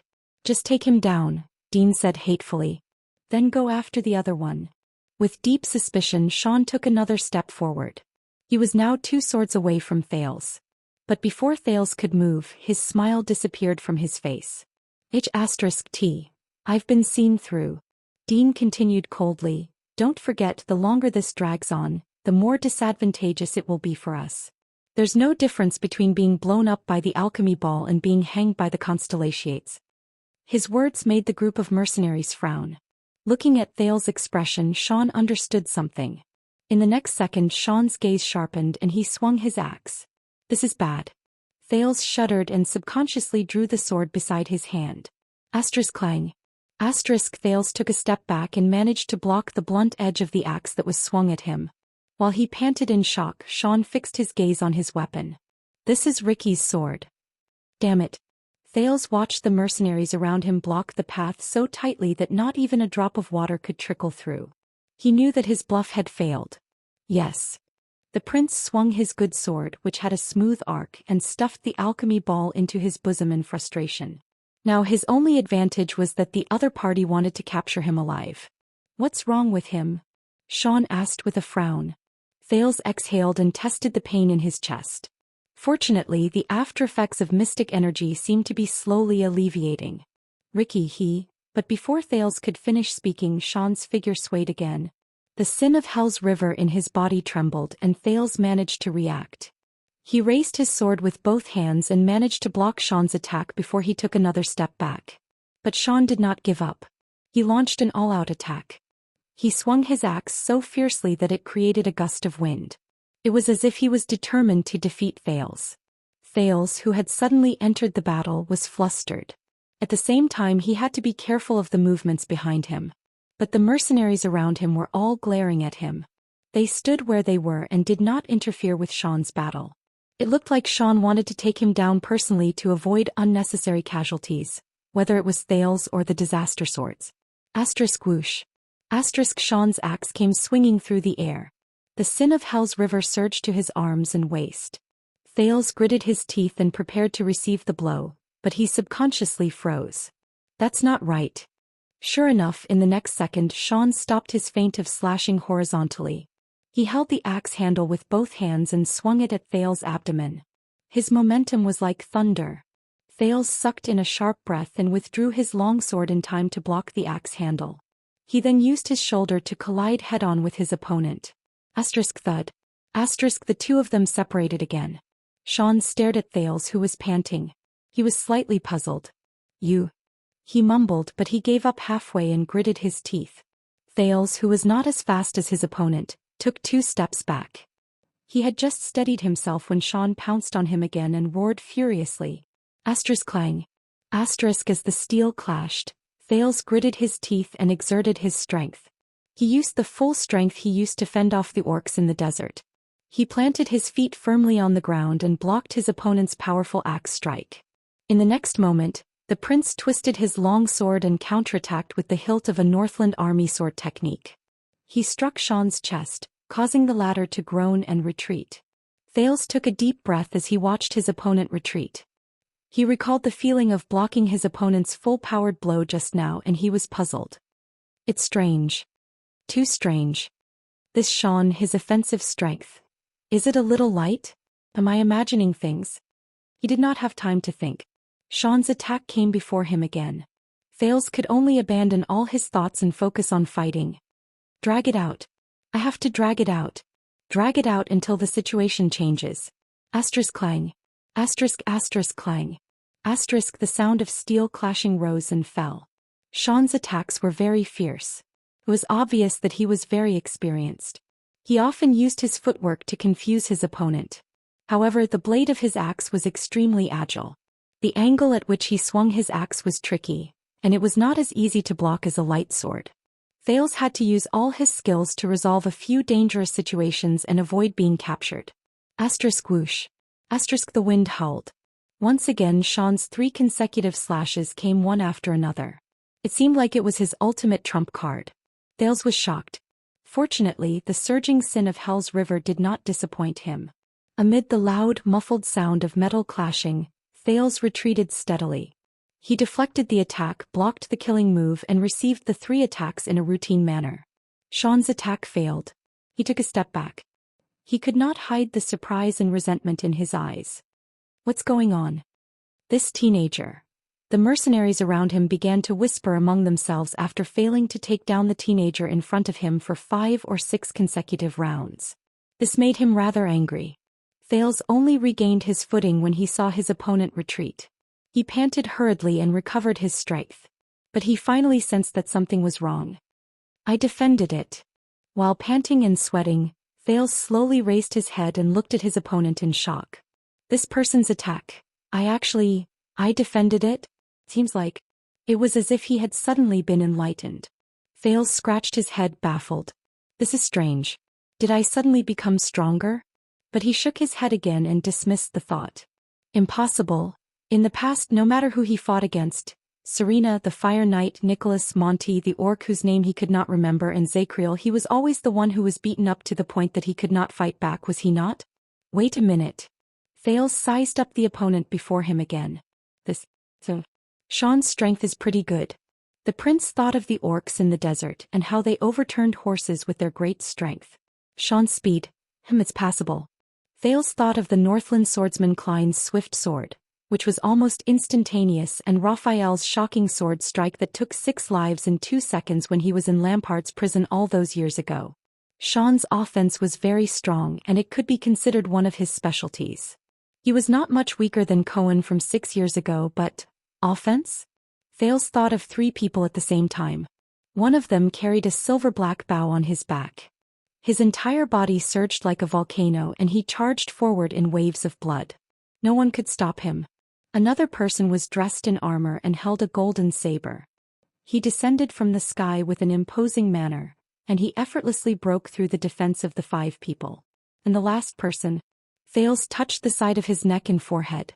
The 2 wounds he received not long ago immediately hurt, and it made him feel a slight chill in his heart. Thales understood something. As for Xian's feints, it's practically whoosh. Xian roared and charged forward again. He was determined to no longer care about his opponent's life and hold back. He swore to finish the battle in the next round. His opponent's axe fell vertically, but this time, Thales only frowned slightly. With his hell senses, Thales subconsciously sensed something. As expected, when his opponent was halfway through his attack, he changed from a vertical slash to a horizontal slash. It landed on the block that Thales had prepared a second earlier. Clang. Xian stared at Thales, who had blocked his attack with ease. How? Thales exerted force from his waist and pushed Xian away. He looked at the tip of his opponent's sword, a little unaccustomed to it. This feint is a little too obvious, isn't it? Thales thought in resignation. Across him, Xian stared at him in a daze. He did not understand why his attack had failed. Don't be disheartened. Your axe is very powerful and your feints are very realistic. Thales took a step back and comforted him with a hollow laugh. It's just that I know a guy. Thales thought about it and frowned as he thought of that man. He also likes to use feints. Coupled with his power of eradication, he can twist and turn. God, I can't tell when he's attacking and when he's luring the enemy. Compared to his feints, your feints are still a little lacking. That's right. Thales suddenly understood. Due to his experience of countless crushing defeats, he was nervous every time he faced an enemy. He was used to using his previous battles as a reference. He faced the Vampire Archduchess, the Fire Knight, the Star Killer, the Raven of Death, and the Desert Orcs. He faced the Knight of Judgment, who was almost unstoppable. Thales raised his head and looked at Xian. That means, when he thought of this, Thales sighed. He painfully understood a depressing fact. After going through so many battles where he lost, he never won. He could take a beating even more. And this feeling, after being beaten up by Zacriel just now, it was even more obvious. Under the illumination of the torches held by the mercenaries, Xian stared at the handle of his axe. His hands trembled slightly. He sensed the gazes and whispers of his colleagues around him. He felt his breathing become faster and his face become hotter. No, how could it be? That's just a teenager. Thales snapped out of his daze and suddenly realized that something was wrong. He quickly changed his tone and tried to salvage the situation. What I mean is it possible that your feints, and he shrugged and put on an awkward but polite smile. He tried to find a pleasant word. There's still room for improvement? Xian raised his head swiftly. Thales' smile slowly disappeared. As he watched the man's increasingly savage and furious expression, Thales felt that he might have said the wrong thing. Sure enough, in the next second, Xian glared at him with eyes that looked as if they were about to stab him. Sparks flew from his eyes. He roared hoarsely, "Everyone attack together. Take him down." Thales felt a chill in his heart. This is bad. Thales only had time to think of this before the mercenaries around him roared and surged forward. The sin of Hell's river surged towards him without restraint. He activated his hell senses without reservation. Clang. The piercing sound of weapons clashing rose again, but it was even noisier than before. Thales used all his strength to block a hammer handle that was aimed at the back of his head. Then he swung away an iron rod that was aimed at his left leg. He had no choice but to roll and dodge the other three weapons that he could not block in a flustered manner. But when he stood up, before he could even catch his breath, another attack was aimed at his head. Thales blocked it with great effort and grunted softly. But a mercenary behind him brandished the hilt of his blade and rushed towards him. He was about to go crazy. If I had known this would happen, I wouldn't have said anything. Wouldn't it have been better if I just kept quiet and got rich? Why did I provoke Xian? In the next dozen or so seconds, Thales felt as if he had returned to that night in the desert. The orcs roared and attacked him from all directions, not giving him a chance to catch his breath. If the orcs had not wanted to capture him alive, he would have long since... Swoosh. Thales felt pain in his back. He was struck by the handle of an axe while he was out of shape. Damn it. One wrong step led to many wrong steps. The sharp pain in his back caused Thales' next line of defense to change as well. His abdomen was struck violently. Enduring the pain and sweat, Thales grunted and rolled on the ground, avoiding the three figures that were about to pounce on him. It's over. After a long high-intensity battle, his body finally swayed and he was about to close his eyes. But at this moment, a terrifying roar that did not sound human came from the other end. The mercenaries were all shocked. But before they could snap out of their daze, a strong figure rushed into the crowd without any resistance. Bang. Hey-ha. The strong intruder roared and sent two mercenaries flying. Before the third person could turn around and attack him with his weapon, he stretched his arm and lifted his opponent into the air. Cries of surprise rose. Thales shuddered and immediately lowered his head. He felt a chill run down his spine. Boom. The mercenary who was lifted flew over his head. He screamed as he continued to fly for another 10 meters and knocked down 5 or 6 people. A few torches dimmed and the scene instantly became chaotic. No. Xian's exasperated voice rose. Intruder. Thales was stunned. Before he could react, one of the disaster swords beside him turned around, roared, and clashed with the newcomer's weapon. Clang. The sounds of battle shook the sky. Thales almost thought that he had returned to the battlefield. Kill. A desolate and trembling voice rose. As the disaster swords retreated, The intruder laughed brokenly and swung his sword. The feeling of returning to the battlefield is wonderful. Blood splattered everywhere. The mercenary's head tilted to the side and his body was only connected by a bit of skin and flesh. Although my skills have become quite lacking, the killer did not even look at Thales. He went to his next opponent. It's him. Ahawk. Thales took a deep breath. Just as he stood up with the support of his sword, the muscular intruder roared and ran past him, as if he was stirring up a hurricane. He was like a giant bear fearlessly crashing into the crowd. The scene became more chaotic. Take it easy, Bruley. A lackadaisical voice rose and it sounded a little resigned. It's been more than 10 years. Remember to warm up first. Thales turned his head and saw a man in rags standing in front of a mercenary. He avoided an axe strike and nimbly extended his leg to hook the mercenary. Thud. The mercenary no longer had the chance to fight back. The man swiftly extended his hand and crushed his throat. The lackadaisical man picked up the axe that the enemy dropped and raised his head. His hair and beard were long and he grinned at Thales. He looked rather ferocious. The prince stared blankly at the three people who had suddenly entered the battlefield. Then Xian's furious roar rose behind him. You damned. Thales instinctively turned around and raised his sword. But long before he could seize Xian, another thin figure appeared behind Thales as cold as the wind. Clang. The cold figure raised a sword and blocked Xian's fatal axe strike. He snorted in disdain. Xian frowned and gritted his teeth. The newcomer said coldly and his voice was calm. It's the same old feeling. Fight. Xian's gaze changed when he looked at his opponent. He suddenly noticed that on the other party's face, there was an ugly and ferocious brand. In the next second the newcomer turned around. He did not care that his opponent's axe had torn a wound on his shoulder. He slammed his forehead against Xian's nose. Thud. As Xian cried out in pain, the newcomer turned his body sideways and struck him with his long sword. Grip. The sound of flesh being torn rose.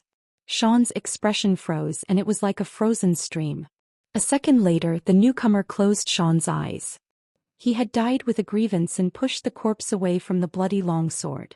Xian's corpse fell on the ground facing Thales. Thales stared at the newcomer in a daze. He recognized the person's movements. That's iron body style? The newcomer turned to Thales. His gaze was as firm as steel and he extended his hand to him gently. Thales was stunned for a second. Then he held the other party's calloused palm and used it to get up. When facing the ancient orcs, humans relied on fierce attacks that risked their lives instead of defending with shields to protect themselves. This is why there are only 3 defensive styles but 7 offensive styles. His voice was steady and his tone was cold. He's talking to me? Thales immediately shuddered. Do not misunderstand, Prince, whom I do not know. I'm not targeting you. I'm just very curious. The unkempt figure with the brand lowered his head. His eyes shone with a cold light under his almost ungroomed beard and hair. Which cowardly sissy from Renaissance Palace is it? The newcomer let go of Thales. He ignored the intense fight around him and picked up a shield from the ground. That's why your Northland military sword style. He stared coldly at the almost stunned Thales and said sternly, have you been taught to be like this? Amid the sounds of fighting, Thales stared at him in a daze. In the next second the former chief vanguard of the Royal Guards, Quill Barney Jr., adopted a battle stance, and walked past Thales without turning his head to face the enemy. Thales took a deep breath. He slowly turned to the direction of the stairs. Sure enough, there was a young man bending over and pressing his hands on his knees. He was panting heavily as he stared at Thales with gritted teeth. Thales smiled. The young man raised his hand and threw a long dark green key back to Thales. He pointed at the red and swollen part of his forehead, which had been smashed and showed a fierce expression. CKU, Quick Rope said fiercely. You actually used this thing to smash me. Thales could not help but laugh. He turned his head and looked at the old warriors of the Royal Guards of Constellation. One by one they met their opponents and took their lives. But that was no longer important. Thales curled his lips, turned his head and pointed his middle finger at Quick Rope without showing any sign of weakness. That lousy thief who can't even open a chain. Finally. Chapter 445. A few unkempt figures appeared one after another. They moved past the panting Thales and glanced at the prince curiously or with complicated expressions. Then without hesitation they went to meet their enemies. They isolated the prince from the battlefield. Thales held his long sword and smiled. Never get lost. This was one of the most precious gifts Thales received after he escaped from Dragon Cloud City. Even in Black Prison, Thales could clearly sense that they were on the 18th underground floor. There was still a distance between them and the lowest level of Zachriel's prison, but they were not far away from another group of prisoners. That group was the most unique and also the most regrettable. When Thales cursed Quick Rope in a seemingly flustered and exasperated manner, the teenager actually doubted whether Quick Rope could understand him. F***ck off. This is the 18th underground floor. Use your rotten brain. Where else can I hide? Where else can someone hide in the 18th underground floor? As it turned out, Quick Rope, who had been fighting outside alone for 6 years, was quick-witted and had a strong desire to survive. He reacted quickly and understood Thales' secret signal. But I have no other choice. Have you forgotten? I'm just a shoddy thief who can't even open a door. The prison cell where the group of Royal Guards prisoners are hidden? But I can't open the cell door. After the first step of communication was completed, Thales could throw the strange-looking key to the Alchemy Tower at Quick Rope without any worries. Their conversation, which was hidden in a few words, also came to a logical conclusion. Don't be a thief in the dark anymore. Be a righteous robber who breaks down doors and robbers. Don't worry about the door. Take this key and open it. Robber? Easy for you to say. I don't know how to be a robber. But how do I use this key? You don't know? If you don't know, can't you King ask? Ask the prisoners inside, idiot. When he recalled the dangerous situation just now, Thales shook his head in a self-deprecating manner. The situation in the field gradually got rid of the sudden chaos and became clear. Bang. The strong prisoner who had entered the battlefield first blocked a machete and grunted inexplicably. He exerted strength in his feet and knocked the enemy away in a head-on collision. He seemed to have never stopped moving. With the weapon he snatched, he charged left and right among the mercenaries. Wherever he went, the disaster swords were thrown off their feet. But Thales noticed that he was very particular about the angle at which he charged. Every time he would pay the smallest price in exchange for the greatest results.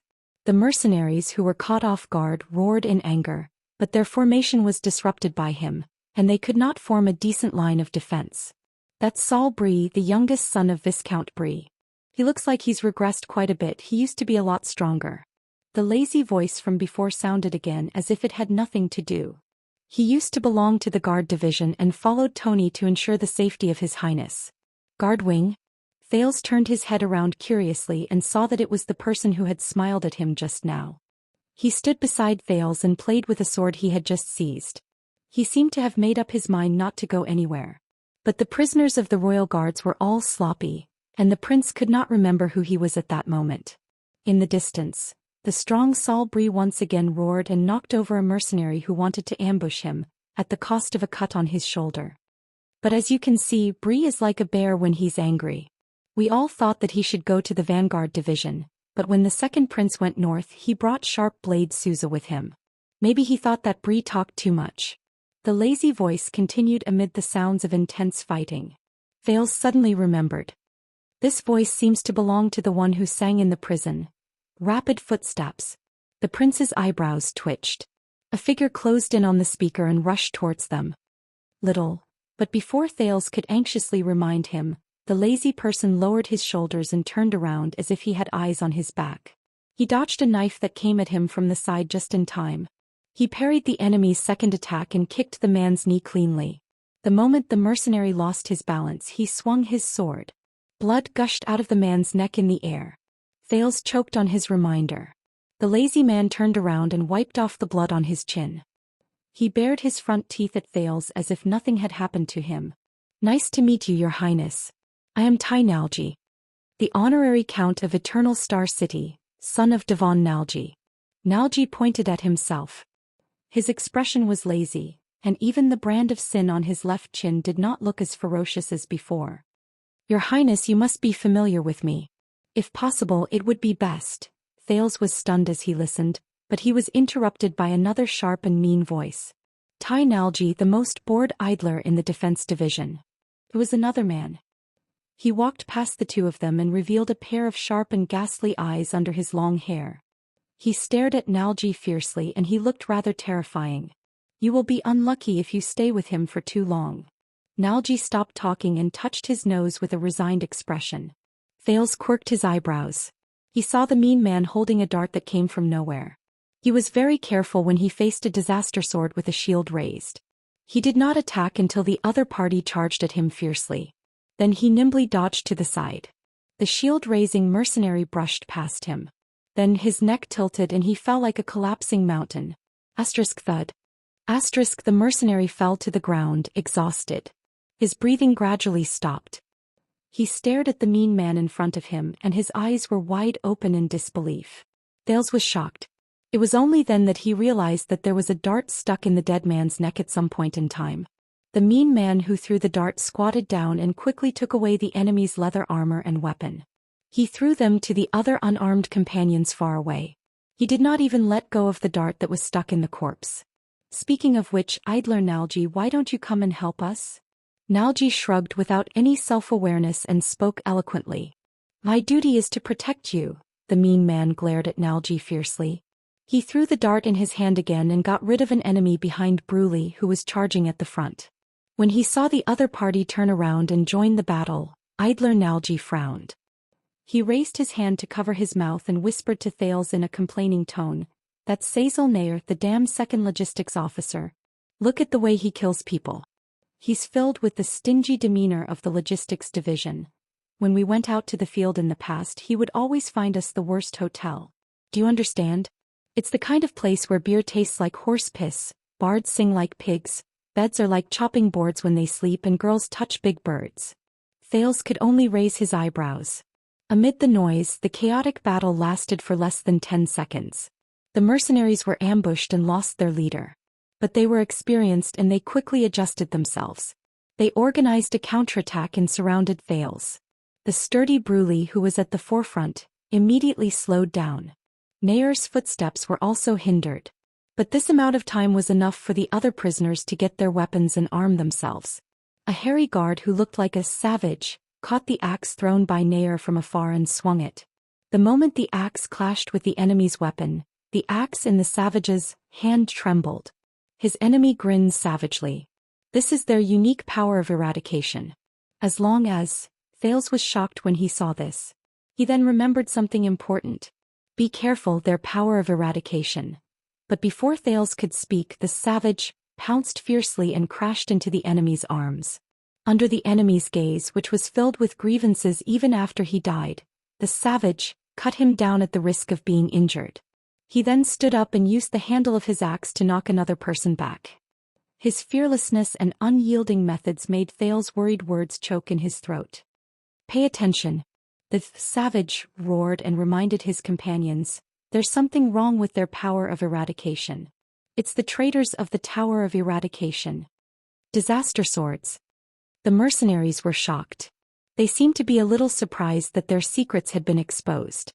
Don't get entangled with them. Attack their vitals and knock them down with one strike.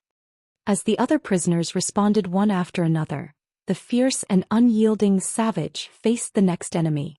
Oh, this unbelievably tough guy, Lieutenant Belden. Beside Thales, Nalji, who was calm and composed, started chattering again. A distant branch descendant of the famous Belden family. Hey, he used to be a good person. He fooled around with us and waited for death. Used to be? Until the old captain unexpectedly promoted him to replace Zakriel as the chief of the discipline division. When he heard that name, Thales' heart sank. Nalji stared at Belden, who stood in front of the enemy like a wild beast with a fierce gaze. He shook his head as if he was singing. There will always be a kind of person who will quietly rise to the top when he says that he will be a piece of sh*t, leaving you to continue to die alone. As he spoke, Nalji's expression suddenly changed. He retreated and pounced on Thales, pushing the prince to the ground. Swoosh. Thales coughed hurriedly and propped himself up on the ground. In his shock, he saw a hand axe fly over their heads and hit the wall. Don't worry, Your Highness. Nalji climbed up from the prince's body indifferently and patted the dust off his body. He did not seem to be aware that he had been attacked by a flying axe. We have a specialist who is in charge of dealing with ambushes like this. Before he finished speaking, Thales saw from afar that the mercenary who threw the axe at them widened his eyes, and a sharp blade pierced through his chest. While he was still trembling and touching his chest, a pair of thin and frail arms stretched out from behind him and dragged him, who was certain to die, to a corner. Thales saw the prisoner from the royal guards who stabbed him in the back. He was the so-called specialist. Even though he was very skilled in dragging the corpse, he had a cowering expression on his face. His eyes were filled with fear and his body was hunched. He looked around sneakily and quietly as if he was afraid of being discovered. Thales recognized that terrified face. It was the prisoner from the royal guards who recognized Shadow Shield's footsteps in the dark. That skinny monkey is Jonah Cannon, a cavalry scout from the Vanguard Division. He is in charge of gathering information, sending messages, and detecting threats. Nalji smiled and pulled the prince up from the ground. He gestured at the cowering prisoner with his chin. He was born in the private army of the Jade Star family. His family is just a lord, but if you look down on him because of this, he can slit your throat in the middle of the night. If he hadn't caught a sudden cold, that man would have joined the Starlight Brigade and followed Duke John to quell the rebellion. There was a slight lament in Nalji's words. Thales stared at the skinny and hunched cannon in surprise. He took off his opponent's knife and threw it to the next person. Another figure caught the knife cannon handed to him and entered Thales' line of sight. Ha ha ha. The desolate laughter from before rose again. The last time I swung my sword like this figure was very strange. He held a knife in his left hand and a sword in his right. The knife in his left hand shone fiercely, and the sword in his right hand was awe-inspiring. His attacks alternated back and forth, dazzling and overwhelming. And he's still in Renaissance Palace. Blood splattered everywhere. The laughing prisoner put away his knife and sword. His two opponents could not even launch a proper counterattack. They covered the fatal wounds on their thighs and necks respectively and fell slowly. He turned around and searched for his next target in a frenzy. The one who attacked while laughing crazily is Gudi Tardin. The Tardin family is an aristocrat in Central Territory. They are one of the 7 Jade Star attendants, just like the Belden family. His great-grandmother was even a princess. You can tell from his gorgeous moves. Nalji looked at Tardin, who was looking for a fight everywhere with a knife and sword in his hand.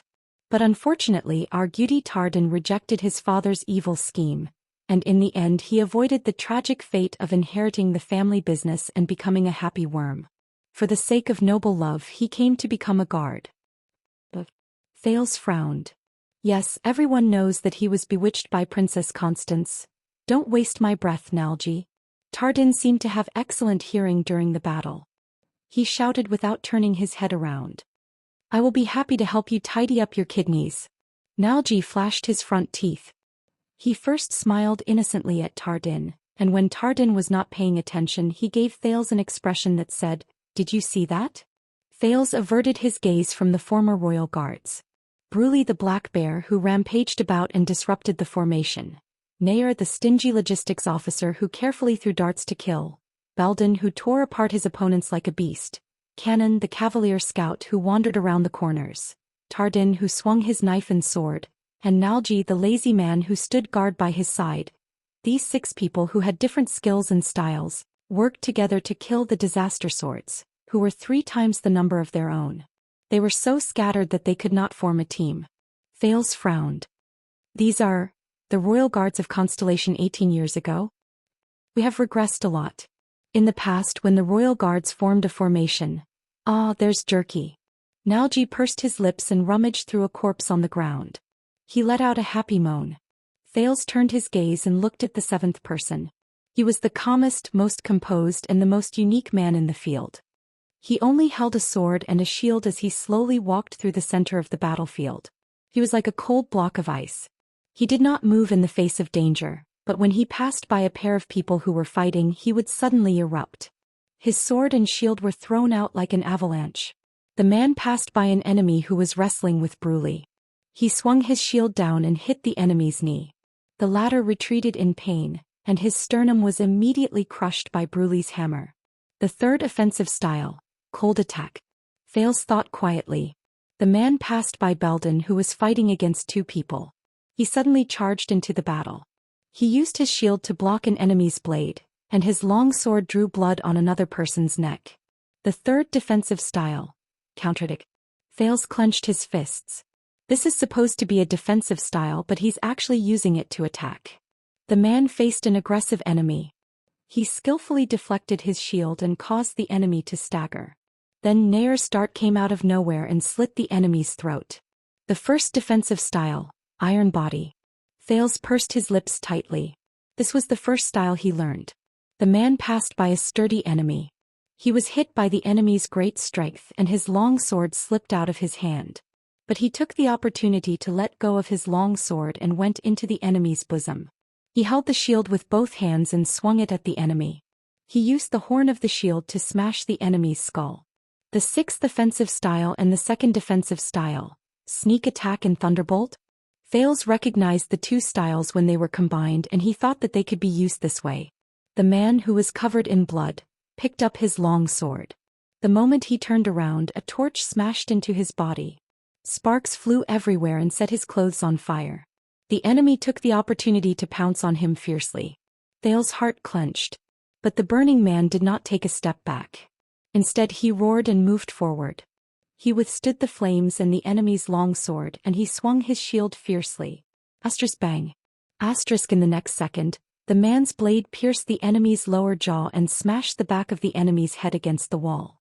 Then he pushed away the enemy's sword that had cut his arm and slowly patted off the sparks on his body. The fifth offensive style, Frontal Attack. No, it's a little like the second offensive style, Flank Attack. Quill Barney Jr.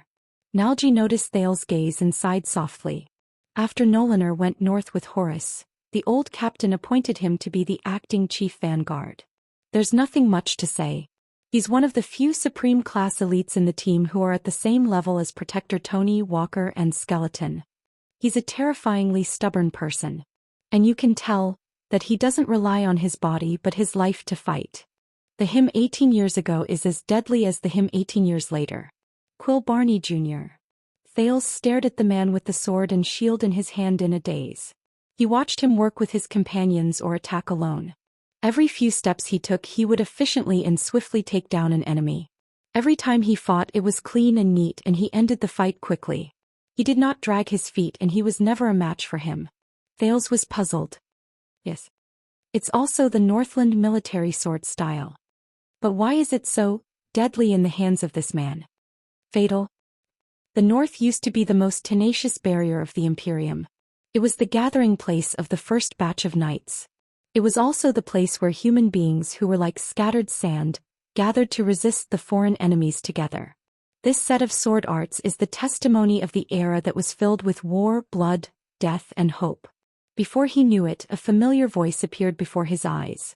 It was steady and cold. Thales frowned and met the murderous Barney Jr.'s gaze. No matter who taught you this sword style, 7 offensive styles and 3 defensive styles. 7-3. There's a reason for this ratio. Quill Barney Jr. pulled out a long sword from a corpse. He stared at Thales with an unfocused gaze. During that era, if one did not have the courage to die with the enemy and take a risk, then this sword style would be meaningless. There would not have been a glorious and boundless human empire. At that moment, against the bloody background, Barney Jr.'s gaze was aggressive. The most primitive way of fighting is not to compare the number of people you have, nor is it to compare the speed of your attacks. There is no such thing as attacking or defending. Barney Jr. stared at him fiercely. It's to exchange lives for lives. If you bet your life, you might not win. Thales listened to Barney Jr.'s firm words in a daze. But if you are not willing to bet your life, you will definitely lose. If you don't lose this time, you will lose the next time. A prince I have never met. I made some changes to the first few chapters. I can go back and read them. Chapter 446. Thales furrowed his eyebrows and stared at Barney Jr. After a while he nodded. Nalji looked at Thales, then at the vanguard. He seemed to want to say something, but in the end he did not. About your question just now. Thales coughed softly amidst the indescribable awkwardness. The person who taught me the sword was Ginesbach Kovic, the king's lover. At that moment, Barney Jr.'s expression changed drastically. Thales noticed it. Hey, isn't it that B** starred from Western City Police Station? Nalji slapped his head. His eyes lit up and he blurted out. But when he saw Barney Jr.'s expression, he shuddered and immediately changed his words. Cough cough cough. Oh, so it's the famous, talented and good-looking police officer of limited time. Nalji suddenly became serious. Thales was puzzled when he saw their expressions. Nalji tugged at the collar that did not exist. Nothing, Your Highness. I was thinking Vanguard Barney, what he meant just now was, even if it's the same set of swordsmanship, there are different styles, different understandings and different habits. This is very normal. Nalji patted his chest in a magnanimous manner. He ignored Barney's increasingly unpleasant expression and spoke to himself. Even if it's the Northland military sword style, we cannot be satisfied with a single style. We must be good at discovering the advantages and continuously innovate. Even if the new style does not seem to be very effective for the time being, it is still valuable. For example, Madame Jine's attempt to strengthen our defense is very inspiring. Hey, wait a minute. But before he could finish, Barney Jr. grabbed his ear with an unpleasant expression and dragged him back to the battlefield. Brother? Barney Jr.? Vanguard Barney, Your Excellency Vanguard Sir Commander, listen to me. Cut the crap and get to work. Barney Jr. said angrily. Thales was left alone to stare at their backs in a daze. As the cries for murder grew fewer and fewer, Quick Rope walked forward slowly. He stared at the prisoners of the Royal Guards with a complicated expression. They're very powerful. Quick Rope's words brought Thales back to reality. They aren't any weaker than the White Blade Guards. Thales took a deep breath and pulled his thoughts back to the important matter at hand. He stared at the disaster swords who were forced to retreat in defeat. He nodded. Yes.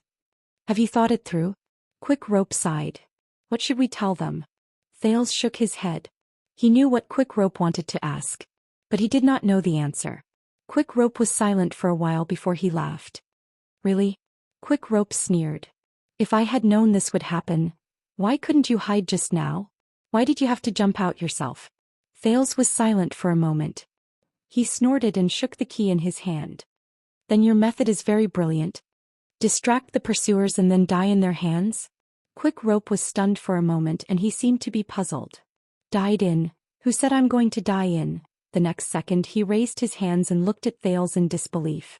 Wait, do you really think that I'm going to sacrifice myself to protect you? Thales felt like he was about to choke. What? But you're clearly unafraid of death and ready to fight to the end. Quick Rope frowned. Treating death as nothing, have you read too many night novels? Thales opened his mouth and stared at him in a daze. Oh, it's a big misunderstanding. Quick Rope understood something. He blinked and raised the corners of his lips in surprise. I was signaling Dean with my eyes, asking him to cooperate and knock me out. Thales was stunned. Signaling? Cooperate? So? He asked tentatively. Quick Rope pointed at Dean, who was in the crowd in the distance. He did not know whether to laugh or cry, and he had a look that said, Are you stupid? That's right, I got in touch with Dean and prepared to put on a show. Until you jumped out. Thales stared at him in a daze. What did he say? Thales stared into the distance in a daze and met Dean's gaze, who was staring at him with hatred and gritted teeth. Dean's expression was fierce. At that moment, Thales, who had been a little touched, understood what was going on and he froze on the spot. Quick Rope shrugged with an innocent look on his face. As he stared at Quick Rope, who was completely unaware, the prince felt a little embarrassed. T. I think, did I do something unnecessary again? Thales averted his gaze awkwardly, and a faint sense of shame surged in his heart. He tried hard to cast aside his shameful anger and thought seriously, speaking of which, there is another very important thing. I wonder what the weather is like today. But at that moment, hey. Quick Rope snorted softly and turned his head. Still thank you. Even though I won't die. I won't be happy if I fall into the hands of the secret room. Thales exhaled deeply. He could not hide his embarrassment. Is that so? Yes, it seems like it's a sunny day today. Quick Rope sighed softly. His eyes sparkled and countless emotions surged in his eyes. Maybe we were wrong. Thales raised his eyebrows slightly and snapped out of his daze. Quick Rope crossed his arms and looked at him quietly. He said softly, I was thinking about the myths about the calamities from King Raikuru and the others. Maybe they were wrong. Thales was stunned. He turned around and stared at Quick Rope blankly. Quick Rope watched the fight in front of him and shook his head. Last night you didn't attack Dean without hesitation and you didn't attack me either. Thales' heart tensed. You racked your brains just to save someone you don't even know like Marina from Stake's hands. Quick Rope sighed deeply. What kind of cruel, bloodthirsty, crazy and evil existence would do such a thing? Thales fell silent. He suddenly remembered that night in Dragon Cloud City, and that night with Asda and Giza. He remembered the feeling that he was no longer himself when he evolved uncontrollably and knocked on the door. He remembered the calm and rational self he had when he lost control. But before he could finish, Quick Rope interrupted him again. If you ask me what my greatest growth over the years is, Thales. Quick Rope tapped his forehead and he seemed to be sentimental. That is to understand the world through my own eyes, not my ears. Thales fell silent. That's it? Quick Rope raised his eyebrows. That's it. He raised the crossbow of time in his hand and scrutinized it for a few seconds before he slowly put it down. Quick Rope sighed softly. To hell with the myths. To hell with the calamities. Quick Rope raised his arm and punched Thales in the chest. Bang. Thales felt a tightness in his chest and he bent over in pain. You're Thales and I am Quick Rope. I saved your life once and you also saved me once. Quick Rope smiled stiffly. And now we're even. He laughed out loud as he looked at the disheveled Thales. Thales, who had difficulty breathing, finally managed to catch his breath. He raised his head in pain and looked at Quick Rope, gritting his teeth. Even my foot. Stake killed me once and just now he did it again. I saved you twice and it's 2-1. You still owe me one. Who taught this guy how to count? Nicholas. Quick Rope's expression instantly turned cold. He put his arm around Thales' shoulders, gritted his teeth and whispered, by the way, stay away from her. Stay away from her. I'm serious. Thales' face froze. At this moment. Hey you two, are you done with your mushy words of love? Thales and Quick Rope were shocked and they subconsciously looked up. The battlefield had long since quieted down. The 7 prisoners seemed to have easily wiped out more than 10 disaster swords in the mess on the ground. Their gazes were filled with curiosity as they stared at Thales and Roland. Thales and Quick Rope subconsciously let go of each other and smiled at the same time. Only then did the prisoners return to normal. They cleaned up the battlefield with different expressions on their faces. Cannon was still hiding in the corner and shivering. He talked to himself from time to time. Belden, on the other hand, did not say anything. He just quietly wiped his weapon with a cold expression. But the others were not so quiet. Don't move, Bruley, or else I can't bandage your wound. Hey, I said don't move, I didn't touch that area. Even if I did, I didn't do it on purpose. This was Nalji who was bandaging the wound on his but for the grimacing Bruley, but the two of them looked like they were engaged in a fierce brawl. Come here, come here. Distribute the supplies and weapons, or do you really want to fight in your underwear? The second logistics officer, Nair, rummaged through the corpses on the ground. He dutifully threw the weapons and equipment that fit him and his hands to his companions while he said hatefully, they're not that good but their equipment is pretty good. Hey Tardan, why did you eat them? Don't you know that you have to hand over the seized items? This is great. Tardan sat on the ground in a daze. He grabbed an enemy's water skin and tore at the dry food he found somewhere. He laughed madly. We're out, we're out. We don't have to *CK the wall anymore. As the person with the highest status, Vanguard Barney Jr. had his arms crossed over his chest. He looked at Thales with a frown as if he was thinking about what to do next. In this strange and chaotic atmosphere, Thales and Quick Rope looked at each other and saw the wariness in each other's eyes. This group of former royal guards killed people the moment they got out of prison. By the looks of it, they are as dangerous as the former members of the royal guards. Are they reliable? Most importantly, what's the next step? What did you say when you let them out? Thales avoided Barney Jr.'s gaze, lowered his head and quietly bit Quick Rope's ear. What else could I say? Quick Rope's face was filled with anxiety. He whispered, of course the attendant, Waya Casso, asked them for help for the prince who was in danger. By the way, that crazy laughing man even tiptoed and touched my head. He said, "Wow, Waya, you're so tall now. How are your parents?" So I could only chuckle. Thales did not finish listening to the second half of his sentence. Because in the next second, all the royal guards in the area fell silent, as if a cold wave had suddenly swept over them. Kenan no longer trembled. He widened his eyes and opened his mouth. Tardan spat out the dry food in his mouth and touched the swords beside him. Bruley let out an uneasy growl. Nalji threw away the bandage in his hand. Nair coldly distributed the last piece of leather armor to Belden. The latter narrowed his eyes and exuded a murderous aura. Barney Jr.'s expression did not change. He gently picked up a torch from the ground. All of them stopped what they were doing and stood up in tacit agreement. Their gazes were solemn as they faced one direction. It was the stone steps.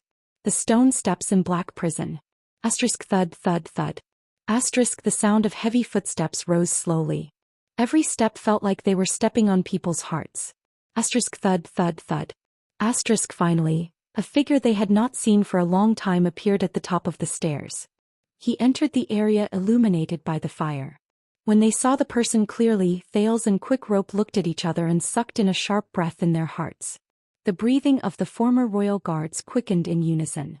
The person carried a heavy object and stood in front of the fire.